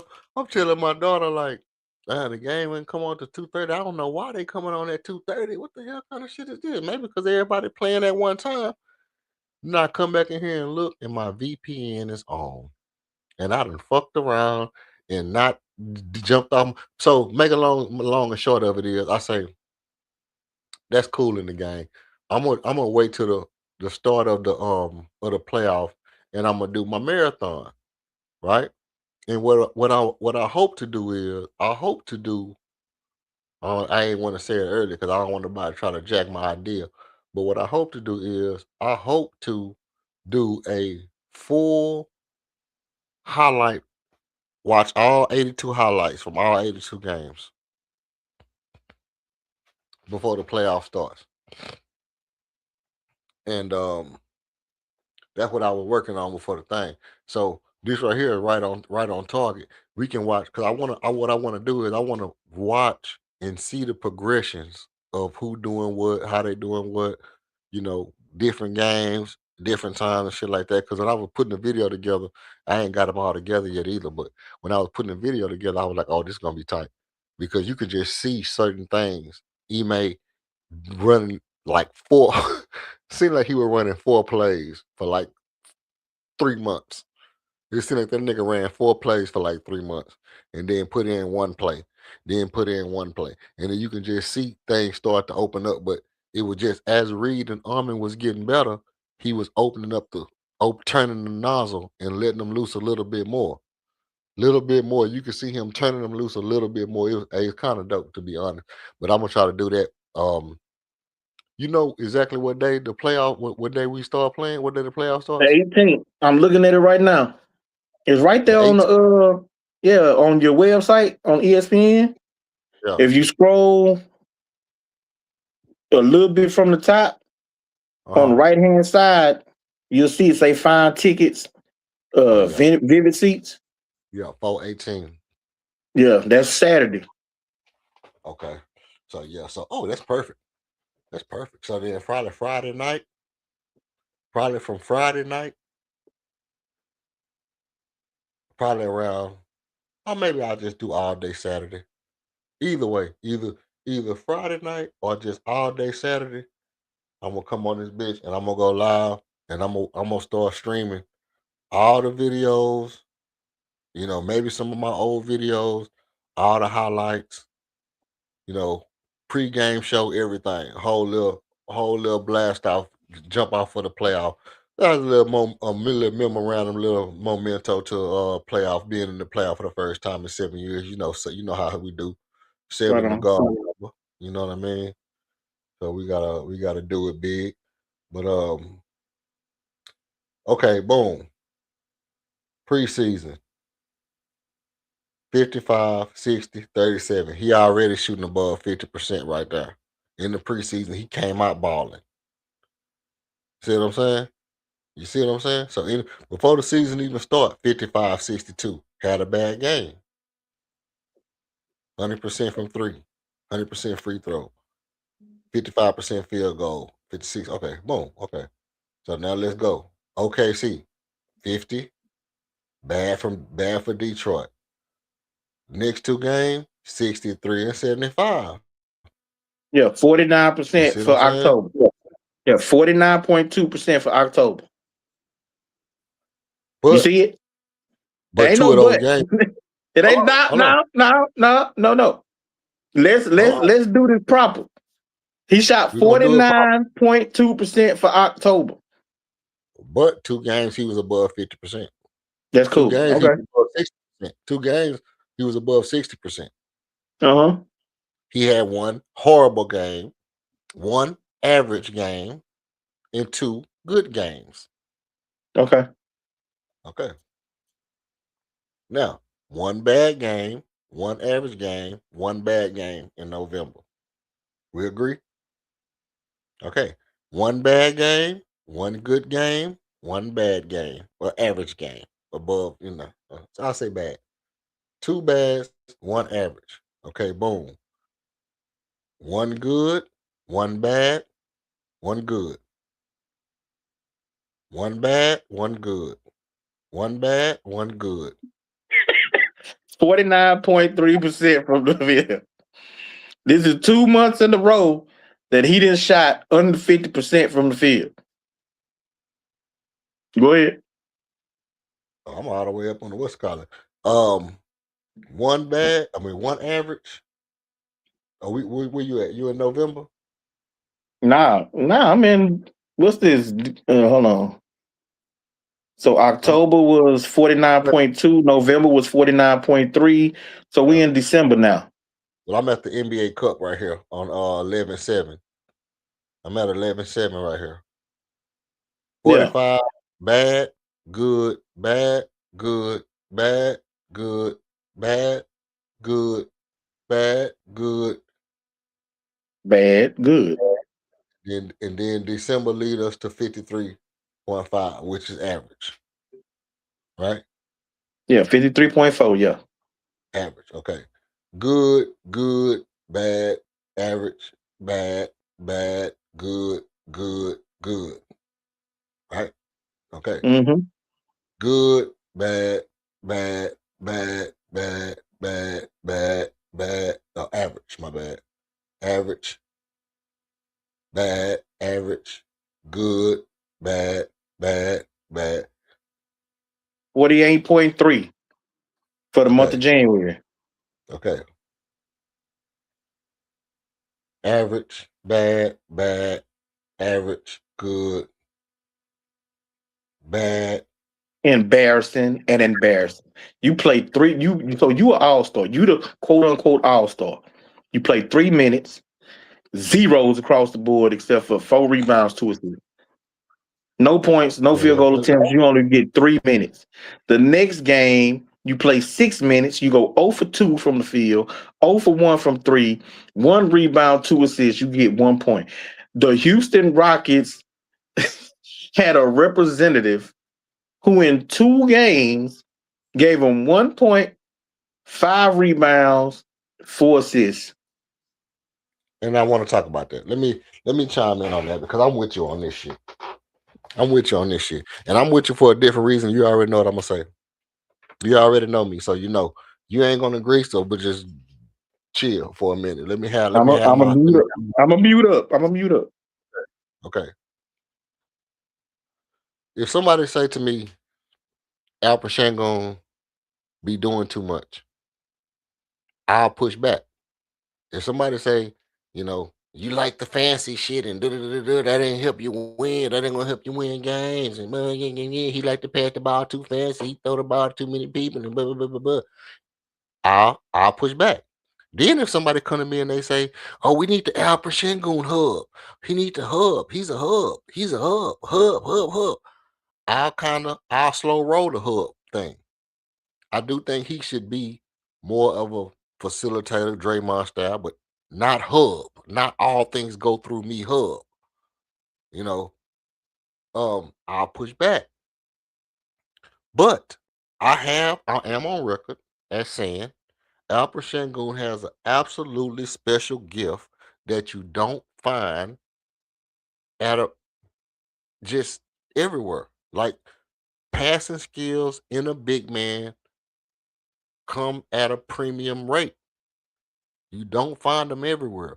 You don't find guys, big or small, that can do flashy passes in a game, which is a game about entertainment. Mind you, this is a coliseum with a leather ball. This is not freaking art class. This is a coliseum. It's entertainment. It's meant to be entertaining. You don't find guys who can do flashy passes in the game and play at a high level and win basketball games and galvanize people with flair and moves and inspire people to feel like they want to root for a person like this. Like this. Now, with that being said, I'm gonna get off my soapbox right here. This dumb motherfucker go to the goddamn NBA All-Star game and don't do not a damn fucking flashy pass, bro. This nigga didn't throw a behind the back, not a nothing, not a crossover or a Mac nothing. I think this nigga did one alley oop. He might have threw one alley oop. I seen him do in the All-Star. This motherfucker didn't do nothing in the All-Star game. I'm waiting to see Alper Shangoon get out there and try to be Magic. Look like a fool trying to do something. You cannot go to the All-Star game. Let me tell you something. Armin, listen to me. If you listen to me. Now, I know I always say this. I don't think none of y'all listen to me. I'm a struggle streamer. I really don't. But if this shit happen to get back to somebody, and even if it get to somebody down the line and you wearing that mustard and ketchup, you cannot play on the same team that Calvin Murphy, Akeem Olajuwon, Skip to Malou, Tracy McGrady, Steve Francis, James Harden, Yao Ming, all played for. Go to the All-Star game and don't do nothing fancy. Nigga, that's why you there. It's an All-Star game. You supposed to go be fancy. You've been doing behind the back passes for 5 years, bro. You get in the All-Star game and you don't do not a nothing? That's some dysfunctional shit. All right, I'm done. That's your boy. Nah, bro. That's your boy. That's your boy. Got up there embarrassed us like that, man. And he ain't never going back. He will never be invited again. He'll be That's back it. next year. He'll be back That's next year. it. No, hell no. That's it. That's Back it. next year. He ain't going back. They replacing him with Armin Thompson. Armin gonna be the one who make it off the Rockets next year. It will not be LP. LP not going back. Here's the thing. If Kevin Durant don't go back to the All-Star game, then we'll have 2 players in the All-Star game. Yeah, and it'll be Reed Shepard or Jabari Thompson or Jabari Smith. With that being said, no, it won't be. It won't ever be Jabari. The only way to beat Jabari is if we the 1 seed and we won the championship the year before. If we won the championship, let's say we win the championship this year, and then next year we the 1 seed, then they'll take 3 or 4 of our guys and put them in the All-Star game. But other than that, it ain't gonna happen. No, what I'm saying is Jabari is the guy that I'm looking at on this team. See, when I look at this team right now, and this is why I say this is our core. It's 3 guys on this team that I think still got some ceiling to reach. They haven't reached their ceiling yet. They still got room to grow, and they are showing that they got room to grow. That's Amon, Jabari, and Old Shep. Tari most likely gonna be gone. LP has maxed out. So Jabari, I believe, with the and see his improvement this year has really been kind of subtle. It hasn't been as pronounced as a Reed Shepard because Reed Shepard didn't play last year. It don't pop out as much as Armin Thompson because he's not as dynamic and electric. His has been more subtle. But I believe that coming in next year, coming in another offseason, and seeing how he grew this year with being able to get to certain spots in the mid range, hitting them shots, getting the confidence to really grow into that position, to really follow behind KD and how KD plays, but he's younger, faster than KD at this point, quicker. I think that he'll be the one who will improve again next year. It's going to be Ahmed and Jabari and Old Shep is going to be the ones who going to continue to improve. That's why I say I can see Jabari. If it's going to be a second guy, it'll be Jabari.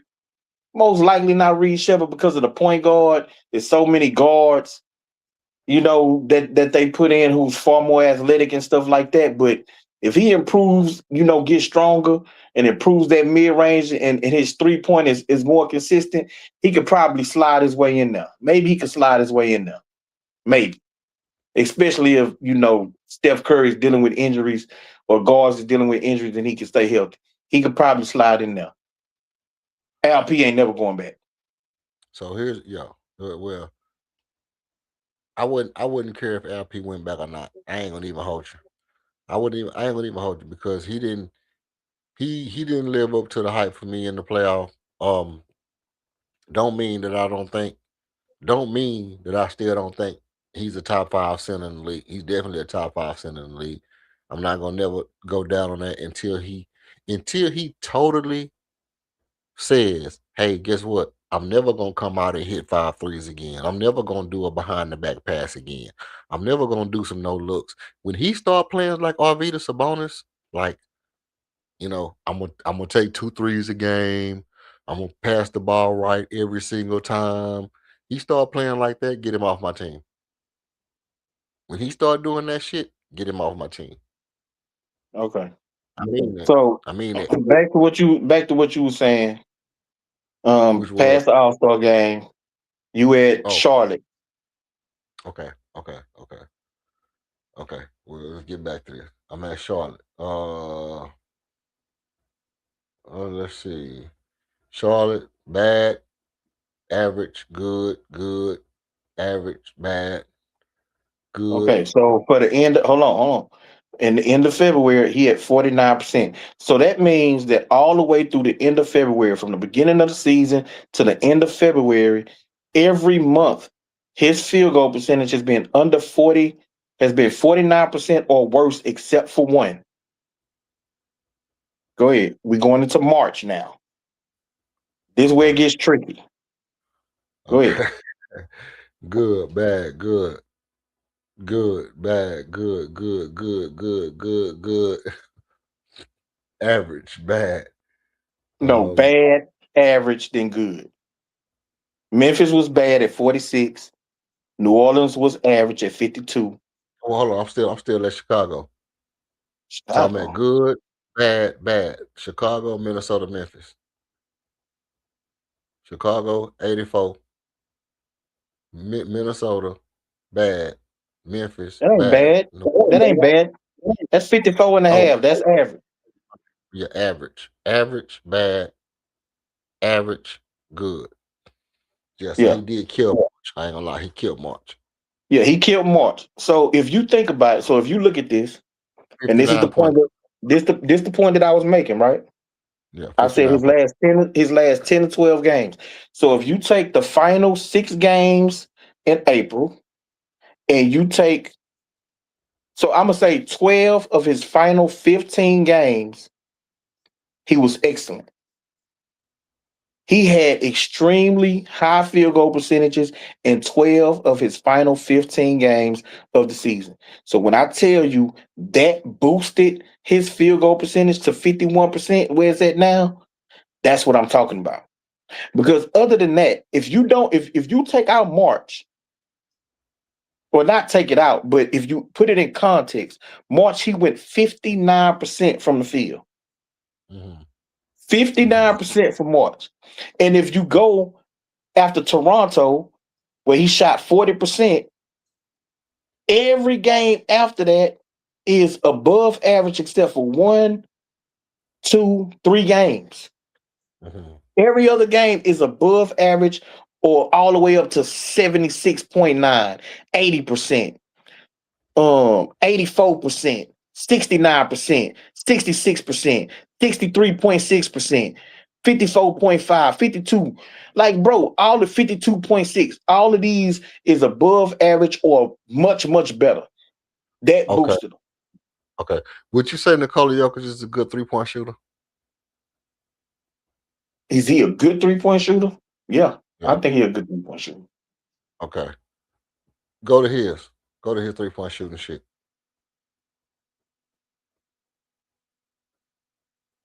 Because what I'm finna demonstrate is 2 things. That what you're talking about is a across the board phenomenon. That what you're talking about is a across the board phenomenon. No, because see now you're looking at 3-point shots, which is a further away shot, right? What I'm saying So is, but the point I'm making is that when you look at somebody's stats, it's across the board that you're gonna have some stretches of bad and the good that makes it, like Kevin Durant averaging 25, 26 points. We know that we know for a fact, if you have been betting on Kevin Durant to score 25 points, you've lost money more than you've made money. Because he'll come out, he'll score 30, and then he'll score 24, 24, 24, 24. And then he'll score 32, 33, and then he'll score 24, 23, yeah, 19, but 19. again, He'll score again, 30. yeah, But hold again. So that's why when we went through them stats, I was looking at it for the month total. Not just individual games where you can point to a 3-game stretch, a 4-game stretch, a 5-game stretch. No, I'm talking about the full season, month by month. And so when you look at the percentages month by month, it kind of gives you a grasp or an idea of what that guy is and what he's doing. So it goes beyond just the outlier of March, where he goes 59% for the month. But if you look at the last 8 games or 9 games of that month, they were true outliers. Like he's shooting percentages that for vast majority of the regular season, the rest of the season, he didn't hit those numbers for vast majority of it. But yeah, in that stretch, he went on a run, and even if like you go back and you look at LP's attempts, right? And this yeah, is what we were talking about earlier. Let me get off of this, right? So he goes 80%, 4 for 5 from the field. He goes 76.9%, 10 of 13. What did I say I wanted his shots to be? Okay. Utah, 8 of 12, 66.7. Milwaukee, 9 of 13, 69%.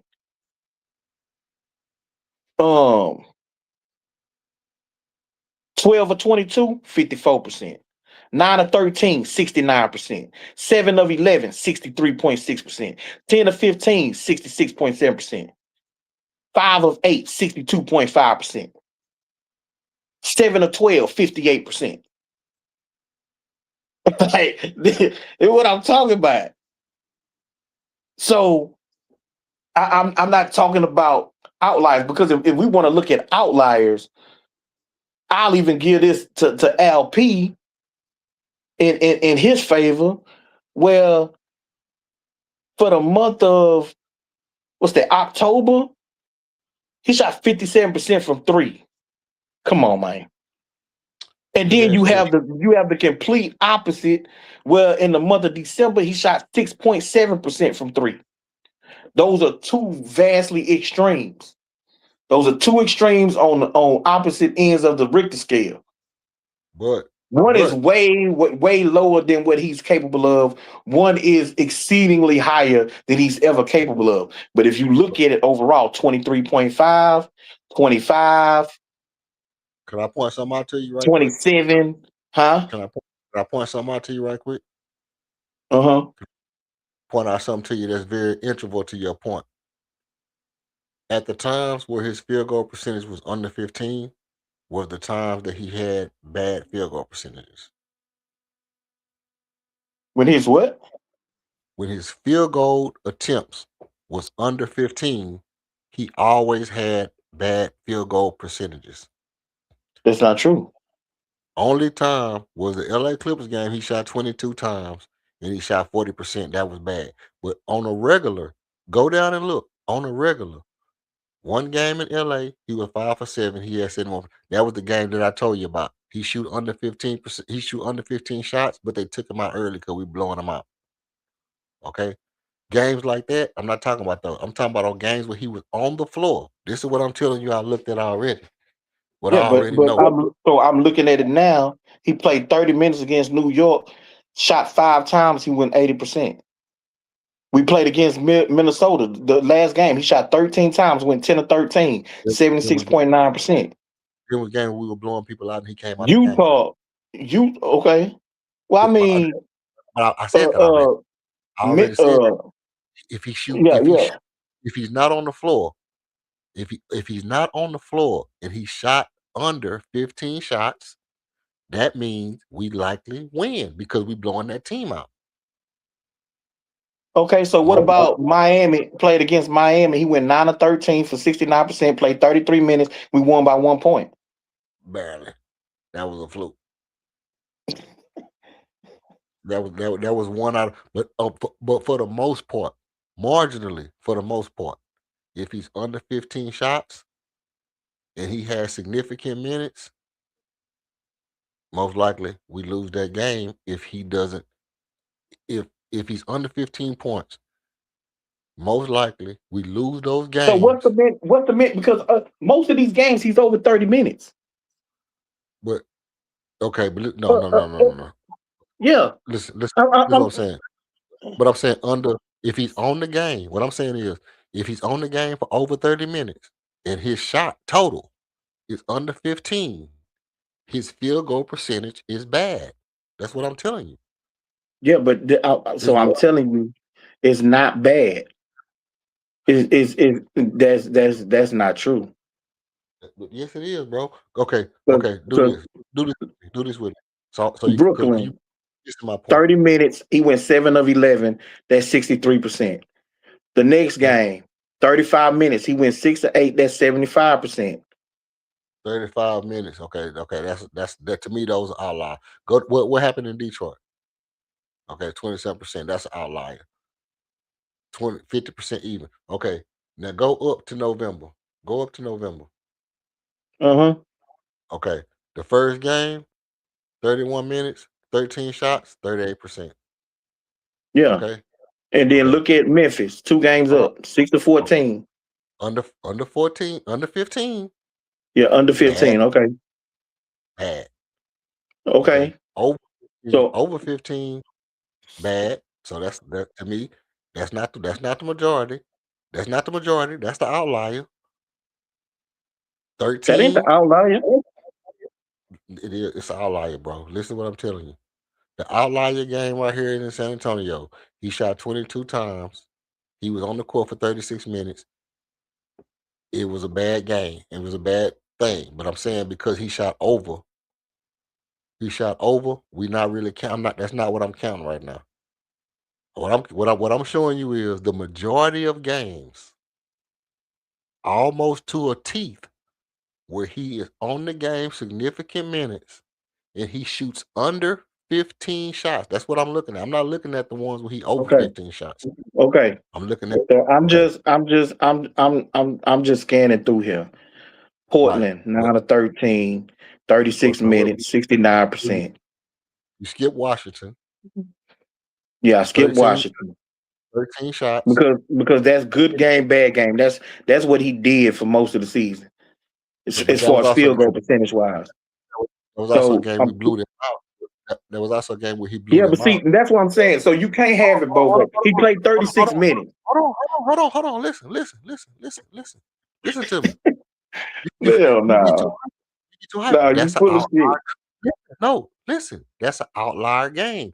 That goes against my argument. What I'm saying is I that know. And so this is my point. This is my point, EF. You are oh, trying to table the argument so you I'm not can't be tabling the wrong. argument. No, I'm You not are. tabling the argument. You're What I'm you're doing, shape I'm showing you're you, shaping the argument so you can't fallacy. be wrong. I'm showing you the fallacy. I'm showing you the fallacy in my argument. I'm showing you the flaw in my argument.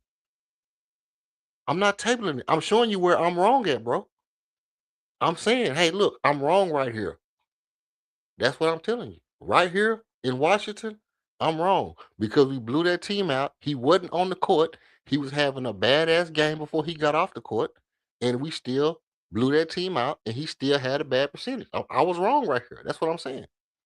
But if you go up one, Portland, we blew that team out. He was off. He had a good game. Okay, boom. I'm right. Under 15 shots, we had a good game. We won. Okay, boom. Now we back. Close game right here against Orlando. He shot 31 damn times. Bad. That don't I'm not looking at that yet. But you right there, that would be a game where he we won. He shot too many times. Probably somebody else should have shot the ball more. But also at that game he had 30 points. Hold on. Trying to pull up my damn Dev shit. Okay. Why this shit popping up over here? Okay, let's keep going. All right. Now, Denver. He on the floor for 36 minutes. He shot under 15 shots. We lost. That's a game we need to win. Under 15 shots. He's shooting a bad percentage. He on the court too damn long to be shooting under 15 shots and having a bad percentage. But he stopped shooting because his percentage was bad. Instead of shooting the ball when he need to shoot it and make the damn shot. I just feel like shoot the ball and make the damn shot. That's what I'm saying. 31 shots right here. We won that game. That's one where I'm wrong. Okay. Boom. Right here, that don't count. That's 17 shots. Again, 14 shots, 36 minutes. Bad field goal percentage, loss. That's not a That's bad what fit. Which one you looking at? I was Denver? at Denver. Yeah. Okay. Okay. 18 shots. That we're not looking at that one. 15 shots right there. That's Utah. That don't count. 19, 20, 22, 27, 26. This right here, 9. Denver. We won. 44. I'm wrong. I'm wrong right there. Okay, boom. That don't count. Win, LA, blow them out. Oh, now we blew them out too in Denver. So that's 30, but we blew them out. But okay, but still 30 minutes is that's still he was out in the fourth quarter. 30 minutes he out in the fourth quarter. Good field goal percentage right there. He out in the fourth quarter. 20 shots, 18 shots, 15 shots, 22, 15, 13. Okay, go up to San Antonio. 13 shots. We won. I'm wrong right there. But 34 minutes, 13 shots. I'm wrong right there. 14 shots, 38 minutes. Played a lot of minutes. Didn't take 15 shots. 35%. You see what I'm? But you see what I'm saying? To a degree, to some degree. Yeah, That to a degree. I mean, if I want to take, every stipulation that you put on it, yeah. I mean, I can see some of it how it could be skewed to look a certain way. But I mean, I'm just if I look at the overall situation, I'm seeing a number of these games where he shoot 12 shots, 13 shots, and you cut it off at 15. Um, well, he had a decent field goal percentage or a good field goal percentage, but he didn't take a lot of shots, and we won those games. Yeah, we lost some of them, but we won some of them too. So to say where you put it at that it's way more of us losing in those situations that didn't prove to be true though. well, I mean, we won more than we lost, so we was definitely above. We 50 and 52, 56, or whatever how many games we 52 and won. 30. Yeah, okay. So we didn't even lose as many games as we won. So obviously it's gonna be skewed a little bit. But I'm saying the games that we lost, those games where we lost to where it was like that, it was games where he's shooting bad percentages. We lost when he shoots less than 15 shots, he's shooting bad percentages, and we losing those games, bro. We losing those games. Yeah, see, and So that's why I disagree. I don't think that majority of his games where he shot under 15 times that he had a bad shooting percentage in those games. I don't think that that's true. Now, for whatever the reason is that he took that least amount of shots, I thought one of the best games that we had this year was the Knicks game. I thought that was one of the best games. He only took 5 shots in that game. well, I The mean, second Knicks, the second Knicks game, anyway, not the first one, because we lost the first one. And even in that game, I'm he under, shot 50% in the first one. I'm under, But I'm in under the impression that I'm under the impression that um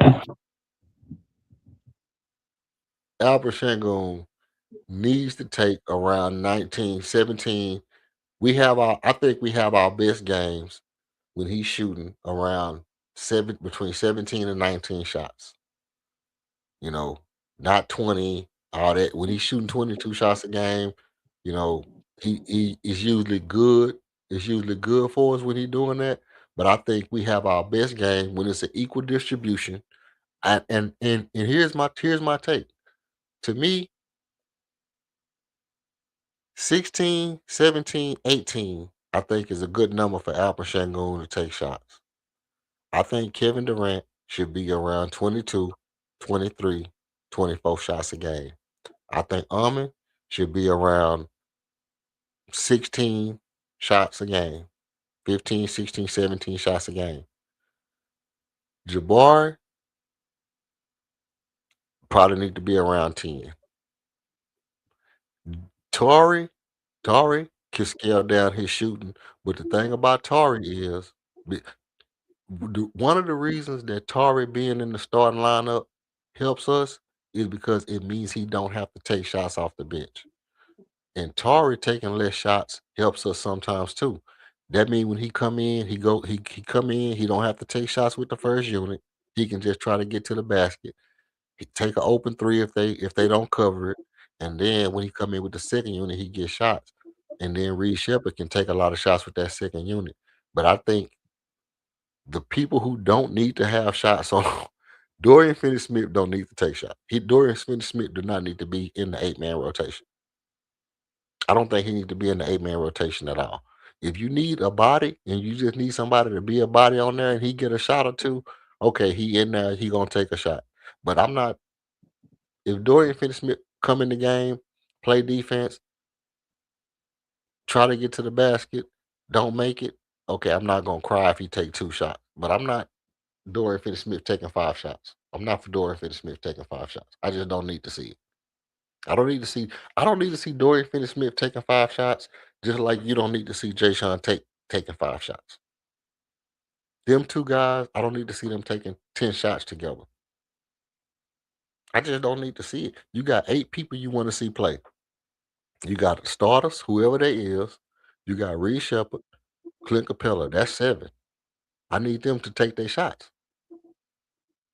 That one other person, Aaron Holiday, Josh Okogie, Dorian Finney-Smith, whoever that 8-man rotation is, whoever that third person is that get off, okay, cool. But I need Reed, Clint, Jabari, Armin, KD, LP. I need all them guys to take their shots. I just don't need Dorian Finney-Smith, Jay Sean Tate, and Josh Okogie really to take no bunch of shots, bro. 10 shots between the 3 of them is a lot. That's 3 shots apiece, bro. You know them 3 shots apiece can go to Kevin Durant, the guy that we paying $50 million a year.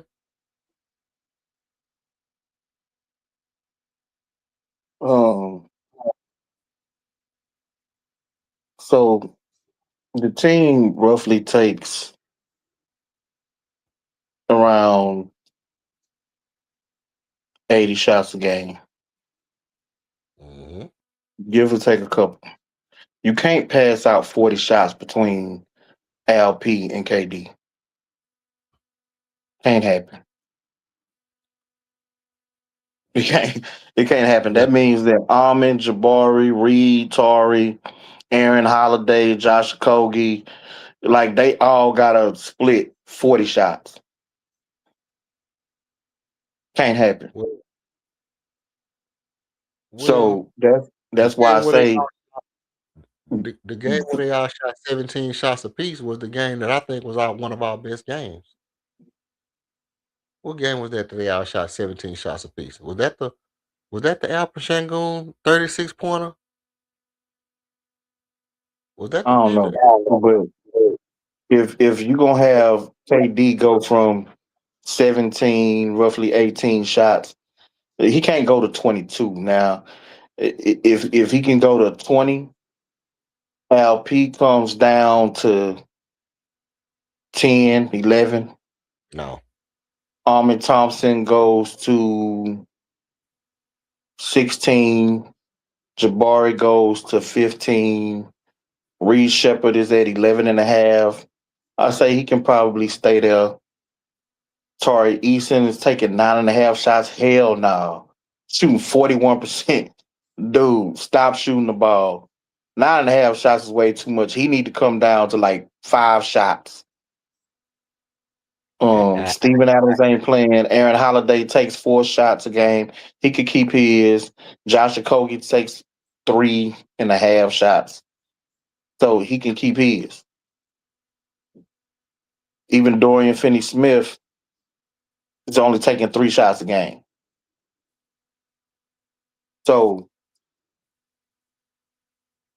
the people who need to lose shots is LP and Torrey. They need to take less. Armin and Jabari and KD needs to take more. They're our best shooters anyway. You take an So LP. Huh? You take an LP from 16 to 10 shots? 10 or 11. I'll say 11. So we'll take 5 away from him.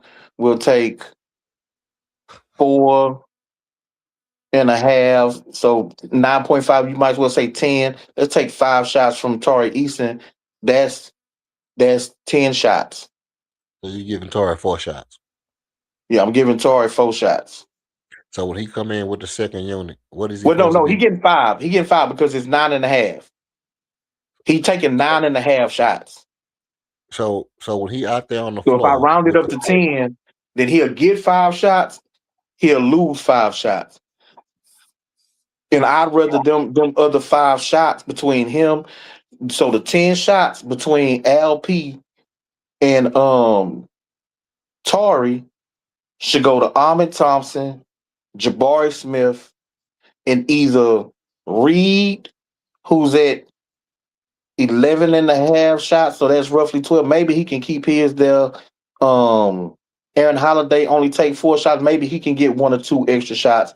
But I'm really trying to give 3 extra shots to Armin, and I'm giving 3 extra shots to Jabari. What Hell, happened to KD? maybe.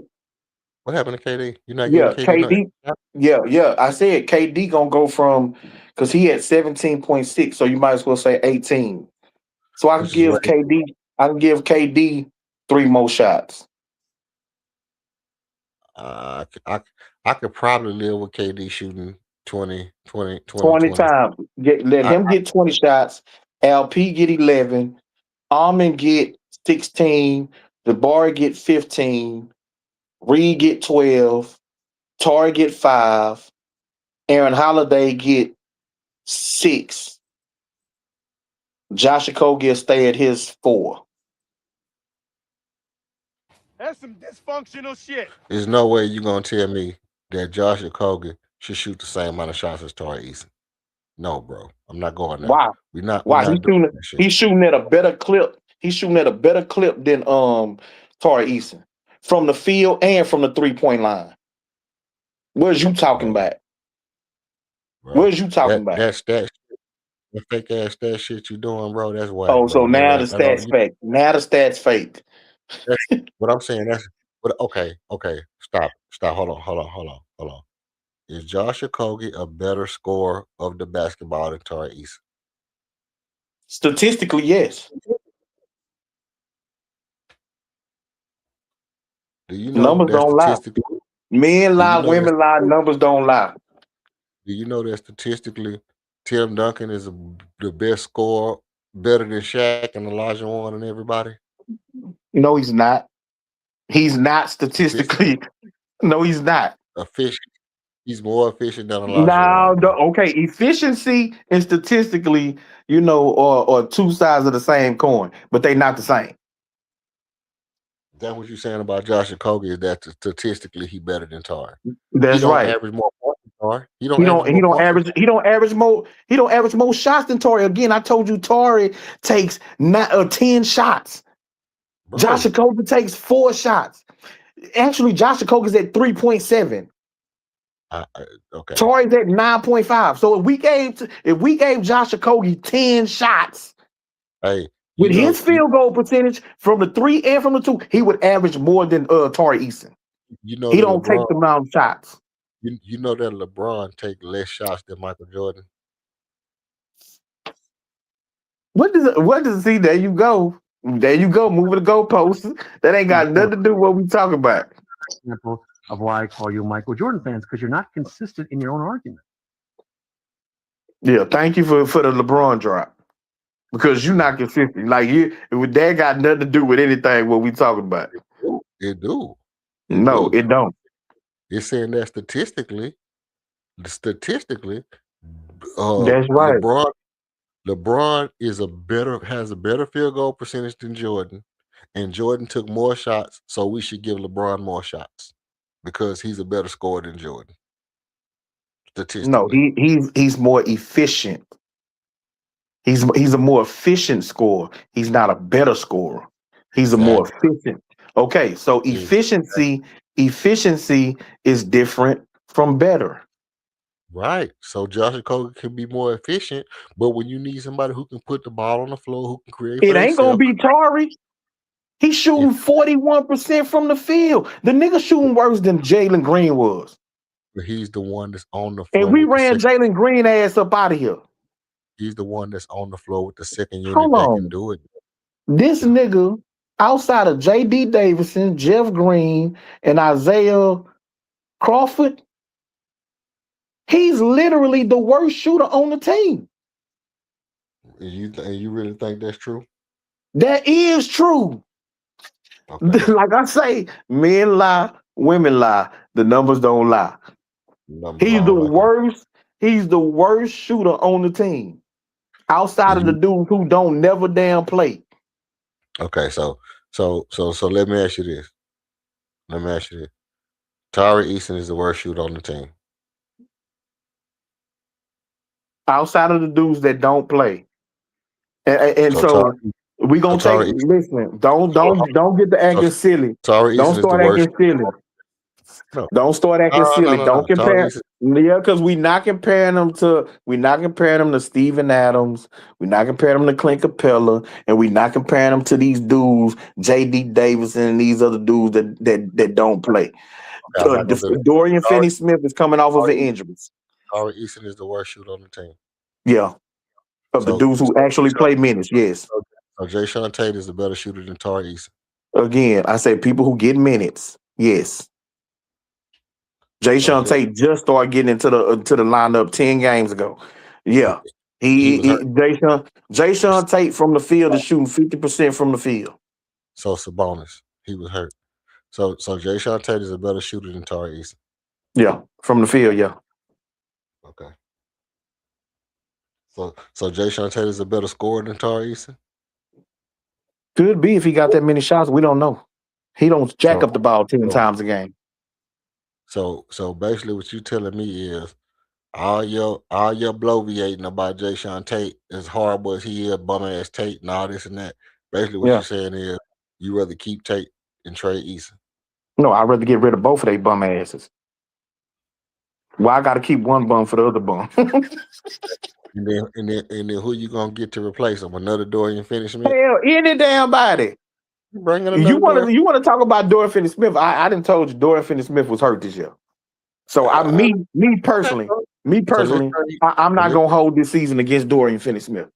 Right, I agree. So let's trade Jay Sean Tate and Tari Eason and bring in another hurt ass nigga that was supposed to be good when he was healthy, and just bring in another hurt nigga that's supposed to be good. Let's get Joel Embiid. Let's trade Alfred Sengun, Tari Eason, Jay Sean Tate, Dorian Finney-Smith, Fred Van Vliet, get Joel Embiid.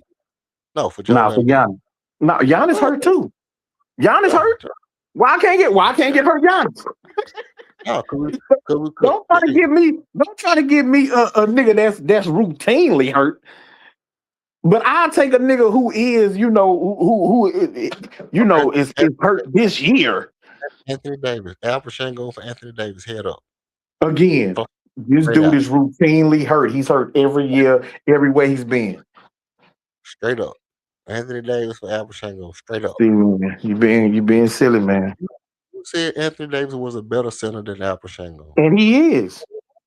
But the fact that he can't stay healthy is why I wouldn't get rid of a dude who at least mostly healthy, even though he's a lesser player, but he's gonna be available, than a dude who's a better player, but he ain't never available. So how it don't make no sense.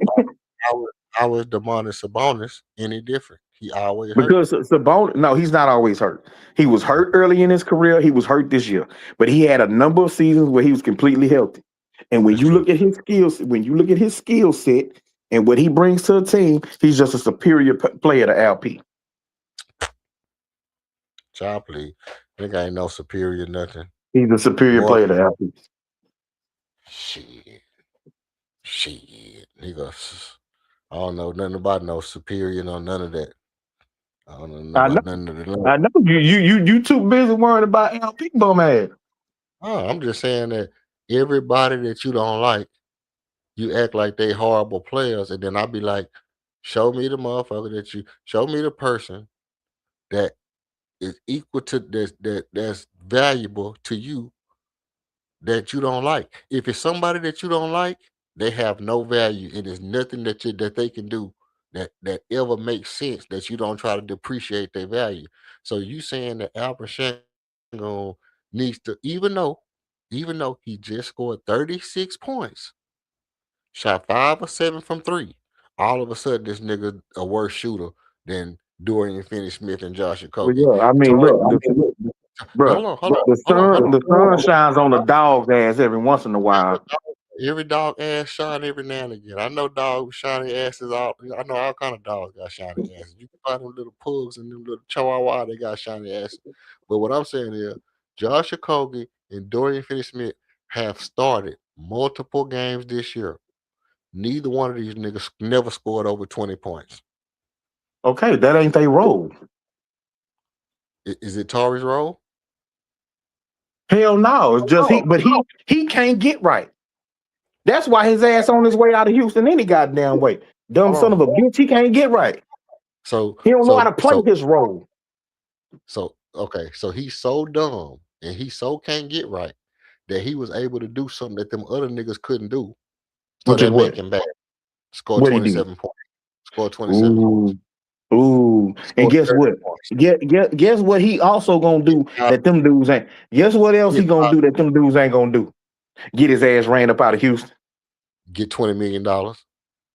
Get $25 million. Yeah, Get in a $30 million. monopoly game, ain't no Get team 30. finna pay that nigga 20 million next year. And I bet you that. right now, I bet you money right now, ain't nobody gonna give him 20 million. I bet you. I'm willing to bet you that nigga get his paper. I said 20 million. He ain't gonna get 20 million or more when he leave this offseason. What you want to bet? Listen, I ain't gonna bet. Yeah, I I ain't know gonna bet damn. You know that. because I don't know what kind of vendetta these niggas got against people. I don't know. Somebody they might not like his mama and they hating on the nigga. I don't know. Man, stop it. Don't nobody around the league know this nigga mama, man. They know Tillman Fertitta though. They know Okay, Tillman Fertitta. so now the NBA got a vendetta against Tillman Fertitta. Nah, That's what Tillman you trying Fertitta. to push. Tillman Fertitta might have put the word out. Don't get this nigga because this nigga mama asshole or anything. They could Man, have ain't did no. it. So you They saying could have did it. other teams is going to neglect improving their team because Tillman Fertitta said so. Hey, they'll do it. Man, get They'll out of here. Get out of here, yeah. Man, nobody doing that shit. put that salt in the game. You know when that salt get in the game, it's over. Yeah, but talent rules everything. You can say anything that you want about a player. These other GMs got TVs. They know how to look at players and evaluate talent. And if he's talented, it don't matter what Tillman Fertitta say. So what you Tillman telling me is Fertitta don't even be in the goddamn building. This motherfucker's all over the world doing other shit. In Vegas. His son is right. the one running the damn basketball business. So what you trying to tell me is 5 niggas, 5 centers better than Albert Shango. Hell yeah, it's more than that. Yeah. Half them niggas is power forwards. You said Miles Turner. Miles Turner power forward like a motherfucker. Yeah. Well, I seen He a Miles power, Turner play center for years and years and years in Indianapolis. man. That's what I seen. That nigga Man, was my ass. That's what I see them do. a power forward. I As a played matter with of him. fact, didn't he go to Milwaukee and is playing center in Milwaukee? He was trying to play alongside of Giannis, but That's you know right, as a center. that shit didn't work. Well, They got there's a lot of injuries on that team, but it nigga is trying to what it is. nigga trying to be a stretch center. I know. Like Carl Anthony Towns. You want to be a stretch center. I know. And both of them dudes is better than LP. Both of them dudes got cooked by LP too. And both of them cooked LP too, because the son of a Neither bitch one, don't play no good enough defense. neither one of them cooked LP. And neither one. Matter of fact, LP has cooked every center in the league at least once or twice a year. Yeah. And every center worth the fuck then cooked LP. I give you that. I give you All the right. 2 centers that work. I give you Victor Wembanyama. Matter of fact, I won't even give you Victor Wembanyama because Victor Wembanyama ain't never cooked LP. You a goddamn lie. And the games that we got beat by San Antonio, we got beat by Sheldon Johnson, Keldon Johnson, and Julian Champagny was the niggas that beat us all 3 games. Man, you can tell yourself whatever cool story you want to, man. Vic then gave it to LP, bro. And the Rockets. Victor Wembanyama ain't be doing shit. LP gave that nigga 45 and 15. Yeah, last year. A Hey, whole different season. He ain't do that shit this year. hey, Vita Sabonis didn't play better than LP Shangoon this year either. He played better than him last year. He ain't do that Yeah, shit this year. you right. Because he was hurt. Okay. Shit, LP was tired Yeah, the bitch always tired. because he played because he Him was dogging tired, niggas. boss. He was Boss, him dogging niggas. tired. He was dogging niggas in the Euro League, playing looking like Paul Gasol out there. Victor Wembanyama this year gave LP 29 and 8, 1 assist, 2 steals, 4 blocks in the last game we played him. The game before that, he gave LP 28, 16, 3 assists, 2 steals, 5 blocks. That What LP do? nigga been working LP ass over, nigga. He been working LP ass over. Hey, but look at this. LP still the second best player on the team, probably the first. So what that tell you? On what damn team? His Turkish team? Okay, let me ask you this. I'm gonna ask you a simple question. If Victor Wembanyama did all that, right? What did Kevin Durant do? What Kevin Durant do? Kevin I don't Durant know. outplay Victor? Did Kevin Durant outplay Victor Wembanyama? That ain't his job. His job ain't Nope. his job ain't I told you, his his job job is to be a closer. Oh man, come on, bro. Who said that? Who gave you that? Who gave you that? Who gave you that story, that lie? That ain't a lie. I paid you $50 million for 5 minutes. What you mean? I'm paying you $50 million for 5 minutes. No, for 5 minutes. Yeah, the No, closer. he ain't play. No, you paid him $50 million to close in the playoffs. It ain't about the regular season. Okay, so how is he gonna close in the playoff if he don't up his shot total? I said that he gonna take it to 20 shots. That's two. He, That's he two more shot shots. 17. He shot 17 shots in the regular season. He gonna push it to 20. That's 3 extra shots. Hey, let me ask you this. I'm gonna ask you a very serious question. Okay, if you have, let's say you got 2 bowls of fruit, right? One bowl of fruit got 21 grapes in it. The other bowl of fruit got 12 grapes in it. Well, let's say 9 grapes, right? And you give me those bowls of fruit, right? And I give you a bowl of fruit with 25 grapes in it. Who won that? Who won that trade? Man, I don't know. If This is what I'm saying. Jalen Green shoots 21 shots a game. He averages 21 points a game. Dylan Brooks shoots like 12, 13 shots a game, 14 shots a game maybe. He averages 9 points a game when they was with the Rockets. We get Kevin Durant. He shoots 17 shots a game, averages 26 points. Do you feel like that's a fair trade? Yep.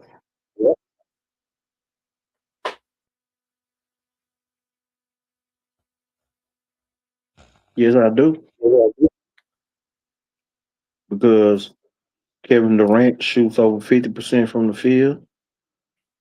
He shoots over 40% from three. He shoots almost 90% from the free throw line. He shifts the defense, whatever side of the floor that he's on.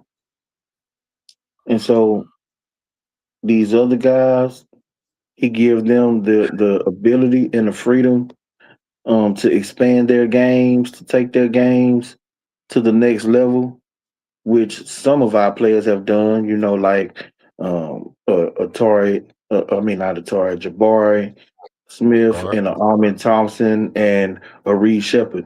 All of them dudes have really been able to improve their games and show that, in the regular season. They numbers didn't go down this year. The numbers went up. So I mean, they supposed to go up because they supposed to get better every year. But it's still it behooves me to continue this line of questioning because I need to know exactly how you come to these conclusions, bro. I, I, I this okay. This is what I'm saying. Let me not ask you too many questions, but I do want to ask you this question before I say what I'm gonna say. If Kevin Durant shoots 100% from everywhere, He just shoot 100%, never miss, never miss, and he only shoots 17 shots, and he only scores 25 points. Now, I don't know how that would work in real life in physics and math, but I'm just saying he shoots 17 times, he scored 26 points, right? 100%. Jalen Green, he scored 10%. He shoot 10%, but he shoot 21 times and score 21 points.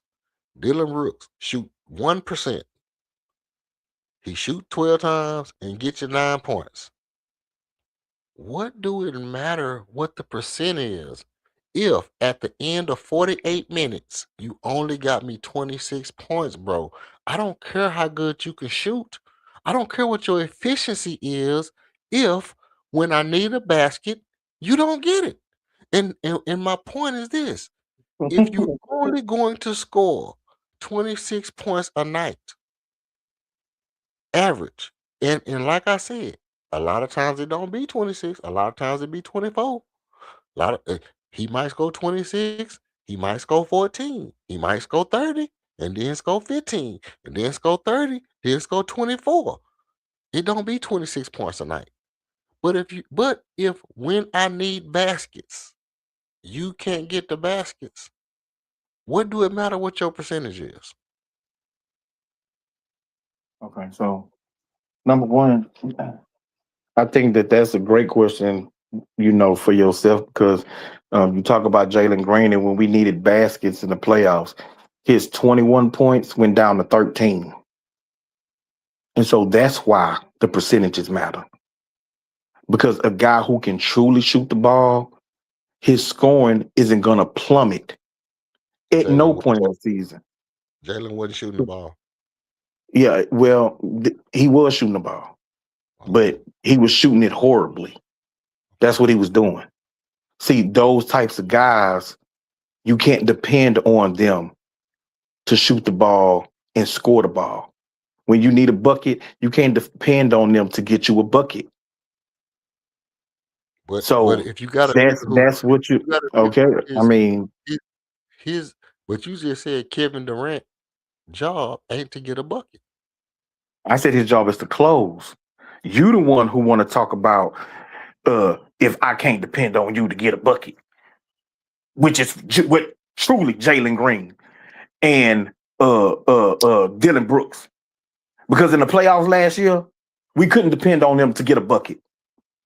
Dylan Brooks is Literally. getting buckets. Nah, he wasn't getting. Nah, he wasn't getting buckets, and that's not to say that we wanted to get rid of him. I think the Rockets would have rather keep Dylan Brooks than to trade him. But if you're gonna get Kevin Durant, and all you giving up is Jalen Green and Dylan Brooks, bye Dylan Brooks. And so at the end of the day, what history has shown us, what a guy's resume has shown us, is that when Kevin Durant gets into the playoffs, he performs. He's not going to go a whole series where he got one good game and 6 of the next 7 games, he's in single digits. I agree. Okay, so that's what you paid for. That's what you traded for.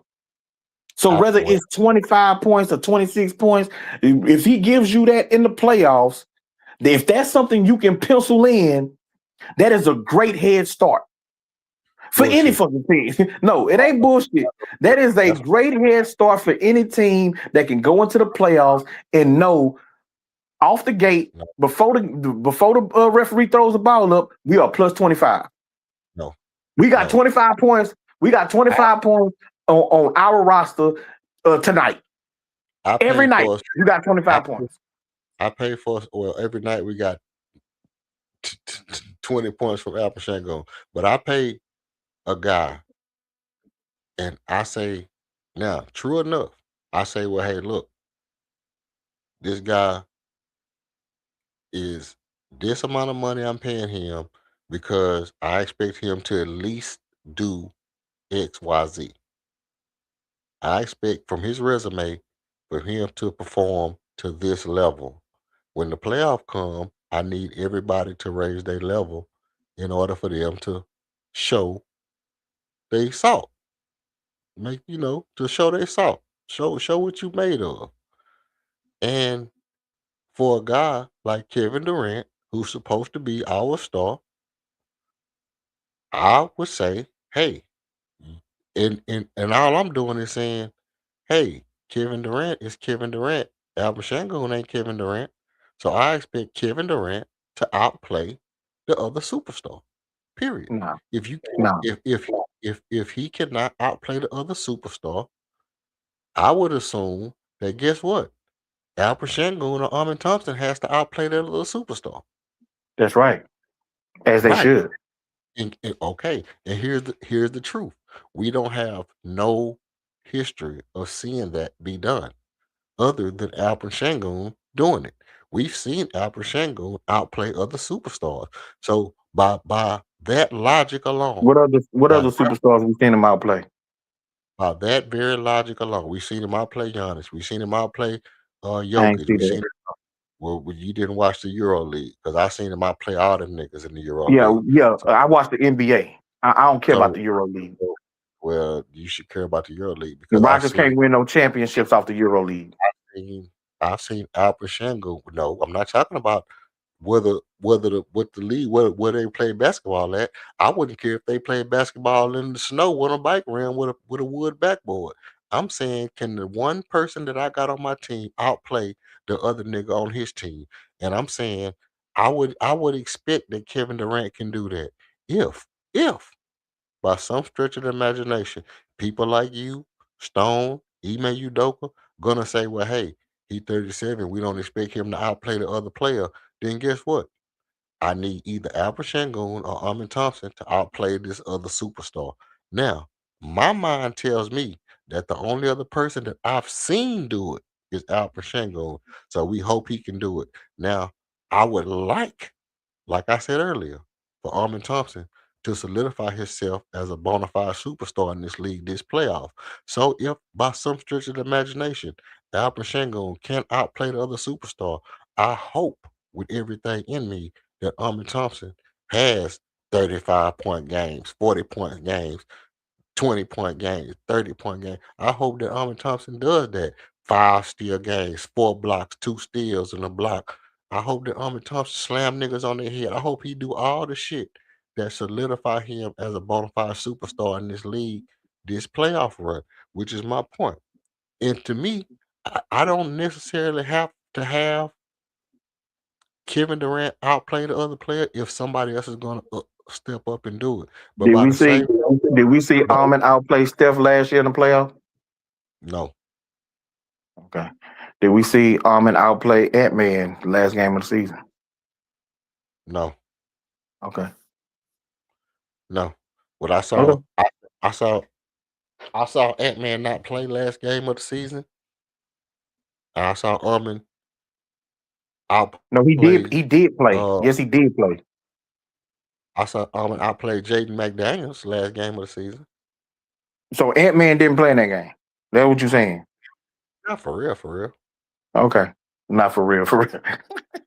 It wasn't a duel, bro. That wasn't Oh a duel. man, you so bad. That wasn't a duel. I'm talking about like a shootout. I'm saying if the nigga on the other side, the other superstar, is at his apex, playing his shit, doing his shit, playing to his level, like Shea Gilgis Alexander and Tyrese Halliburton was both playing at their levels. They was both playing at their levels. One of these niggas is gonna be the coldest nigga. One of these niggas trying to show that I'm equal match with this nigga. This nigga ain't better than me. We need somebody who can do that. I can show that this nigga ain't better than me. I'm just as good as him. We Yeah, need a nigga again, who that's not something that we seen from LP. You we talking seen about Euro League? I'm talking about in real games that matter in the we NBA. we seen LP do it time and Okay. time again. Okay. Beginning of the year, at the beginning of the year, he didn't get busy on Giannis at the beginning of the year this year. Yeah, not that I remember. I don't remember that. Okay, okay. Well, I do. I remember it. Matter of fact, I got the highlight already loaded up for you. I can load it up right now and play it for you. I can show you the cross Giannis over at the half court, spin move on that nigga, At go the to the half. paint. Nigga, please stop it. Stop it. That bullshit. Well, Giannis is just gambling for a steal because his team was down. Stop that. He made one. He made one good play, which Giannis is just double gam. He gambled. He gambled twice on the same play. You do remember? I remember that play. You talking about he cooked him for the game? Nah, I don't remember that. I remember them being down and him gambling for steals twice. And so yes, LP spunt twice or three times or whatever it was. So that was one particular good play. Cool beans, cool story. Same nigga he had just balled on in the Euro League. He balled on him in the regular season. Balled on that nigga overseas and then bring that shit over here across season. Ball on that nigga on the hardwood. Al Shangoon ain't scared of nobody. He cannot play. He can outplay the opposition if he's having Okay, a good game. then it shouldn't be no excuses for this series because he don't have another superstar that he going against in the front court. So again, like y'all want to have it both ways. You don't want the pressure on. Yes, you do. You don't want the pressure on him to have to carry the load on this team, to lead this team in scoring, to lead this team in rebounding, to lead this team to the second round. You want to put it on Kevin Durant, but then you want to get a nigga the credit of being a top 5 center. Well, you can't have it both ways, nigga. Either you a star that's good enough to carry the load and be the face of the franchise, or you a goddamn role player. So you need to play a role. Well, okay. So this is why, for one, I'm not trying to have it both ways. But if I did want to have it both ways, I could, and I'm gonna tell you why. Because my take about the series was this. I think it's an opportunity to get the other guys who we need to be ready for round 2 to get them into the playoff, get them into playoff mode. We need to see if Torrey can build up a little more confidence in the playoff round, get some of the cobwebs out his head, shake loose some of the shit that he had to shake loose before. Obviously, this game tonight was a opportunity for him to come out and say, okay, I had the green light to do whatever I could do and do it well, go to the bench with positive momentum going into the playoff. Same for Reed Shepard, same for Aaron Holiday. So I think in this particular series, I didn't really mention too much about LP or KD because I did say that I think LeBron versus KD is going to be the storyline, the draw, for storyline's sake, as far as how the NBA will use it to make money, because I think that's the big story. KD and LeBron James collide again, first round of the playoff. Only one can survive type shit. Two people that's familiar with each other. That's gonna be a good battle. But I know that LeBron is way smarter than KD, and KD he'll fold and do dumb shit like turn his back and let LeBron come in and finish with a put back dunk while KD looking at the goal like where the ball at. LeBron will just come in from the 3-point line and dunk it. How do I know? Because we seen him do it this year. Now, with that being said, I think we win this game, and I think KD and LeBron would be a good matchup. But I don't think that's the key to the game. I think the key to the game is the others. I think our others got to get into a rhythm, and I think the physicality, we have to get our guys playing with a level of physicality that's conducive to playoff basketball. That's why I said Tari probably should start over Reed, and I think Reed should be slowly worked into playoff into the rotation, because he haven't played in the playoff game. Tari has at least played in the playoff, so it'll be good for Reed to come off the bench. Let Tari get in there and get physical, mix it up with some of these guys, mix it up with LeBron, like you say, throw bodies at him, and then bring in Reed so that way he don't have a lot of pressure on him and just anxiety first, on the 18th, Saturday, he already nervous. Oh, I got to be in there starting lineup. I'm starting in the play. Boom. Go ahead and let him come off the bench, sit on the side, watch and see the flow of the game, how the referees calling the game. Now you can come in and you already know what's going on before you get out on the court for your first real playoff experience where you're going to be a major contributor. Now, like I said, I expect Reed to have a decent game one. I expect that somewhere along this series, he's going to start to feel the pressure of the playoff. Marcus Smart start D'ing him up. Niggas start talking to referees not calling fouls. Miss a couple of shots and start to feel like, damn, I hope I don't cause us to lose. And I think it'll be a point where that moment for Reed Shepard is going to be as important as any other thing that goes on this series. So for me, this series ain't about KD or LP. This series to me is really about Reed Shepard getting ready for the playoff. It's really about Armin. Hey, are you ready to cement yourself as a franchise player? Mind you, what am I saying? I'm not saying Alvin Shangon is need to be the best player for the rest of his life and he's my favorite player in the league. All I'm saying is, hey, I want to see Armin take the mantle from LP, take the mantle from Kevin Durant because Kevin Durant likely is only going to shoot 2 or 3 more shots a game. I would like for him to shoot 24, 23, 24 shots a game. He's probably going to only go up to 20, 21, like you said. Where Jalen Green shot 21 shots a game, according to you, which I know he didn't do last year. He scored 11 points on something or 13 shooting because he wouldn't shoot the ball because they kept trapping him and stealing the ball from him. That's a whole different story. But my point is this. My point is I would like to see Armin take the mantle from them guys and look at the coach in his face and say, "Man, I got it. Just give me the ball. Let me go. Let me cook, Ime. Now give me the ball. Let me cook. Ain't nobody can stop me out here. Let me go. Let me go. Let me do this. Let me got." I would like to see Armin take the mantle, submit himself as the franchise guy, and even if we lose this first round, if Armin does that and Reed plays well, I'd be cool with that. I'd be cool with that. If let's say Armin averages 33 points this series and we lost, wash my hands. I'm cool.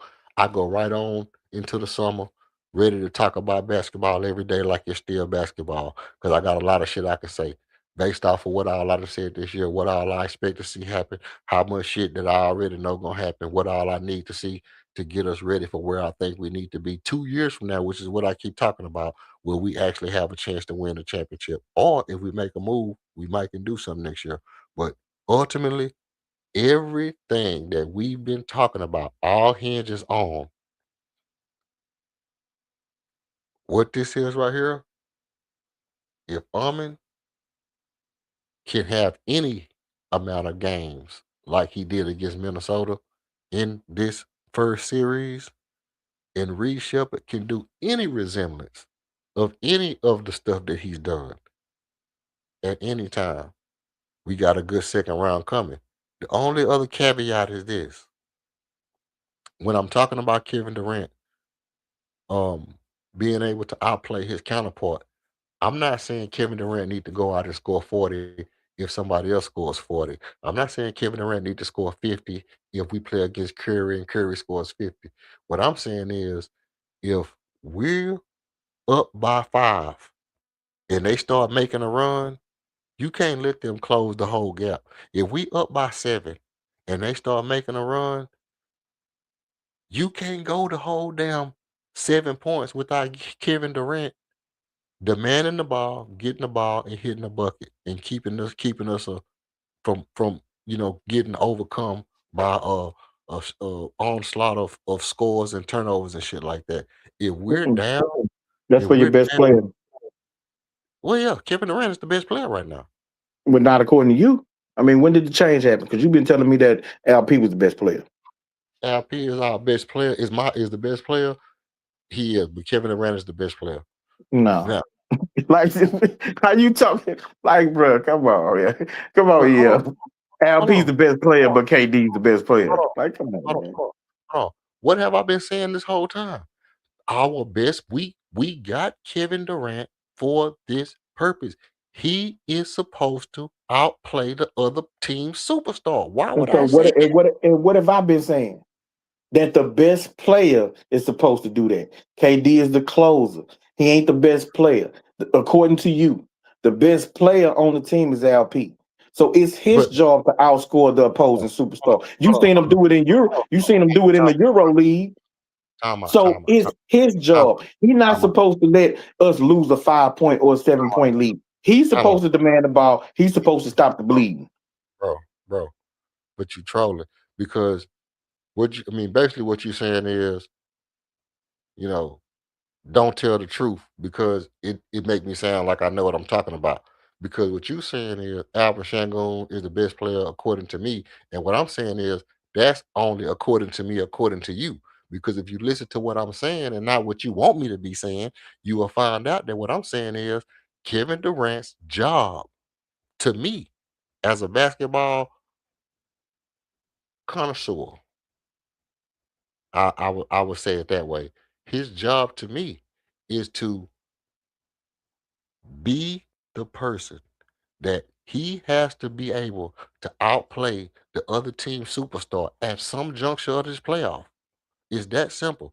That's why we brought him here. We brought Kevin Durant here because at some juncture, when they're down by such and such amount of points, and we need a bucket, we need to be able to go to Kevin Durant. If we're down by such and such amount of points, and we damn, they getting, they finna run off with it. We down by Can I say a 5. question? Hold on, let me finish. Because all you doing is trying to negate me from making my point. And I already know what you're gonna say. You're gonna say something Well, I about something mean, that bro, you don't you like. long winded as hell. I can't get a I word am. in. Listen, but here's the thing. Here's the thing. Because when I stop talking, you can talk as long as you want to talk. When I stop, you can talk as long as you want to talk. I'm not gonna cut you off. I ain't trying to talk. I'm just trying to ask a question. But your question is gonna make me not say something what I'm saying. When I get through saying what I'm saying, if you want to ask me a question, you can ask me a question. If we're down by 7 points and we feel like, hey man, look, we need a bucket so that they don't get the momentum and run away and pull off by too much. We got Kevin Durant here because he's supposed to be able to want to roll out a ball and get a bucket when you need it. You don't have to call a play for him. He's supposed to be the guy that all he needs is the ball to score. That's what they've been saying about Kevin Durant. That's why we brought him here. If he doesn't do that, he's not doing his job. His whole job is not to close, not to be there for the last 5 minutes. His job is to score the basketball when we need buckets. So, all that being said, that's the caveat. That's not my main thing for this series. Go ahead and say what you got to say. Is there videos on this channel of you calling LP the best player on the Rockets? Probably so. So in this situation, the best player on the team don't have to be the one to stop the bleeding or to get a bucket or nothing like that. It's on somebody else to do it. It's not the best player. That's what you're saying. Well, um, what I would like to say is this right here. If I call LP the best player on the team, that's probably my opinion, but that's not the career overall resume. The career overall resume is Kevin Durant is the greatest scorer of all times according to the narrative. So when we talk about best players on the team and we talk about scoring, LP can't hold a candle to Kevin Durant when we talk about scoring because Kevin Durant is supposed to be the greatest scorer of all time.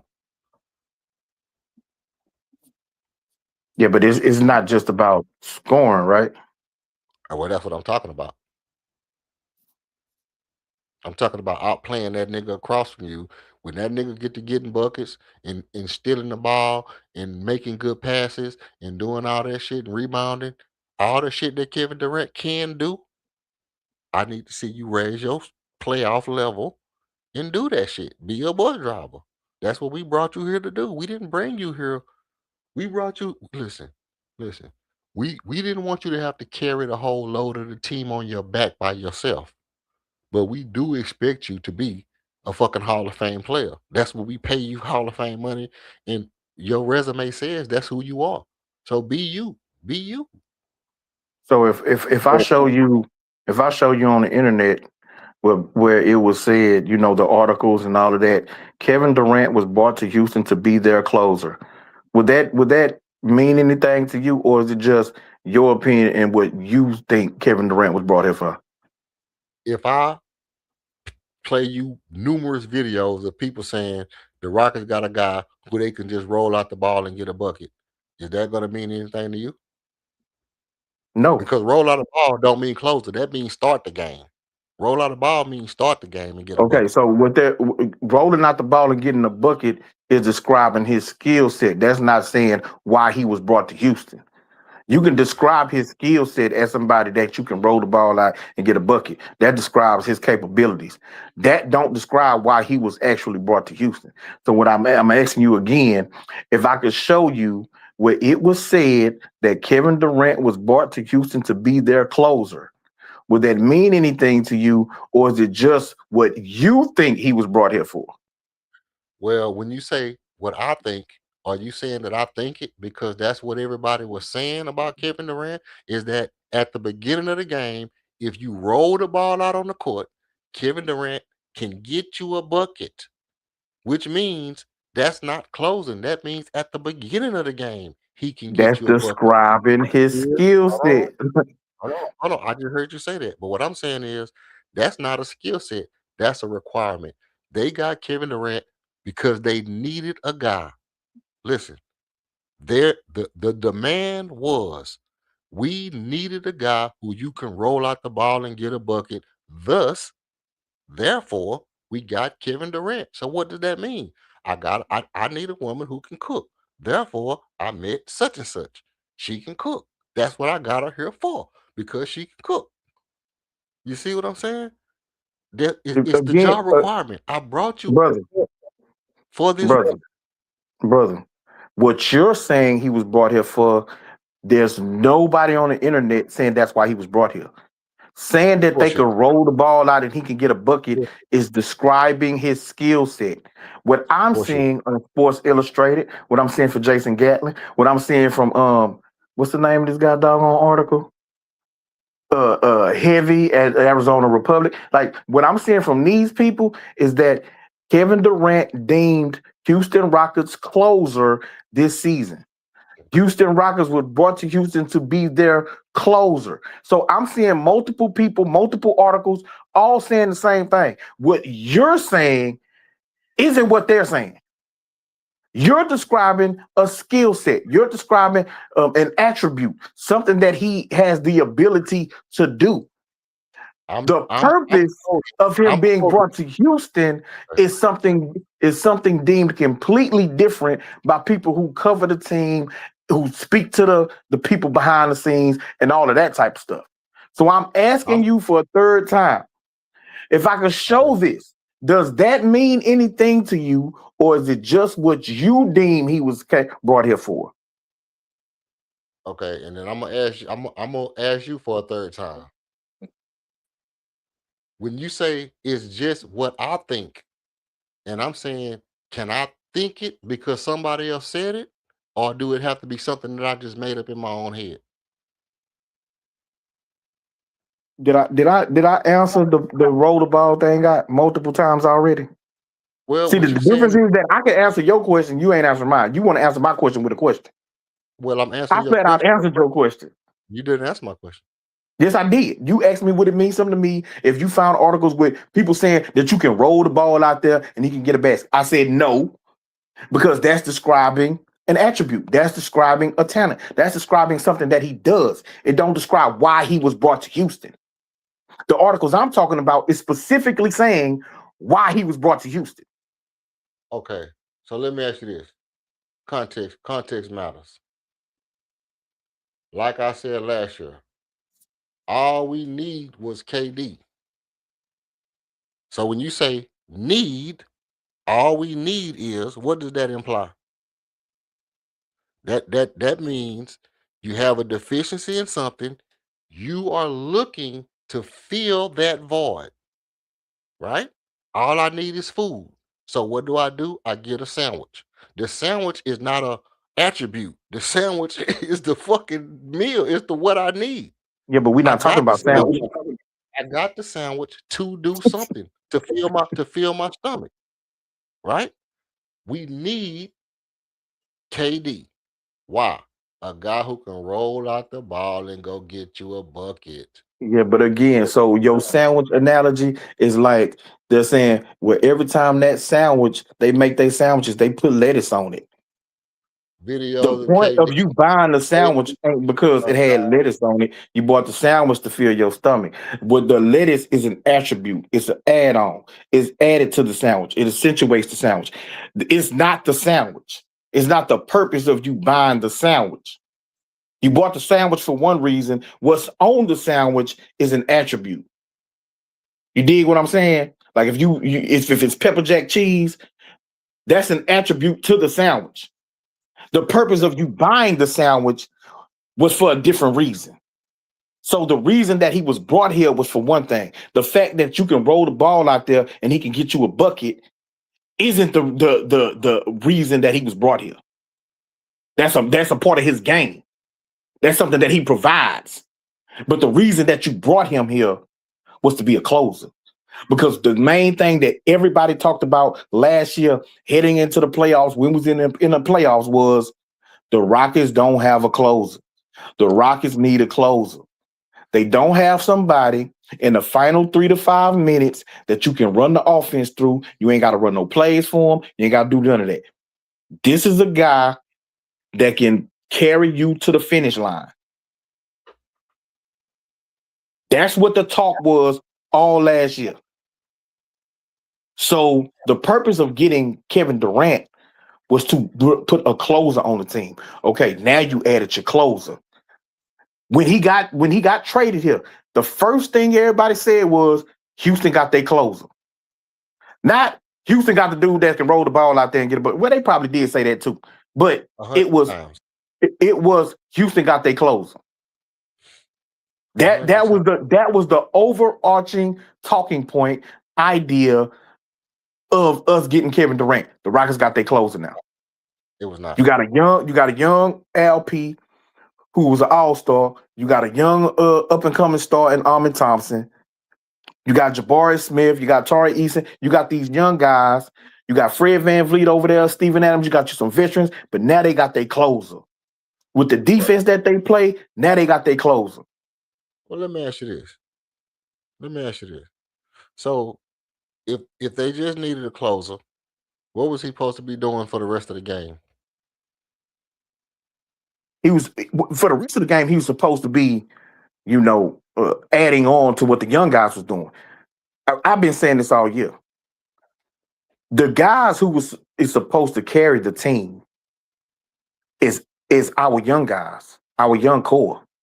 As in who? Our young guys. Tari, Jabari, LP, Armin, Reed Shepard. Okay. They were supposed to do the heavy lifting. Do you realize that's only 60 points? Tops? You realize that's only 60 points tops? Do you realize that when you say Armin scored 14, LP scored 19? He scored 8. He scored no. Because we're not talking about last year. We're not talking about last year's scoring totals. We was all anticipating that these guys were going to make the jump. So Armin was going to get better. LP was going to get better. Jabari was going to get better. Tari was going to get better. Reed Shepard was going to get better. You still, again, we was thinking we was going to have, I'm not moving the goalposts. I'm telling you what the thinking was and what the talk was when we try. See, and when I try to interrupt you, you shout me down. I'm not shouting you down. I'm saying that's what you've been doing. When I try to interrupt you, you shout me down. And when I get to talking, well, now you interrupted me and I got to shut up so that you can go ahead and get your shit off. Go ahead and talk. I thought you were doing it. Go ahead. Okay, so Fred VanVleet was still supposed to be a part of this roster, right? Because we traded for him. Fred was supposed to be a part of this roster. Armin was supposed to take a jump. Jabari was supposed to improve. LP was supposed to improve. Old Shep was supposed to get his minutes. Tari was supposed to be coming in healthy. You still had Steven Adams. You bring in uh KD and his 25, 26 points a game. Mhm. So the heavy lifting was supposed to be done by your young core. Fred was supposed to be the general. KD was supposed to accentuate the young guys, bring veteran leadership, and being a closer to the team. It don't mean that he ain't gonna score no points into the final 3 minutes. He was supposed to help these young guys out. They were supposed to do the heavy lifting. KD wasn't supposed to be playing damn near 40 minutes a game. KD wasn't even supposed to play the whole season. If the team would have went the way that everybody anticipated, KD would have got some veteran nights off. He would have got some rest throughout the season because he's 37 and he has a injury history.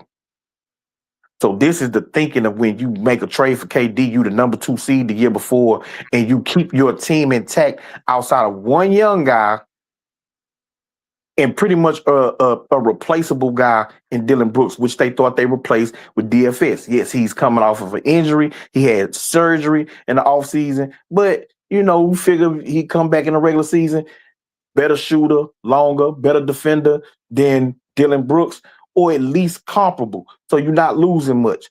This is the thought process. Mhm. So again, KD wasn't brought here to be the end all be all for the team. Okay. Okay. Okay. All right. So point one. No, he wasn't brought here to be the end all be all of the team. But yet instead he was still brought here to be the closer. I don't know if end all be all close is the same thing or not, but okay, let's move on. Alper Shangoon and the young core supposed to carry the team. Alper Shangoon averaged 20 points for the past 4 years. Averaged 9, 10 No, he rebounds. didn't. He averaged basically 19 points, bro. Since he been in the league, he pretty much averaged 19. No, he For the didn't. past, Go ahead. I ain't gonna interrupt you. Go ahead. My bad. he pretty much averaged 19 points for his whole damn career. He didn't average over that, is my point. Jabari Smith Jr. has never averaged over 15 points. Amin never averaged over 15 points. We traded Jalen Green and Dylan Brooks away from the team. Tari Eason averaged 10 points. Reed Shepard averaged 10, 11 points. My point I'm making is 20 for Tari and Reed, 15 for Armin, that's 35, 15 for Jabari, that's what, 50, and then Alvin Shangoon to get you 20, that's 70 points. How the hell was we supposed? That's the whole damn team. How the hell was we supposed to score 100 points without Kevin Durant scoring 25? Well, we knew he was supposed to score 25 points because that's his average. That's what we had calculated in, was that he was going to score more than Jalen Green. So roll out the ball and get a bucket was very much part of his job description, because what that means is that means when the play breaks down, just like you said, if the play isn't running right or the other team is scoring out of control and we need to get a bucket, we don't have to worry about the play being perfect and all that shit. None of that shit matters when you got a guy like Kevin Durant who can just simply flat out score the basketball. That's what the whole roll out the ball and get a bucket mean. It mean that when all the other shit don't matter, this guy here can just go get a bucket on his own. Now, why is that important? Because at the end of the day, that's all the caveat was. The caveat was saying, hey, if Ant-Man start going crazy and getting buckets, we need somebody who can match that. We need Kevin Durant to step up and be that. Why am I saying that? Because we know that he's supposed to be the best at doing that of all times, other than like Michael Jordan or somebody, right? Or James Harden or somebody. Is supposed to be like an elite scorer of the history of basketball. They're just saying that in the playoff, when we know that is the key thing that makes playoff runs extend. When you got a guy that when stuff is not going right, the defense know your plays, adjustments don't matter. The referee's not calling the right fouls and everything. This one guy can go score against anybody. Roll out the ball and get a bucket. Not just close. Not just close. Because why do I say that's that's a little glass what you call it, little glass crystal ball or whatever, because in order for him to just be the closer, that means he would be saying, hey, by the way, my 25 points a game, I'm not even chasing Jordan. I'm not even gonna pass Jordan this year. I'm not even gonna pass Dirk Nowitzki this year. I'm just gonna coast along. I'm gonna score 15, 16 points a game, and I'll be there. If they need me to close, I'll close out the game. No, that's not what he did. He came out here knowing that I'm gonna put up this 25 points a game and pass Michael Jordan before the season over with. We already knew that because we know that Kevin Durant is a consistent scorer. Nobody never thought he was gonna take a drop off from what to what. So I mean, yeah, obviously he's supposed to close as well, but that's part of his job description. But also scoring throughout the course of the game, keeping up with the other team, being a person who can get a bucket on his own is what his job description entails. When people say roll out the ball and get a bucket, what they're saying essentially is he can score on his own. So this is you arguing a straw man. This is a straw man argument because I never said that he was brought here just to be the closer. I said that's why he was brought here. That's the overarching theme was for him to be here. The fact of the matter is that he's one of the most efficient scorers of this era, probably of the last two eras. So he's not a guy that needs a lot of shots in order to get to 25. He's a 50, 40, 90 guy. So it's not about shot attempts. Just him, within the flow of the game, he can shoot 50, 55, 60% from the field, 40, 45% from three, and get you 25 points. So that's not even the issue. The whole debate was if he was brought here to quote unquote outscore opposing superstars or to be the closer. And I'm telling you, he was brought here to be the closer. Now you sat on your channel on this stream multiple times and has elevated LP as the best player on the team, the face of the franchise, and who the offense should run through. Yet somehow, when it gets to playoff time and it's time to put up or shut up, it ain't on him, the best player, the face of the franchise, and the guy who the offense should run through to be able to outscore the opposing superstar on the other side. Oh, no. That's for 37-year-old Kevin Durant, who came here to be the team's closer. It's on him now to put up the superstar numbers, not the best player. So let's take all responsibility off of the best player on the team. Let's take all responsibility off the face of the franchise. And it'll be something different if he was a dynamo defensively and on the glass. Maybe if that was LP, then maybe you can say, okay, he's not really an offensive player. He makes his bones on the defensive end. He's getting you 4-5 blocks a game. He's getting you 14, 15 rebounds. Yeah, he may only get you, 14, 15 points, but he's doing so much on the other end that, yeah, he's not. KD is brought here to be the yin to his yang. That ain't the case. So he's a subpar defender, a subpar rebounder, and a subpar scorer. And so you want to take all responsibility off of him, even though you didn't elevate him the best player. And it's on somebody else. Well, and that's what I'm telling you. I'm not going to let y'all get that off. If y'all want to elevate this dude, he's a top 5 center in the NBA. And he's all these amazing things. Best passer on the team. All this other shit he is. So great. Yet he ain't got the responsibility to carry the load for the team. Nah, y'all gonna have to hold him accountable for what y'all elevate him to. what? Man, If you don't get on up out of here with that nonsense, bro, let me tell you something. Boy, if you don't, stop, boy, you better. Didn't you just say, okay. Didn't you just say that Al Pacino need to take less shots? I did, yes. So how is he gonna take less shots and carry the load? I said what I think he needs to do.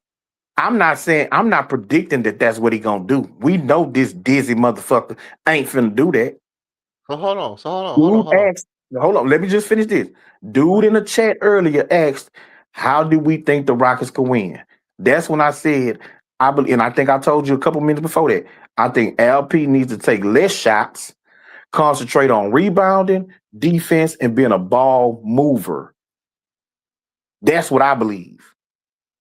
I don't think he's gonna do that.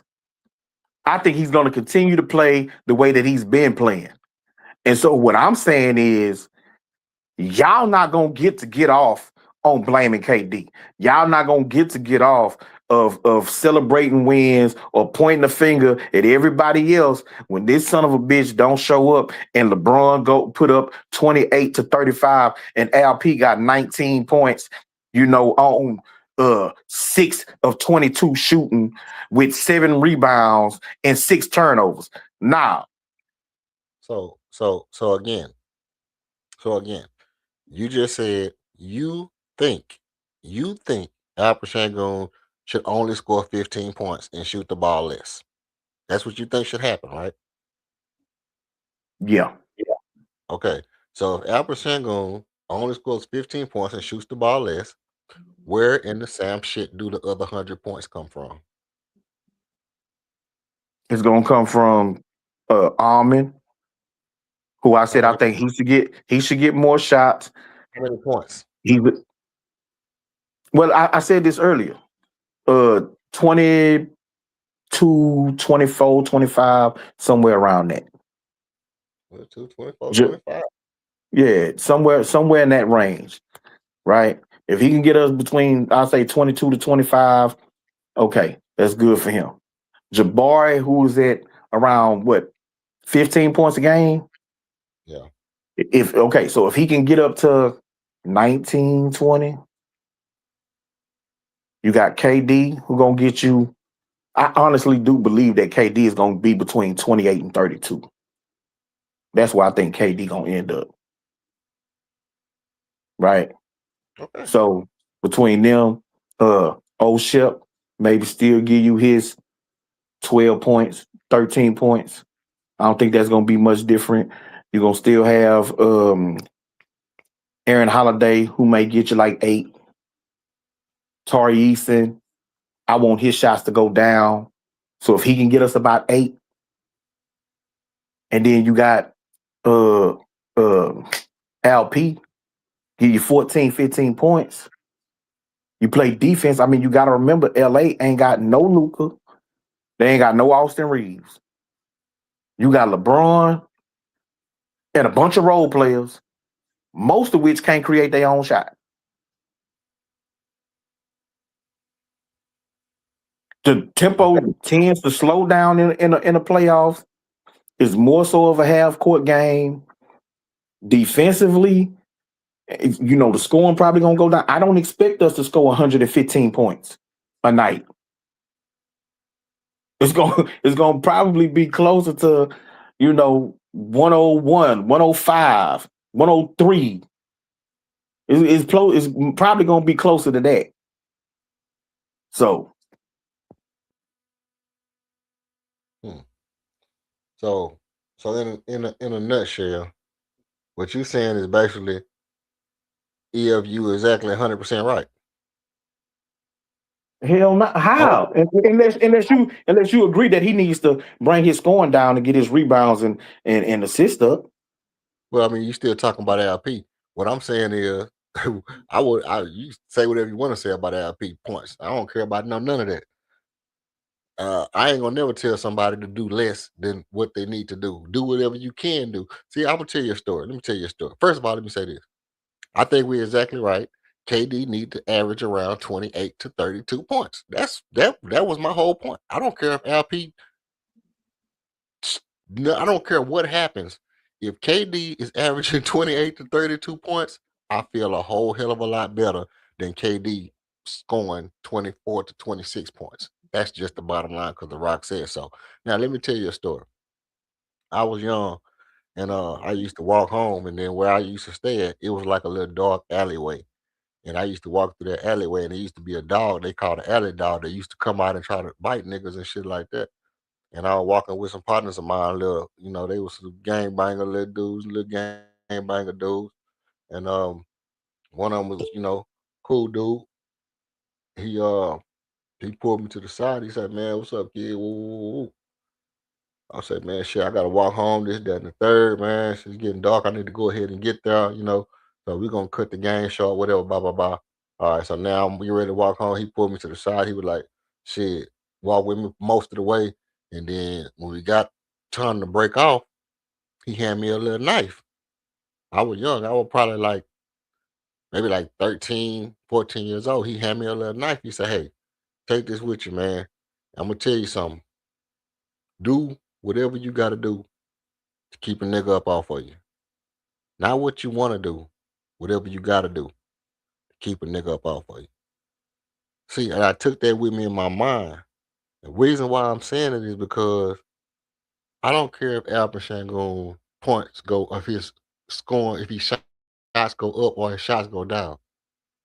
What I care about is what do you have to do to make your team better?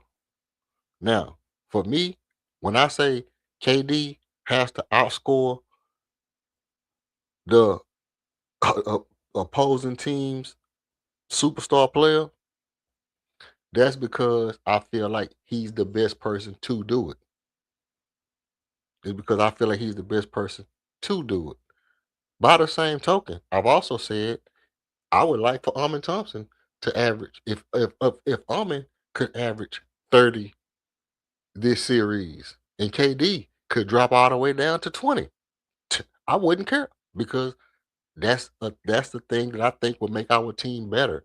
I think Amin really dominating this playoff make our team damn near unbeatable because nobody knows what to expect them. So the whole thing about the whole thing about I don't like a person, so that person got to be trash and do, or I got to bash somebody down so I can uplift somebody else, or uplift somebody else so I can bash somebody down. I don't really care about that. Do I like Dorian Finney-Smith? No, I don't. I just don't like him as a player. Why? Because he hasn't shown me anything as a player. Not because he shows me shit as a player that I don't like. I just haven't seen anything from him to like, right? But I'm not going to take a person like Albert Shangoon who scores 20 points, 9 rebounds, and be like, "Oh, man, that ain't shit. Get that nigga up out of here, man. That ain't shit." No, it's 20 points and 9 rebounds. Guess what I expect him to do in the playoff?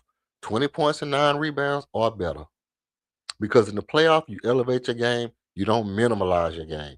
And I expect everybody on our team, I want them to do better, not worse. So all I'm asking for Kevin Durant, I'm not bashing Kevin Durant or not holding. See, to you, by me saying I want Kevin Durant to do better, I'm not holding LP accountable. But I'm not talking about LP. You're talking about LP taking his points down. I'm saying I want everybody on my team to do better and step their game up. Everybody on my team do better, play their very best, and step their game up. Even Dorian Finney-Smith, Josh Okogie, I wish they can play better and step their game up. But the truth is, we probably not gonna have a 10-man, 9-man rotation. It's probably gonna be cut down to 8. So the guys that's on the back end of that rotation, cool. I don't expect y'all to play. Cool. I don't really need to see y'all play. But but Josh, let's say for example, Josh Okogie. If a Josh Okogie scored 5 points a game, 6 points a game, I'm not gonna be mad about that. I'm gonna be happy because you stepping your game up. It's playoff time. That's what I expect everybody to do. I expect every single body on the team to step their game up. Why is that important? Because what I see teams that get better in the playoff. I see superstars that earn their stripes in the playoff, that cement their name, cement their legacy, bolster their team, get their views up. the media start to look at him, the money start flowing through the city, the jersey sales go up, the referees start calling fouls for him, the all-star votes start to come in.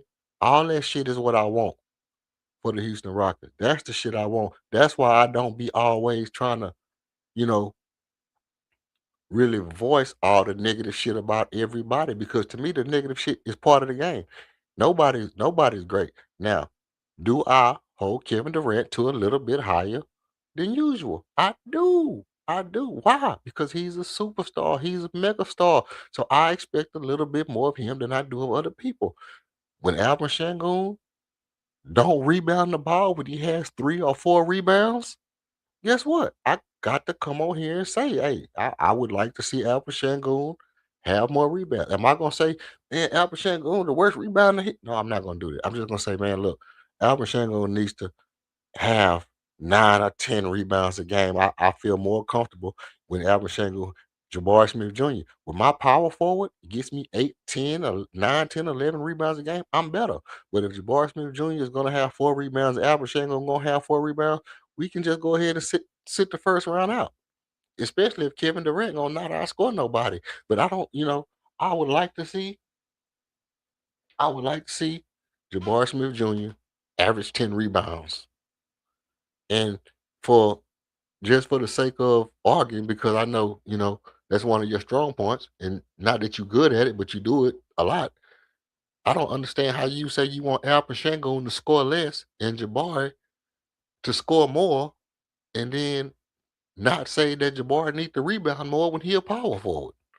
And Alvin Şengün need to score less and rebound and assist more when he a center, when he probably needs to score more because he's right by the basket.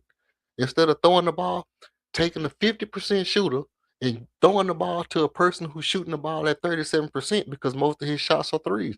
That logic is irrational but if that's the strategy that you like to play, I don't have no problem with that.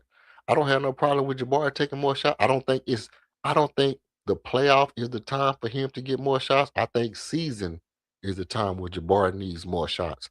I think Alvin Şengün and Kevin Durant need to both be around 22 shots. I think Armin need to probably be around 20 shots as well. That's about 60 shots right there. How many shots you say they take all together in a game? Roughly 80. See what I'm saying? That now we talking. Now we cooking with Crisco. If all 3 of them players taking like 20, 22 shots a game, that's 66 points. You give Reed a 10, that's 70 points. You give Jabari 10, that's 80. Shit, we That's right more than there. 80. Yeah, I'm That's saying more we're than 80. That's damn near 90. No, that's not. Yes, it is. You just said 66 plus you gave 10 to Reed and Jabari. Yeah. That's 86. That's damn near 90. Yeah. That's what I'm saying. Okay, so that's too many shots. That's too many times. You didn't went over. And then, like I said, the shots go down in the playoffs. The pace slows down. You get less shots in the playoffs than you do in the regular season. Okay. And you want to give 20 shots. You want to give 20 shots to LP. And let me ask you something. Did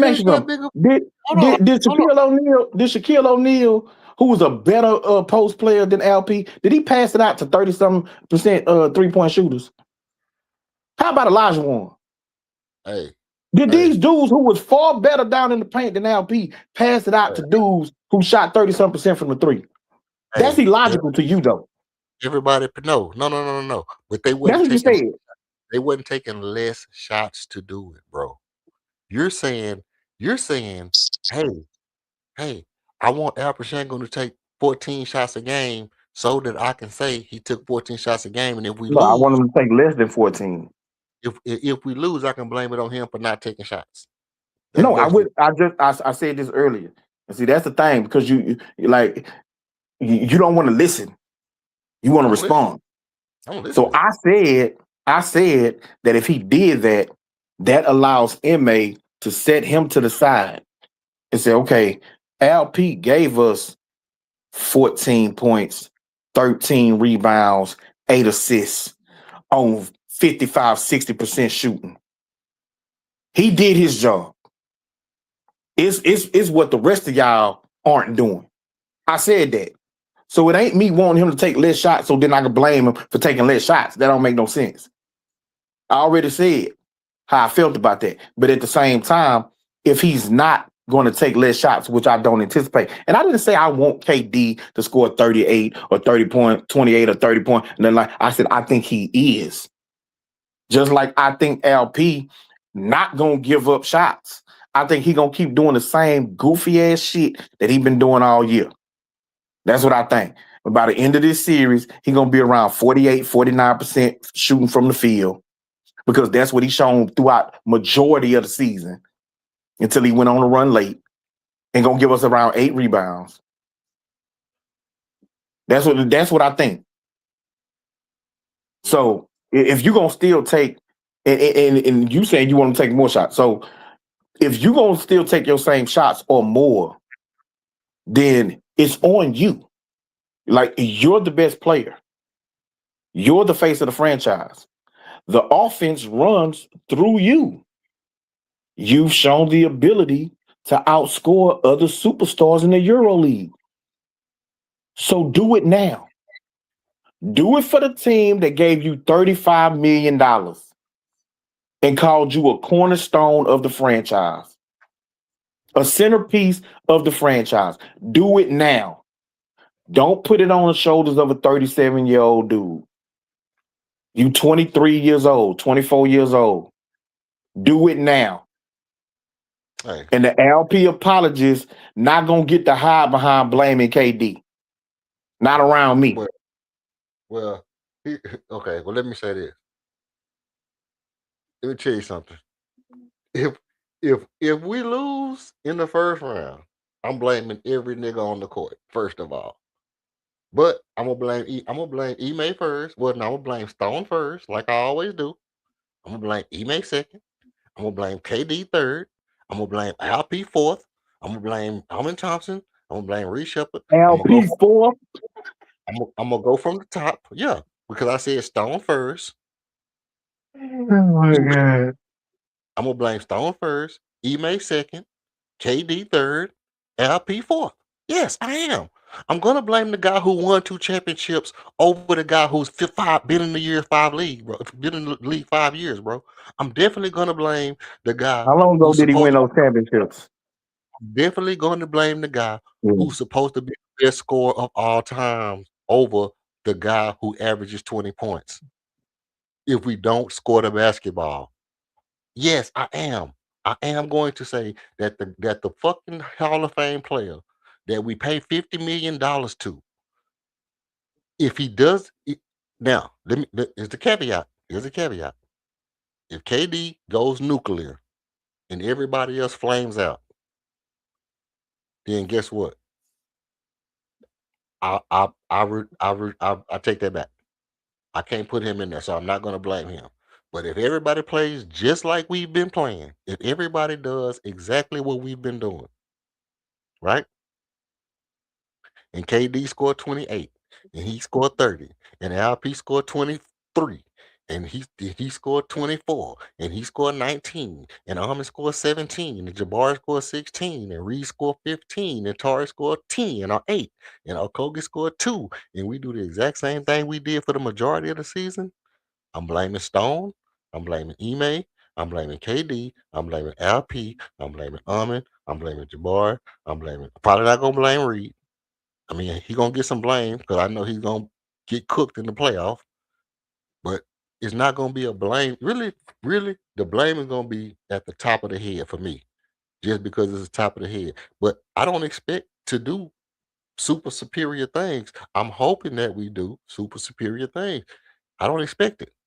So it really ain't no blame game for me. I don't really have no blame game to play for nobody. But if I'm gonna blame somebody, I'm starting at the top and blaming the people who supposed to be the leaders. And I said that KD was being a leader. I'm the one that said LP was being a leader. So yeah, I'll blame LP, I'll blame KD, I'll blame Stone, I'll blame Ime. They all supposed to be the leaders. Them other guys, they just guys playing basketball. They're supposed to be getting better. So the leaders, you get the blame. The other guys, they really don't get no blame. That's just how I think. Now, as far as what I really honestly think about it, not just the conversation's sake, what I really honestly think, if we lose in the first round, so what? So what? so well. I didn't really expect much after, after seeing some of the games we played this year. I really didn't think too much about it because I realized the chemistry ain't there. The chemistry ain't there. We don't got a rim protector. We just don't have a rim protector that really can stop people from getting to the cup. Little guys get to the basket. Um, to be totally honest with you, I see all that. I see a lot of little guys get to the basket, get into the paint. It crashes, it shrinks our defense down. Then when they kick the ball out, it's people drifting around 3-point lines, getting wide open threes and hitting threes all in our face because all they got to do is collapse the defense and then kick it out real easy on us because we don't have a real rim protector. Everybody gotta compensate for that.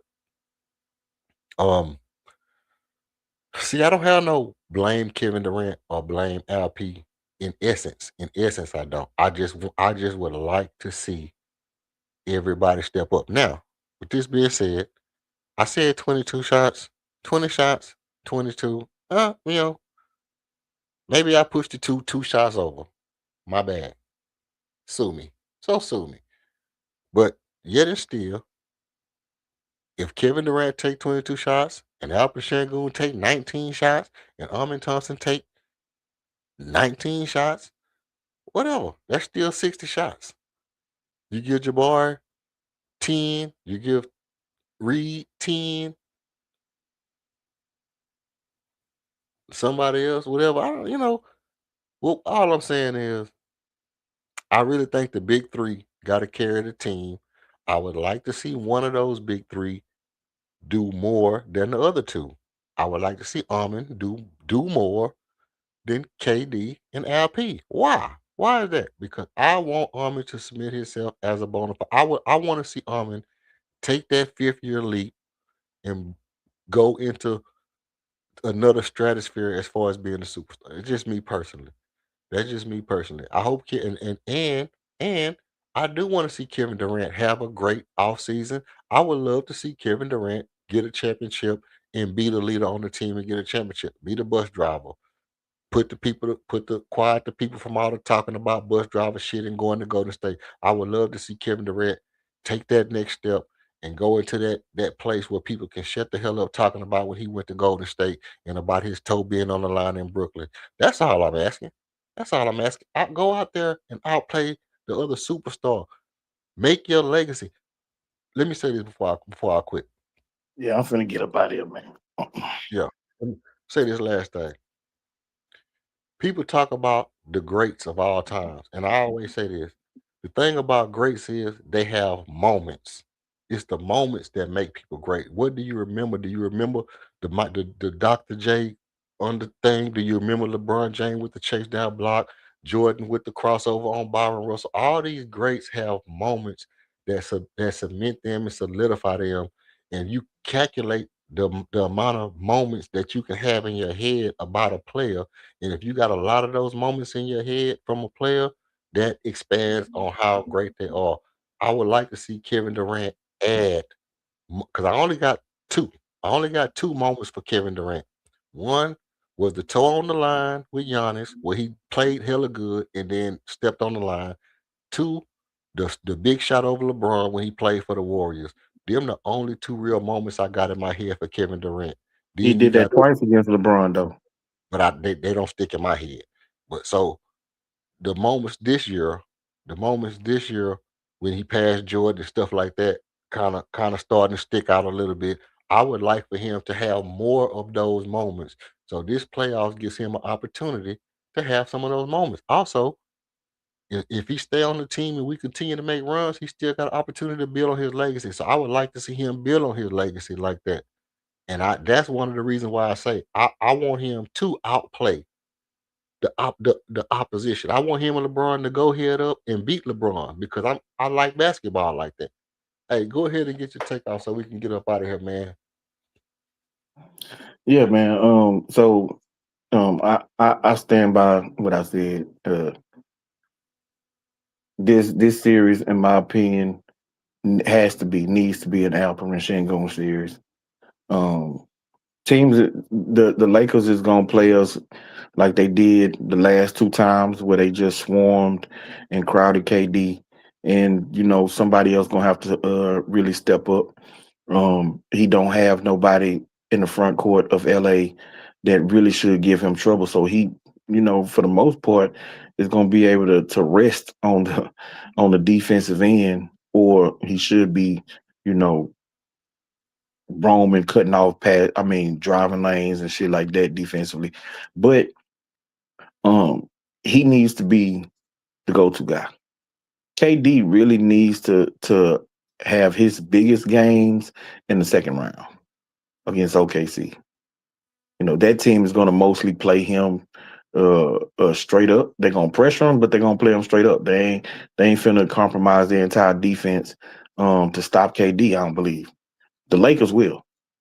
And it's a young team, inexperienced team. So the whole key is going to be to make this young team, these young players, beat them, make them step up and make plays and score the basketball and things like that. And so I believe that rests squarely on LP's shoulders. I'm not spreading the blame around, none of that. LP, step up. You're not gonna take less shots. You ain't gonna concentrate on the defensive end. You're not gonna be a ball mover. You're gonna keep playing the same way you've been playing all year. Okay, this is your time. Carry this team to the second round. Put the Rockets on your shoulders. Carry the team. I don't think it's gonna play out that way. That's what I expect. And so if he don't get it done, I'm on his ass, Mr. Postman. I'm sorry. Ain't nobody gonna be able to tell me nothing about Alperen Sengun. If he can't get it done, that's it. That's out. Same way Jalen Green ass had to go when we finally got to see in the postseason setting that he couldn't get it done. LP, you're on the clock now, Daddy. This is it. Get it done or get gone. Question. If he do get it done, if he do have a monster playoff game, if he at least play with heart, intensity, grit and grind, and he playing, he out there going crazy, you gonna get a man his props, or you gonna keep bashing the man like he ain't showed that he do this shit for real. Well, I heard something from a late great poet by the name of Beanie Siegel. And he said, lames get lucky, real niggas do it again. So do it again. If you show up and show out and you really put a stamp on it, you know what I'm saying? And for once, have us Rockets fans look at you and say, you know what? He really is an all-star caliber player. You know what? He might be in the top 10. This is your chance to prove it. And if he does get it done, well, now you're going into the second round against the number one seed in the West. Whether we win or lose, make them remember your goddamn name. Put your stamp on that series too. Let's make sure that in the offseason, we not looking at you saying, okay, we need to upgrade over LP. If you put your stamp on it, then we looking at Jabari sideways. We know Tari gone. We looking at Reed Shepard sideways. We looking at a bunch of other different players, but it ain't going to be LP. It ain't going to be Armin. But if you pussyfooting around and you doing all this whining and crying, because that's another thing we noticing. You crying after every call. Every time you put up a shot, you crying, you're throwing your hands up, you're complaining, you're whining. You want every damn call like your name Luca. So this is it, man. This is it. This is it. You got to shit or get up off the pot. This what I'm gonna say. I do think that Alperen Sengun is gonna shoot less this series because, like I said, I think this is a Armin Thompson, Reed Shepard, Jabari Smith Jr. series. I think they're gonna get the bulk of the responsibilities for this series as far as it go. So I think Alperen Sengun is gonna shoot the ball a lot less, but I definitely think if we play OKC, I think that's where the roles reverse because I think Kevin Durant. I think Kevin Durant and the others carry us in LA because of the LeBron KD matchup. They just have to do that. They have to give the people what they want. That's good entertainment. So Kevin Durant, Kevin Durant, Reed Shepard, I expect something like that. In the OKC series, we can still win that series because they're gonna try to Lou Dort. They're gonna try to Lou Dort KD, and then they're gonna try to Alex Caruso, Alper Sengun. I don't think they have an answer for Armin, and I really don't think they have an answer for Alper Sengun. Alper Sengun still get paper when they try to put Chet and Hardenstein on him. He still get his paper down now. Kevin Durant has a little bit extra trouble, but he got off last year. He got off at the beginning of the year on them as he started to kind of pick up the pace. So I think two series, bro. I don't, you know, if we get past this first series and these young guys get their feel for the playoff, the second series is gonna be a real deal Holyfield, man. That's a guarantee. That's pie in the sky. We not beating OKC, but I like your optimism. But salute to you, man. Appreciate you pulling up, man. Once more, Already. Peace and rock. I'm gonna tap in with you on Saturday, bro. I'm off on Saturday too, so I'll tap in with you on Saturday, home. Already. Appreciate you. All right, man. Already. Yeah. Hey, Houston Rockets Red Alert, man. You know what it is. Stay tapped in, stay tuned in, stay locked in. This is Red Alert, Unchained, Untapped, Unfiltered, and shit. Unbiased, man. I'm unbiased. We out of here, man. Appreciate everybody for pulling through. If you made it this far, man, you a real one. It's been 6 hours and 41 minutes. Hit the like, hit the link, and hit the subscribe. Pull up on a Saturday, man. That's our next game. We got a whole full week off when Saturday come. It's gonna be up. It's gonna be up there. It's gonna be stuck there, man, all day long, man. We're gonna keep it real live. And I know it's gonna be people trying to creep in. Who's that peeping in my window? Plow. Yeah, come on through, chop it up with your boy, man. It's your boy EF, and we out of here. I'm your host, Hope Champion, and this has been another exciting edition of Red Alert Rocket Zone. If you haven't already, make sure to like and subscribe so you don't miss any of the great things we have coming your way. Want to jump into one of our one-on-one debates? Email us at redalert.rocketzone@gmail.com.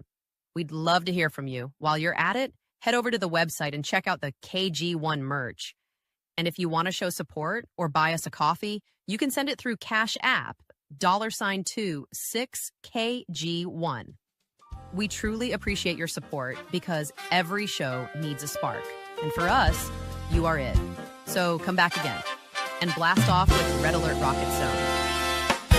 Another night, another stat I can't defend. Another hope, our hope never ends. Every loss feel like deja vu, but every win reminds me why I do. The lights fade, but the passion don't. The city fans got pushed back for the smoke. Even when the shots don't fall, I'm still here to talk that talk. You can't believe I'm still tuned to this tone. Still taking off in the rocket zone. All the heat, all the pride, you know what we own. Yeah, welcome home to the Red Alert Zone. We're gonna break it down like how to break down the zone. He is an alien man, Mike calling on the phone. Every fan's a debater at heart. Every stance to take is part of the art. Oh, they say the data never lies, but numbers can't feel what's on the heart inside. So we clutch city till we die, even if we hold their feet to the fire. Tune to this tone, taking off in the rocket zone. All the hate, all the pride, you know what we are. Yeah, welcome home to the Red Alert Zone. No alien man, he is an alien man. He's an alien, that's a man, and he is a Rockies fan. Oh, alien man, call in and talk about the Rockies. Oh, alien man, he's an alien man. Oh man, he's just an alien.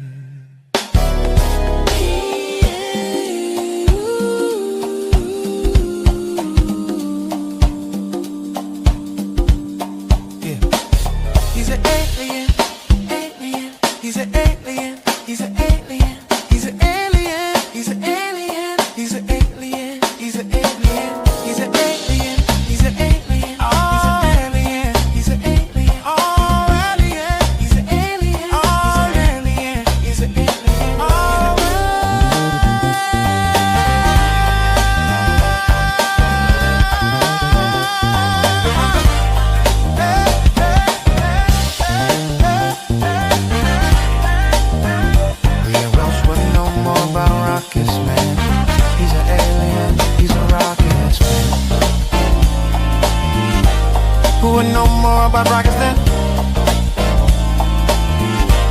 Alien man, area 51 do. He's an alien.